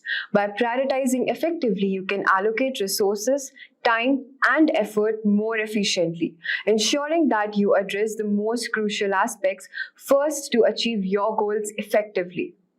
But why is prioritizing so important? Let's discuss. The importance of prioritization. Prioritization is crucial for several reasons. At first, we have limited resources. Every team has limited resources, whether time, budget, or manpower. Prioritization helps you make most of these resources by focusing on the most important features first. Then we have customer satisfaction. By delivering the most valuable features first, you can keep your customers happy and engaged with your product. Moving on to competitive advantage. In today's fast-paced market, prioritization can give you a competitive edge by allowing you to quickly adapt to changing customer needs and market trends. Now that we have understood the importance of prioritization, let's dive into some of the most popular prioritization techniques. The 7 most popular prioritization techniques we will discuss today are as follows. At first, we have Moscow method, moving on to Kano model, RICE scoring model, Eisenhower matrix, value versus complexity matrix, weighted shortest job first, and then at last we have the walking skeleton method. Let us start with the first method, which is the Moscow method. Moscow is a simple way to prioritize tasks and features when working on a project. It stands for must, should, could, and want. Let me break it down for you. Must. These are the essential features that absolutely have to be included. If you do not have these, the project will fail. Then should. These are the important features that you should try to include, but they are not critical. They would be great to have if possible. That's it. Then we have could. These are nice to have smaller improvements or additions, and leaving them out won't really impact the project. Want. These are the lowest priority items that don't match the current needs or goals. You can safely leave these out for now. By separating everything into these 4 buckets, you can get super clear as a team on the true priorities and make sure you're laser focused on checking those must-have boxes first. So what are the pros and cons of this method? Well, first off, it's dead simple. No complex calculation or scoring systems are needed. You can prioritize a massive backlog just by rapidly categorizing each them. It's also flexible since there are no strict rules or timelines within each bucket. If a should item needs to be deprioritized, no problem. Just move it to the cloud or want as needed. And finally, the clear separation into these universal terms helps get everyone, developers, designers, product managers, and stakeholders on the same page instantly when it comes to understanding priorities. Of course, there are some downsides too. While it's easy to categorize, Moscow doesn't give you a specific implementation plan or sequence to follow. You have to figure that part out separately. You can also lack some bigger pictures perspective by just focusing on individual feature priorities. You might miss out the strategic product goals or overarching business objectives. And sometimes those category lines can get you a little blurry. In a certain feature, a must-have or a should. Reasonable people may disagree, but in all, Moscow is a simple yet powerful prioritization technique, especially for smaller projects or tighter scopes where you need priorities locked in quickly. For bigger, more complex undertakings, it can't be your only prioritization method.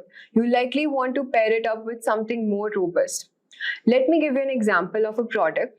For example, a mobile app for buying crypto. The must would include the ability to buy and sell coins, maintain a portfolio view, and set up payment methods. Those are the essential no-brainer priorities. Shoulds could be things like advanced chart analysis, alerts, price tracking, and maybe even integrated social trading features. They are really valuable, but not required for an MVP. Could might include custom valuable additions, might include captivating video intros or integrated video calling features. Unnecessary additions could be custom app themes. Features user might dislike include intrusive ads or sneaky premium upsells. By prioritizing based on this model, you can perfect the essential experience before focusing on extra features, themes, or watch list, but doesn't break the core experience. And wants for our initial launch could be things like advanced tax tools, purchase of other asset classes, or automating trades with bots, just not crucial priorities for the first version. By categorizing your backlog into Moscow, you can clearly see that you need to prioritize those 3 must-have items above everything else to have a chance at a successful initial launch. The rest can be prioritized separately within their respective buckets. So that's Moscow in a nutshell, a simple, flexible way to rapidly categorize your priorities at a very first step. Next, we have the Kano model. This one is all about making sure that we are delivering what our users want and care about. It splits features into a few buckets: must-have, one-dimensional, attractive, total time wasters, and stuff. That's all. It splits features into few buckets: must-have, one-dimensional, attractive, total time wasters, and stuff. To use it, we survey our potential users and get them to categorize each feature based on how it impacts their satisfaction. The must-have are things that absolutely need for the product to work at all. One-dimensional features are nice to have that will please them if you get them, but disappoint if you don't. Attractive features are awesome bonus points that delight users, but it's no big deal if they are missing. Indifferent stuff doesn't really matter either way. And reverse features are things users actively hate having. The pros are that it really highlights what matters most to customers and ranks features by their priorities. The downsides is that it ignores how difficult these features are to get built. It's also time consuming to get that user feedback in the first place. This is all for the pros and cons, but when does it make sense to use Cano? Well, it's great for branding new products to get an initial reality check before you start designing, or for validating prototypes and making sure you're on the right track. Let me now give you an example. Say like you're building a dating app, the must-have might be the ability to create profile, browse potential matches, and message people. One-dimensional could be stuff like advanced filtering, super likes, etc. Valuable additions might include captivating video intros or integrated video calling features. Unnecessary additions could be custom app themes. Features user might dislike include intrusive ads or premium upsells. By prioritizing based on this model, you can ensure you perfect the essential experience before focusing on extra features. Next, we got the RICE model, which is little more number driven. It scores each feature by looking at 4 factors: the reach or number of users who use it, the impact it have, your confidence in its success, and the manpower, effort required to build it. You grade each factor like impact, which could be massive, high, medium, low, or minimal. Then you plug those ratings into a formula to get a RICE score. Higher scores means higher priorities. It scores each feature by looking at 4 factors: the reach or number of users who use it, the impact it will have, your confidence in its success, and the manpower effort required to build it. You grade each factor like impact, which could be massive, high, medium, low, or minimal. Then you plug those ratings into a formula to get a RICE score. Higher scores means higher priorities. The pros of RICE are that it's comprehensive, accounting for user value, technical cost, risk, and all that good stuff. And it uses real metrics instead of just gut feelings. The cons are that it can be calculation heavy for every single feature, and you might be missing some of the data points for brand new products. Now, why does it make sense to use RICE? It's awesome for established products with good product metrics and usage data to draw them. Probably not the best approach for totally fresh projects without any of those numbers yet. Let's look at an example of a yoga studio app. For a new class booking feature, reach could be around 25,000 monthly active users. Impact could be massive, like 3 on the scale. Confidence in its success is medium to high, so maybe considering it to 80%. And the engineering effort is estimated around 3% months. Plugging into that formula, the RICE scores come out to be 25,000 into 3, multiplying by 0.8, which is around 20,000. You can then compare that against the scores for other potential features and prioritize accordingly. Moving on to the next model, which is the Eisenhower matrix, we don't have any complicated formulas here. Just simply divide your task into 4 buckets based on whether they are urgent, important, both, or neither. The urgent and important stuff goes into the top priority bucket to be tackled immediately. Important, not urgent tasks go in the scheduled bucket for later. Urgent but unimportant fire drills get isolated in their quadrant so you can properly manage those. And then at the last area is for the total time wasters, neither urgent nor important. The pros of this method are it's very simple to use and that it keeps you focused on the truly important tasks that drive business value. The downside is that it's quite subjective and qualitative. No hard numbers or scoring system is involved. You might be wondering, why should we use the Eisenhower matrix? Well, it works great as a personal time management framework or as a first pass for broadly prioritizing a bunch of tasks. But most likely, we want to complement it with some other techniques for a more rigorous product prioritization. Let's look at an example of a brand new e-commerce business. The urgent and important stuff is setting up the payments and shipping integrations would be a top priority.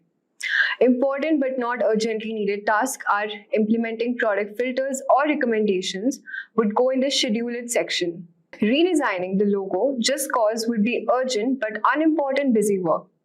Adding multi-language support way down the line would be the lowest priority section since it's neither urgent nor crucial for the launch.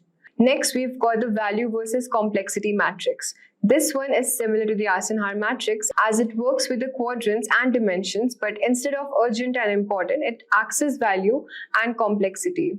With this one, we map out each feature based on its expected user or business value on one axis and the implementation complexity or engineering effort level on the other. We can use whatever scoring or definitions make sense, but the goal is to prioritize these high value, low complexity items first since they're easy wins. Really valuable but high complex stuff comes next. After that is the low value, low complexity stuff we have.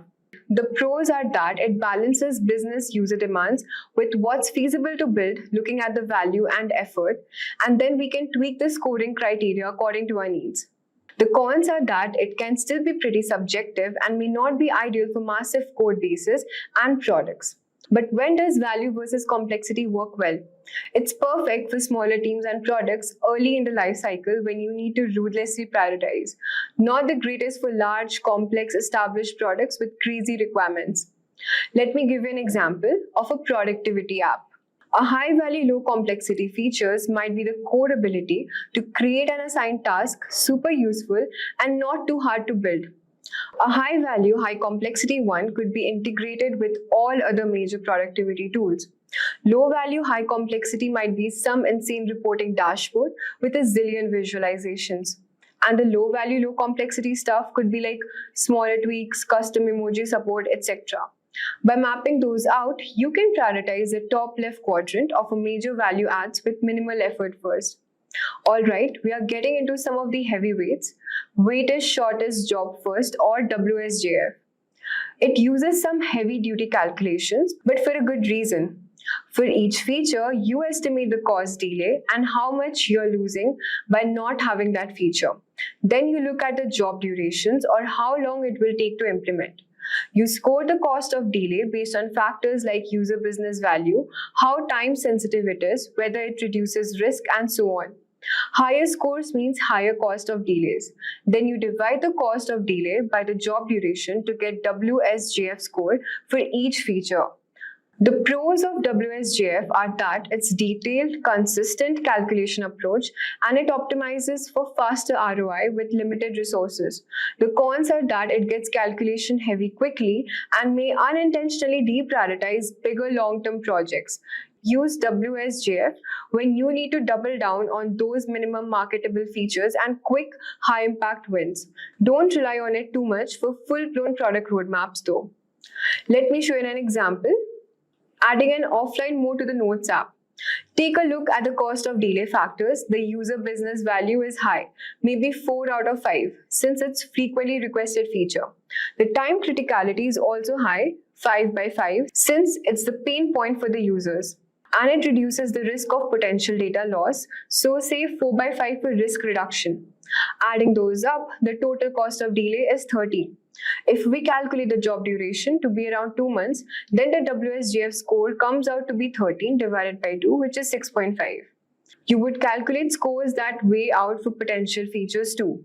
Then prioritize the ones with the highest scores, like offline mode first. Last but not the least, we've got the walking skeleton method.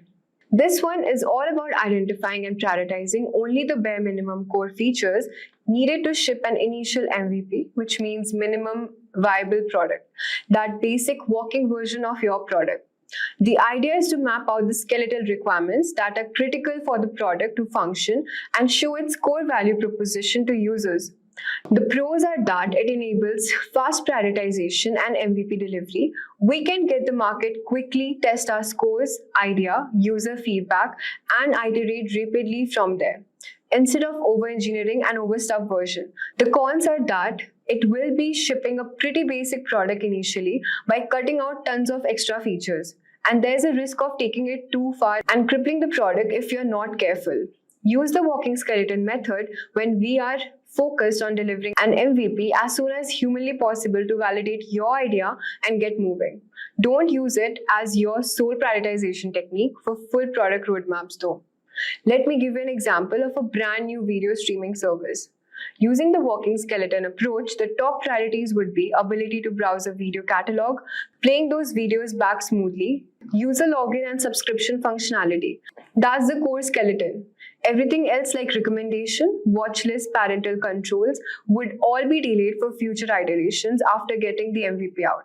By hyper-focusing only on these critical first few steps, we can take an entirely new product from concept to market fast while still shipping a functional experience to start generating feedback and data. Let us now discuss how to choose the right prioritization technique. When considering the prioritization method, keep in mind the following criteria. Simplicity. The simpler the method, the faster you can prioritize. Data-driven prioritization. Some methods rely more on assumptions while others are based on proven data. Balance between technology constraints and business value. Some methods focus more on customer value while others consider technical complexity.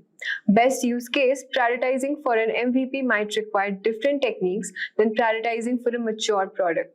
Remember, these methods are not mutually exclusive and you can combine them at different stages of your product development lifecycle. So there you have it, a full breakdown of different prioritization techniques from the statistical model to the dead simple matrices. Each one has its own pros and cons. And certain methods will make it more sense than others depending on your project stage, complexity, and data availability. So guys, let us discuss our agenda for today's session. So in the starting of the session, we are going to start with an introduction to Scrum. Moving ahead, we are going to discuss about Scrum roles. Then we will deep dive into Scrum artifacts. Moving ahead, we are going to discuss about Scrum process flow. Then we will have a thorough discussion on benefits of Scrum. Moving ahead, we will also deep dive into common challenges and solutions using Scrum methodology. And finally, we are going to conclude our session with a discussion on tools and softwares used in Scrum. So let us start with an introduction to Scrum. So guys, what is basically in Scrum? Scrum is an agile framework that has revolutionized the way complex projects are managed and completed. Its adaptability, focus on collaboration, and iterative approach makes it an ideal methodology for dynamic and fast-paced environments. While Scrum is most commonly associated with software development, its principles and practices can be applied to various industries to enhance efficiency and product quality. This comprehensive tutorial aims to provide you with a deeper understanding of Scrum, covering its roles, artifacts, event processes, benefits, and practical implementation. By the end of this tutorial, you will have a solid grasp of Scrum and how to leverage its potential for your projects. Now let us move on to the second part, with a thorough discussion on what are Scrum roles. The product owner plays a very crucial role in Scrum, acting as the voice of the customer. So this is the first Scrum role that we see in Scrum methodology, that is a product owner.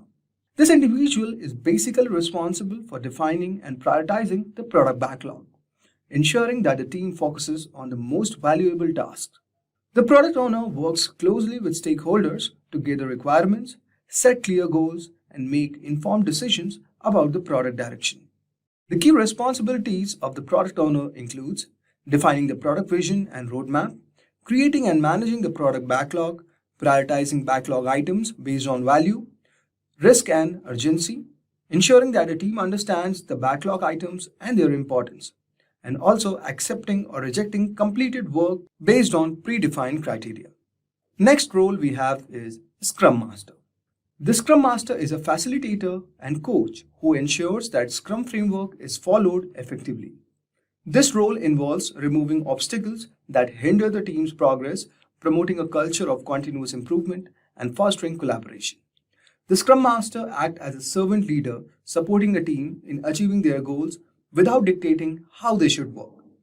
The key responsibilities of the Scrum Master includes facilitating Scrum events like sprint planning, daily Scrum, sprint review, and sprint retrospective.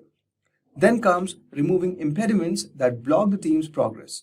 Moving ahead, we have also coaching the team on Scrum practices and principles.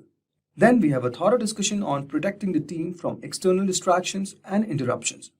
And finally, promoting a healthy team dynamic and addressing conflicts. Next one we have is the development team. So guys, the development team consists of professionals who work collaboratively to deliver a product increment. This self-organizing team is cross-functional, meaning it possesses all the skills necessary to complete the work without relying on external sources. The development team is accountable for creating high-quality increments that meet the definition of done. The key responsibilities of development team includes estimating planning work during sprint planning, collaborating daily to achieve the sprint goal, delivering a potentially shippable product increment by the end of the sprint, then continuously improving their processes and practices, And finally, maintaining transparency through regular communications and updates. Now let us move on and understand about Scrum artifacts. The first one that we have all over here is product backlog. The product backlog is a dynamic list of all the works needed for the product. It includes features, enhancements, bug fixes, and technical tasks. The product owner is basically responsible for maintaining and prioritizing the backlog, ensuring that it reflects the current needs and goals of the project. The product backlog is continuously refined with items being added, removed, or reprioritized as necessary. The product backlog serves as a single source of truth for the team, providing a clear roadmap of what needs to be done. It is essential that backlog items are well defined with clear acceptance criteria to guide the development team in delivering the expected value. Then we have the sprint backlog. The sprint backlog is a subset of the product backlog, containing items selected for the current sprint. During sprint planning, the team decides which backlog items they can commit to completing within the sprint. The sprint backlog also includes a plan for how the team will accomplish this work. Sprint backlog provides a focused and actionable plan for the team, outlining the tasks and goals for the sprint. It is a living document continuously updated as the team progresses and learns about the work. The sprint backlog helps the team stay organized and aligned with the sprint goal. Then we have is increment. Increment is the sum of all the work at the end of the sprint. It represents a potentially shippable product that meets the definition of done, a set of criteria ensuring that work is complete and of high quality. The increment includes not only the new features added during the sprint, but also any improvements or fixes made to the existing features. The increment provides tangible evidence of progress, allowing stakeholders to inspect and evaluate the product. It serves as the basis for feedback and decision making, enabling the team to adapt and refine their approach in subsequent sprints. Then we have is sprint. Now let us move on and discuss about some of the Scrum events. The first one that we have all over here is sprint. A sprint is a time box period typically lasting 24 weeks, during which the team works to create a product increment. The fixed duration of the sprint provides a regular rhythm for the team, promoting consistent delivery and continuous improvement. Each sprint begins with a sprint planning and ends with a sprint review and sprint retrospective. Next one we have is sprint planning. It is an event where the team defines what will be accomplished in the upcoming sprint. The product owner presents the high priority backlog items and the team collaborates to select those they can complete within the sprint. Together, they set a clear sprint goal and create a plan for achieving it. During sprint planning, the team breaks down the selected backlog items into smaller tasks and estimates the effort required. This detailed planning ensures that everyone understands the work and how it contributes to the sprint goal. A sprint planning sets the stage for a focused and productive sprint. Next one we have is the daily scrum. Daily scrum is a short time box meeting, usually lasting for 15 minutes, held every day during the sprint. The purpose of the daily scrum is to synchronize the team activities, discuss progress, and identify any obstacles. Each team member shares what they did the previous day, what they plan to do today, and any issues they are facing. The daily scrum promotes transparency and accountability, ensuring that everyone is aligned and aware of the team status. It also provides an opportunity to quickly address and resolve impediments, keeping the team on track to achieve the sprint goal. Next we have all over here is called sprint review. So guys, sprint review is held at the end of the sprint to inspect the completed work and gather feedback from stakeholders. The team demonstrates the product increment, highlighting what was accomplished during the sprint. Stakeholders provide input and the product owner updates the product backlog based on the feedback. The sprint review fosters collaboration and transparency, allowing stakeholders to see the product's progress and influence its direction. It also provides an opportunity to celebrate success and identify areas for improvement. And finally, we have the sprint retrospective. The sprint retrospective is the final event of the sprint, where the team reflects on their processes and practices. The goal is to identify what went well, what could be improved, and how to enhance their performance in future sprints. The team discusses these insights, creates action items to address any issues. The sprint retrospectives promotes a culture for continuous improvement, encouraging the team to learn from their experiences and make incremental changes. By regularly reflecting and adapting, the team can optimize their processes and achieve better outcomes. Now let us understand the Scrum process flow. The Scrum process revolves around the sprint cycle, beginning with the sprint planning and ending with the sprint retrospective. This cycle ensures a regular cadence of work and continuous delivery of value. If we talk about the first one, we have the sprint planning here. Here the team selects the item for the product backlog and defines the sprint goal. They break down the work into smaller tasks and create the plan for the sprint. Now guys, let us discuss about the Scrum process flow. The first one that we have all over here, that is called as sprint planning.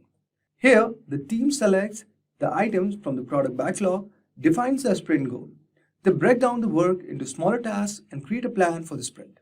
Next one, we have the daily Scrum. Daily Scrum here, the team meets daily to discuss progress, plans, and challenges.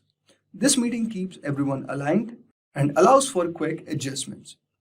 Third is sprint review. At the end of the sprint, the team demonstrates the completed work to the stakeholders and gathers feedback. The product owner updates the product backlog based on their feedback. And fourth one we have all over here is sprint retrospective. Here the team reflects on their processes and practices, identifying areas for improvement. They create action items to enhance their performance in future sprints. I hope so. You would have got a brief idea regarding Scrum process flow. Now let us move on to understanding the benefits of Scrum.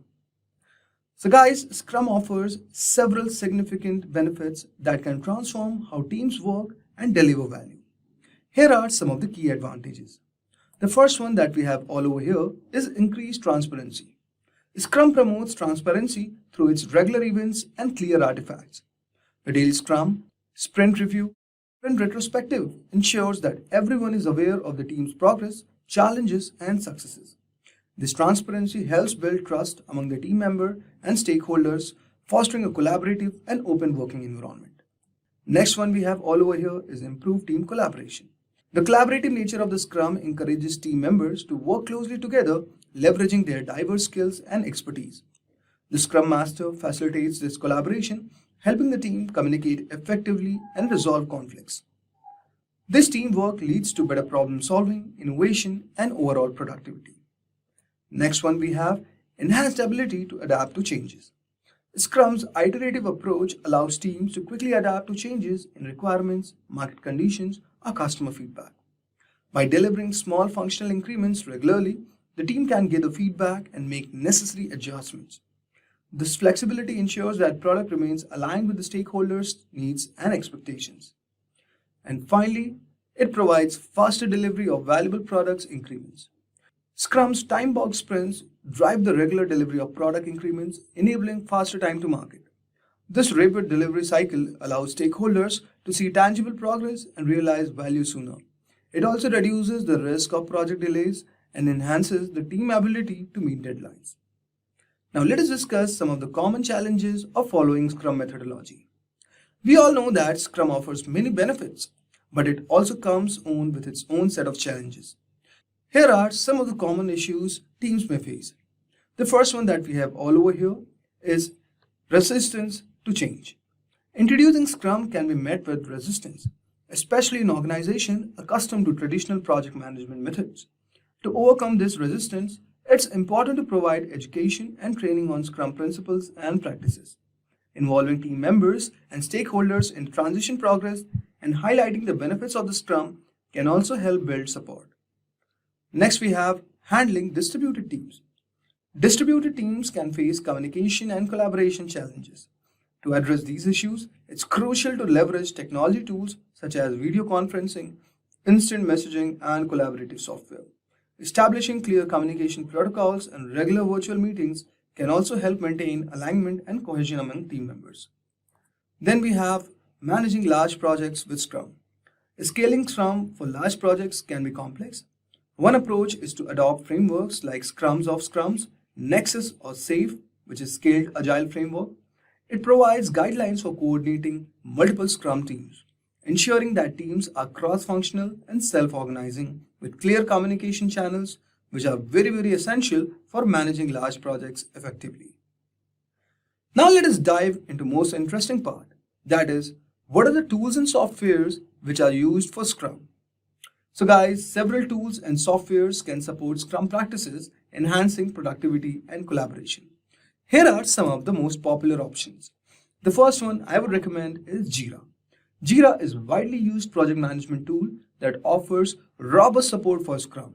It provides features for creating and managing product backlogs, sprint backlogs, and tracking progress through visual boards. Jira's customizable workflows and reporting capabilities make it a powerful tool for Scrum team. Next one we have all over here is Trello. Trello is a flexible, user-friendly tool that uses boards, lists, and cards to organize tasks. It's well suited for Scrum teams, allowing them to create and manage backlogs, plan sprints, and track progress. Trello's simplicity and visual nature make it easy to use, especially for smaller teams or projects. And finally, we have Azure DevOps. Azure DevOps is a comprehensive suite of development tools that supports Scrum and other agile methodologies. It includes features or backlog management, sprint planning, continuous integration, and deployment. Azure DevOps integrates seamlessly with other Microsoft tools, making it a good choice for teams using Microsoft ecosystem. So guys, in this tutorial, we have covered the fundamental aspects of Scrum, including its roles, artifacts, events, and processes. Do you remember when the first iPhone came out in 2007? It was a game changer. But if you try to use the same iPhone today, you might feel outdated. That's because technology moves fast and customer demands keep evolving.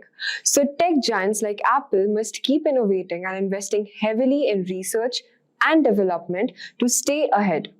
Keeping track of the entire process from ideathon to product launch is a massive task, especially for companies dealing with complex manufacturing and global distribution. This is where the Product Lifecycle Management (PLM) comes in. Before Product Lifecycle Management, companies had a really tough time. Different teams didn't always talk to each other, and it was hard to keep track of all the information about a product, causing problems like delays and products that didn't quite hit the mark. Apple saw this and knew they needed a better way to manage their products from start to finish. So they came up with PLM strategies, that is product lifecycle management strategies, and special computer programs to help everyone work together better. With product lifecycle management, everyone involved in making and selling the product could share information and work together very smoothly. So this was how Apple keeps launching new innovative products like the latest iPhone or the Apple Watch while phasing out the older models. So if you have ever wondered how companies like Apple keeps delivering such cutting-edge products, it's all about managing the entire life cycle effectively. In this video, we will explore what PLM is, that is Product Lifecycle Management, the various phases and steps involved, its benefit through a simple example. Let us now understand what is Product Lifecycle Management. Product Lifecycle Management is like the blueprint that guides companies through the entire journey of a product, from its birth to its retirement.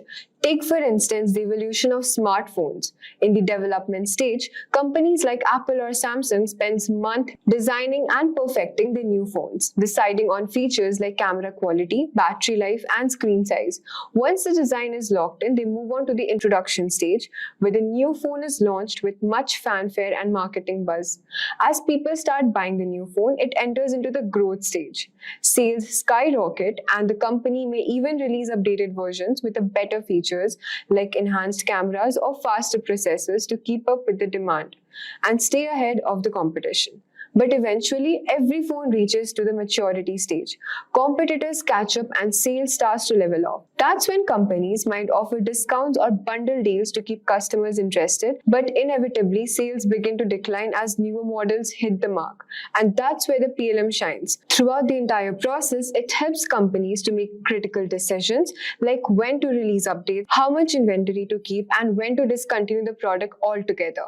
By effectively managing the product lifecycle, companies can stay agile, maximize profit, and always offer their customers the best products. Now that we have discussed what product lifecycle management is, we will now understand the different phases of product development. When it comes to products, we go through a journey from just being an idea to becoming a real tangible thing that customers can buy and use. This journey is what we call the product life cycle, and it has several phases. Let's use the example of a new smartphone to illustrate these phases. It all starts with the concept and design phase. This is where the magic happens. The initial ideathon research on what customers want, studying competitor products, and defining the smartphone's core features and requirements. Once the concept is locked in, we move on to the development phase. Here, the detailed designs and prototypes are created, tested, and refined based on the real-world feedback. Imagine engineers tinkering with different models, running all sorts of validation tests, and making sure the smartphone is ready for the prime time.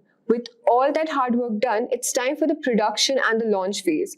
This is where the final market-ready version of the smartphone is produced and rolled out to the stores and online outlets for customers to get their hands on it. But the journey doesn't end here. After launch comes in the service and support phase, where the company provides assistance, updates, and resources to help customers get the most out of their new smartphone purchases. Eventually, even the best product reach out to the end of their road. That's when the retirement phase, where the company figures out the best way to phase out an aging product, maybe offer incentives for upgrades and potentially recycle or repurpose components for future innovations. So there you have it, the 5 key phases that product typically go through in the product lifecycle management.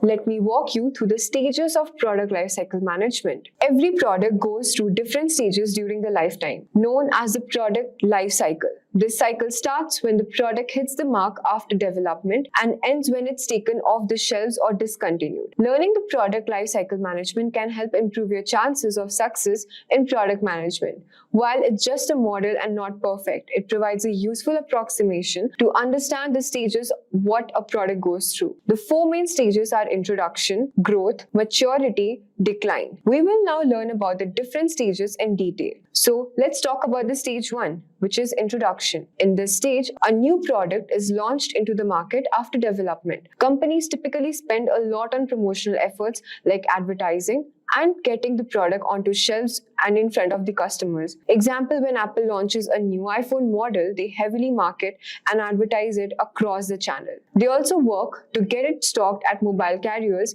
and retail stores worldwide for the release date. This is usually little to no profit made at this stage as the cost of the launch are so high. The first buyers tend to be innovators and the early adopters, excited to try the new offering despite potential issues. Let us now talk about the stage 2, which is the growth stage. In this stage, the product moves to the growth stage where the consumer demands accelerates. The primary objectives are to rapidly gain as much as market share as possible and bring aboard new customer segments. Your focus shifts to aggressive marketing, promotions, and added product features and models to appeal to different customer groups. For example, Apple markets the new iPhone to different audiences like professionals, gamers, photographers, etc. They add new color options and storage capacities to give buyers more choices. Retail channels and online ordering systems have to handle the huge surge in demand. It's critical to capture as much as market share as possible in this phase while optimizing pricing for both growth and profitability before too many competitors emerge. Let us now move on to stage number 3, which is the maturity stage.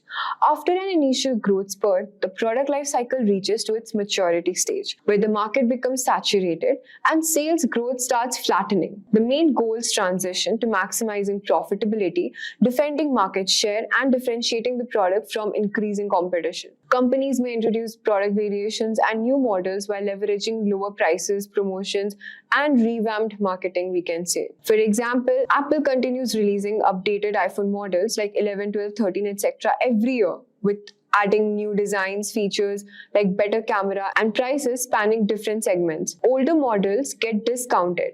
Marketing emphasizes what differentiates them from the latest Android rivals. As a product manager, your focus is on continuously improving production and operational efficiency to cut cost and maximize profit during this extended maturity stage of the product line. We will now talk about the stage 4, which is the decline.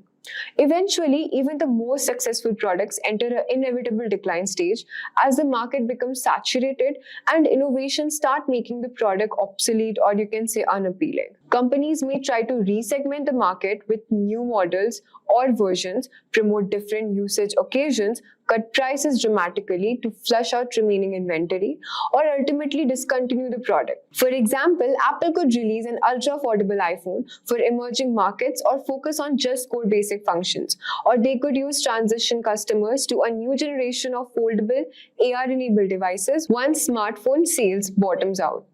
As a product manager, your role is to determine if anything can be done to breathe out new life into the product line, or just oversee the cost-effective wind down and transition customers to replacement offerings. For product managers, understanding and planning for each product life cycle stage is very important to make the product a big success. We have now discussed all the details. Let us now delve into how this tracking is achieved by measuring product life cycles. Companies must make more than just the same products forever. They must continually innovate and launch new offerings. But how do they know when it's time to move on to something new? The answer lies in carefully measuring and tracking key performance indicators, which is KPIs, across the product life cycle. Here are some of the crucial metrics companies use. In the development stage, the main work is on prioritizing user problems and building viable solutions. Key metrics here are on-time delivery and team velocity. During the launch phase, your goal is to achieve product market fit. User engagement, conversion rates, feature adoption, net promoter score NPS, and customer satisfaction score, we can say CSAT, are crucial metrics to measure product market fit. You can also use methods like the Seen Ellis survey, cohort retention rate, NPS over 30, or the 30% referral method. Now in the growth phase, your focus is on gaining market share through the product differentiation and growth experiments. Track user engagement, NPS, referral rates, customer acquisition rates, market share, and even churn rate. In the maturity phase, aim to retain customers by creating product distinctions and reducing cost. Monitor ARPU, retention rates, new feature development, and adoption rates of new features. Finally, in the decline phase, you can either pivot to find new areas for growth or gracefully sunset the product. Track burn rates, monthly recurring revenue, and annual recurring revenue. Remember, qualitative data is also important throughout these phases to understand user experiences and sentiments. So that was all for measuring product lifecycle. Let us now talk about the future of the product lifecycle management. Product lifecycle management isn't just a passing trend. It's the future of how companies will manage their products. With rapid advancements in technology and shifting consumer preferences, PLM is poised to undergo significant change. With new technologies like AI, better teamwork tools, companies can crunch data and collaborate better, making products faster and smarter than ever before. Plus, there is a big focus on being eco-friendly. Product lifecycle management is the key to making sure everything from design to disposal is green as possible. Furthermore, as global connectivity increases, PLM system will also become more interconnected, allowing for seamless collaboration between teams regardless of the location. Real-time data sharing and analysis will enable agile decision-making, ensuring companies stay ahead of the curve in today's fast-paced market. Let me ask, have you ever been in an interview where they threw a tough question at you? Like, how would you solve this product problem? It can feel pretty overwhelming. Well, don't worry. Today, I'm going to help you out to figure how to answer these product management case study questions easily. These are the kinds of questions where you have to solve real business problems, like deciding what features an app should have or how to launch a new product. Let's say you're asked to improve the onboarding process of a food delivery app. Sounds tricky, not if you want to know how to break it down. In this video, I'm going to show you how to handle these kinds of questions step by step. First, I'll explain you how to listen carefully and ask the right questions, like what's the biggest issue users are facing or what's the main goal here. Understanding the problem is the first step. Next, I'll show you how to organize your answer. You'll break the problem into small parts, think about the solution, and explain why it's a good idea. For example, if you're asked to improve a grocery delivery app, you would think about making it easy to use, keeping customers happy, and standing out from the competition. Finally, I'll teach you how to explain your thinking process. The interviewer wants to see how you can think and make decisions, not just the final answer. So by the end of this video, you'll know how to confidently solve these case study questions and show the interviewer that you are ready for the job. So let's get started. So the first thing you want to do is to listen carefully and take notes. When you're given a case study question, it often includes a lot of information, sometimes too much. Your goal here is to understand the key details, whether the case is about prioritizing features for a new app or creating a go-to-market strategy. It's crucial to capture the most important points. Let's say the interviewer asks, how would you prioritize features for a new music streaming app? Right away, you want to note down things like the target audience, who will be using this app, is it designed for a casual listeners or music professionals? Then we have business goal. Is the company looking to grow its user base or increase engagement or something else?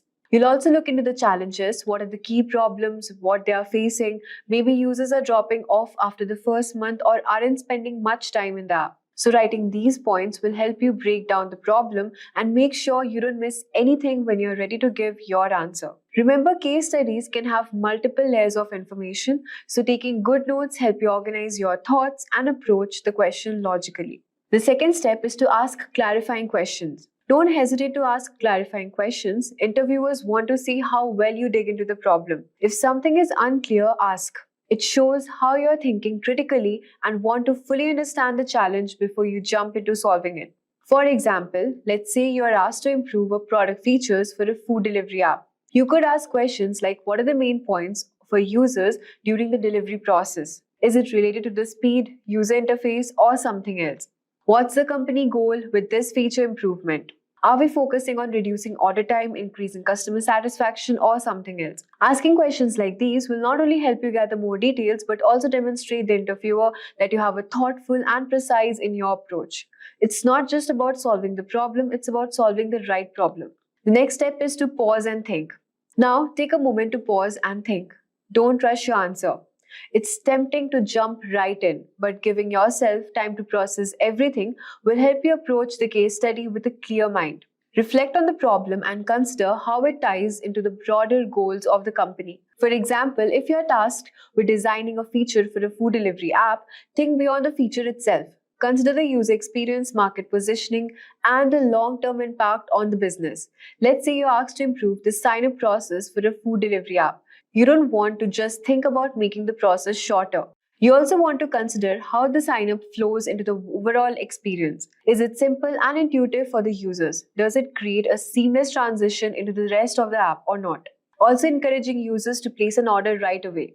Taking a moment to pause allows you to think through different aspects of the case and gives you a chance to identify any connections that might not be immediately obvious. The next step is to structure your answer. Now that you have gathered your information and asked clarifying questions, it's time to structure your answer. A clear and well-organized response will show the interviewer that you can handle complex problems in a logical way. Here's a framework that works well. The problem. Start by clearly relating the business challenges or opportunity. For example, the food delivery app is facing high cart abandonment rates during checkout, which is impacting conversation. Your approach should be explaining how you would approach the problem. This might involve analyzing user behavior, conducting market research, or benchmarking against competitors. For instance, you could say, I would start by analyzing data or user behavior to identify the exact point where customers are dropping off during checkout. I would also look at competitors' app to see how they streamline their checkout process. Then propose a solution. For example, to solve the cart issue, I would simplify the checkout process by introducing one-click checkout option for returning users and offering payment options that are most popular in the target region. Finally, mention the key metrics you would track to measure success. For example, you would track the cart completion rate and the average time spent in the checkout flow as key indicators of success. Additionally, you would monitor customer satisfaction rates post-purchase. This structured approach helps you provide a comprehensive answer without missing any important details. Let's say the case study asks you how you would enter a new market for a rideshare app. You could structure your answer like this. Problem: entering a new city and competing with established players. Your approach should be studying the city's public transport habits and competitors' offerings, identifying what users in the city value most. the price, speed, or convenience. Your solution should be like launching a pilot program with right incentives for early adopters and offering personalized right suggestions based on their previous trips. For metrics, you should know how to track customer acquisition, ride frequency, and average ride distance to measure success. The next step is explaining your thought process. As you explain your answer, don't just jump into the final solution. Walk the interviewer through your thoughts step by step. This helps the interviewer understand how you would arrive at your solution and what factors you consider along the way. For example, if you're designing a feature for an e-commerce platform, you might say, I start by analyzing the customer journey and finding out that many users abandon their carts during the payment stage. Based on user feedback, you would learn the customers want more payment option. So you decide to implement PayPal or one-click checkout feature for logged-in users. So this approach not only shows that you're thinking critically, but also demonstrates that your solution is grounded in user needs and business goals. Remember, interviewers want to see how you think, so explaining your process step by step gives them insight into your problem-solving abilities. Now the next step is to pivot and check in with the interviewer. Here's an important step: pivot and check in with the interviewer after you have explained your approach. It's a good idea to pause and ask, does this align with what the company is aiming for? Or would you like me to dive deeper into any of the specific area? This shows that you're open to feedback and willing to adjust your approach based on the input, which is crucial skill for any product manager. Flexibility is the key in this role, and checking in with the interviewer demonstrates that you can adapt your strategy as needed. Let's say you're discussing a product launch strategy. After explaining your approach, you could ask, do you think this timeline works for your team, or should we consider a phased launch or test the market first? This kind of back and forth creates more interactive discussion, allowing the interviewer to give you feedback and potentially guide you toward the direction they are looking for. The next step is to summarize your answer. Before wrapping up, it's important to summarize your answer. Quickly restate the problem, your approach, the solution, and the success metrics. For example, to summarize, my solution for improving the onboarding process involves simplifying the sign-up flow by offering social media login options and displaying a progress bar to give user a sense of completion. Success would be measured by tracking the number of completed sign-up and the time users spend during the process. This final recap reinforces the key points you have made and leaves a strong impression on the interviewer. It also shows you that you can clearly, concisely communicate complex ideas. So what are the type of questions asked in the product management interview? Product management interview typically covers a range of questions designed to test your problem-solving strategy and communication skills. Here are the 5 types of questions you might encounter. First, you have product design questions. These questions ask, for example, how would you design an app for grocery delivery that provides a better user experience? The goal is to access your ability to think from the user's perspective and create intuitive solution. The second question is the go-to-market strategy questions. These questions focus on how you would launch a product into the market. For instance, how would you create a go-to-market strategy for a new streaming service? They access your understanding of market analysis, competitive benchmarking, and customer needs. Feature prioritized questions. These are the questions about how would you decide the features to build first. For example, if you're managing a project management tool, how would you prioritize adding new features like task scheduling, integration with email, or reporting tools? Then we have metrics and data analysis questions.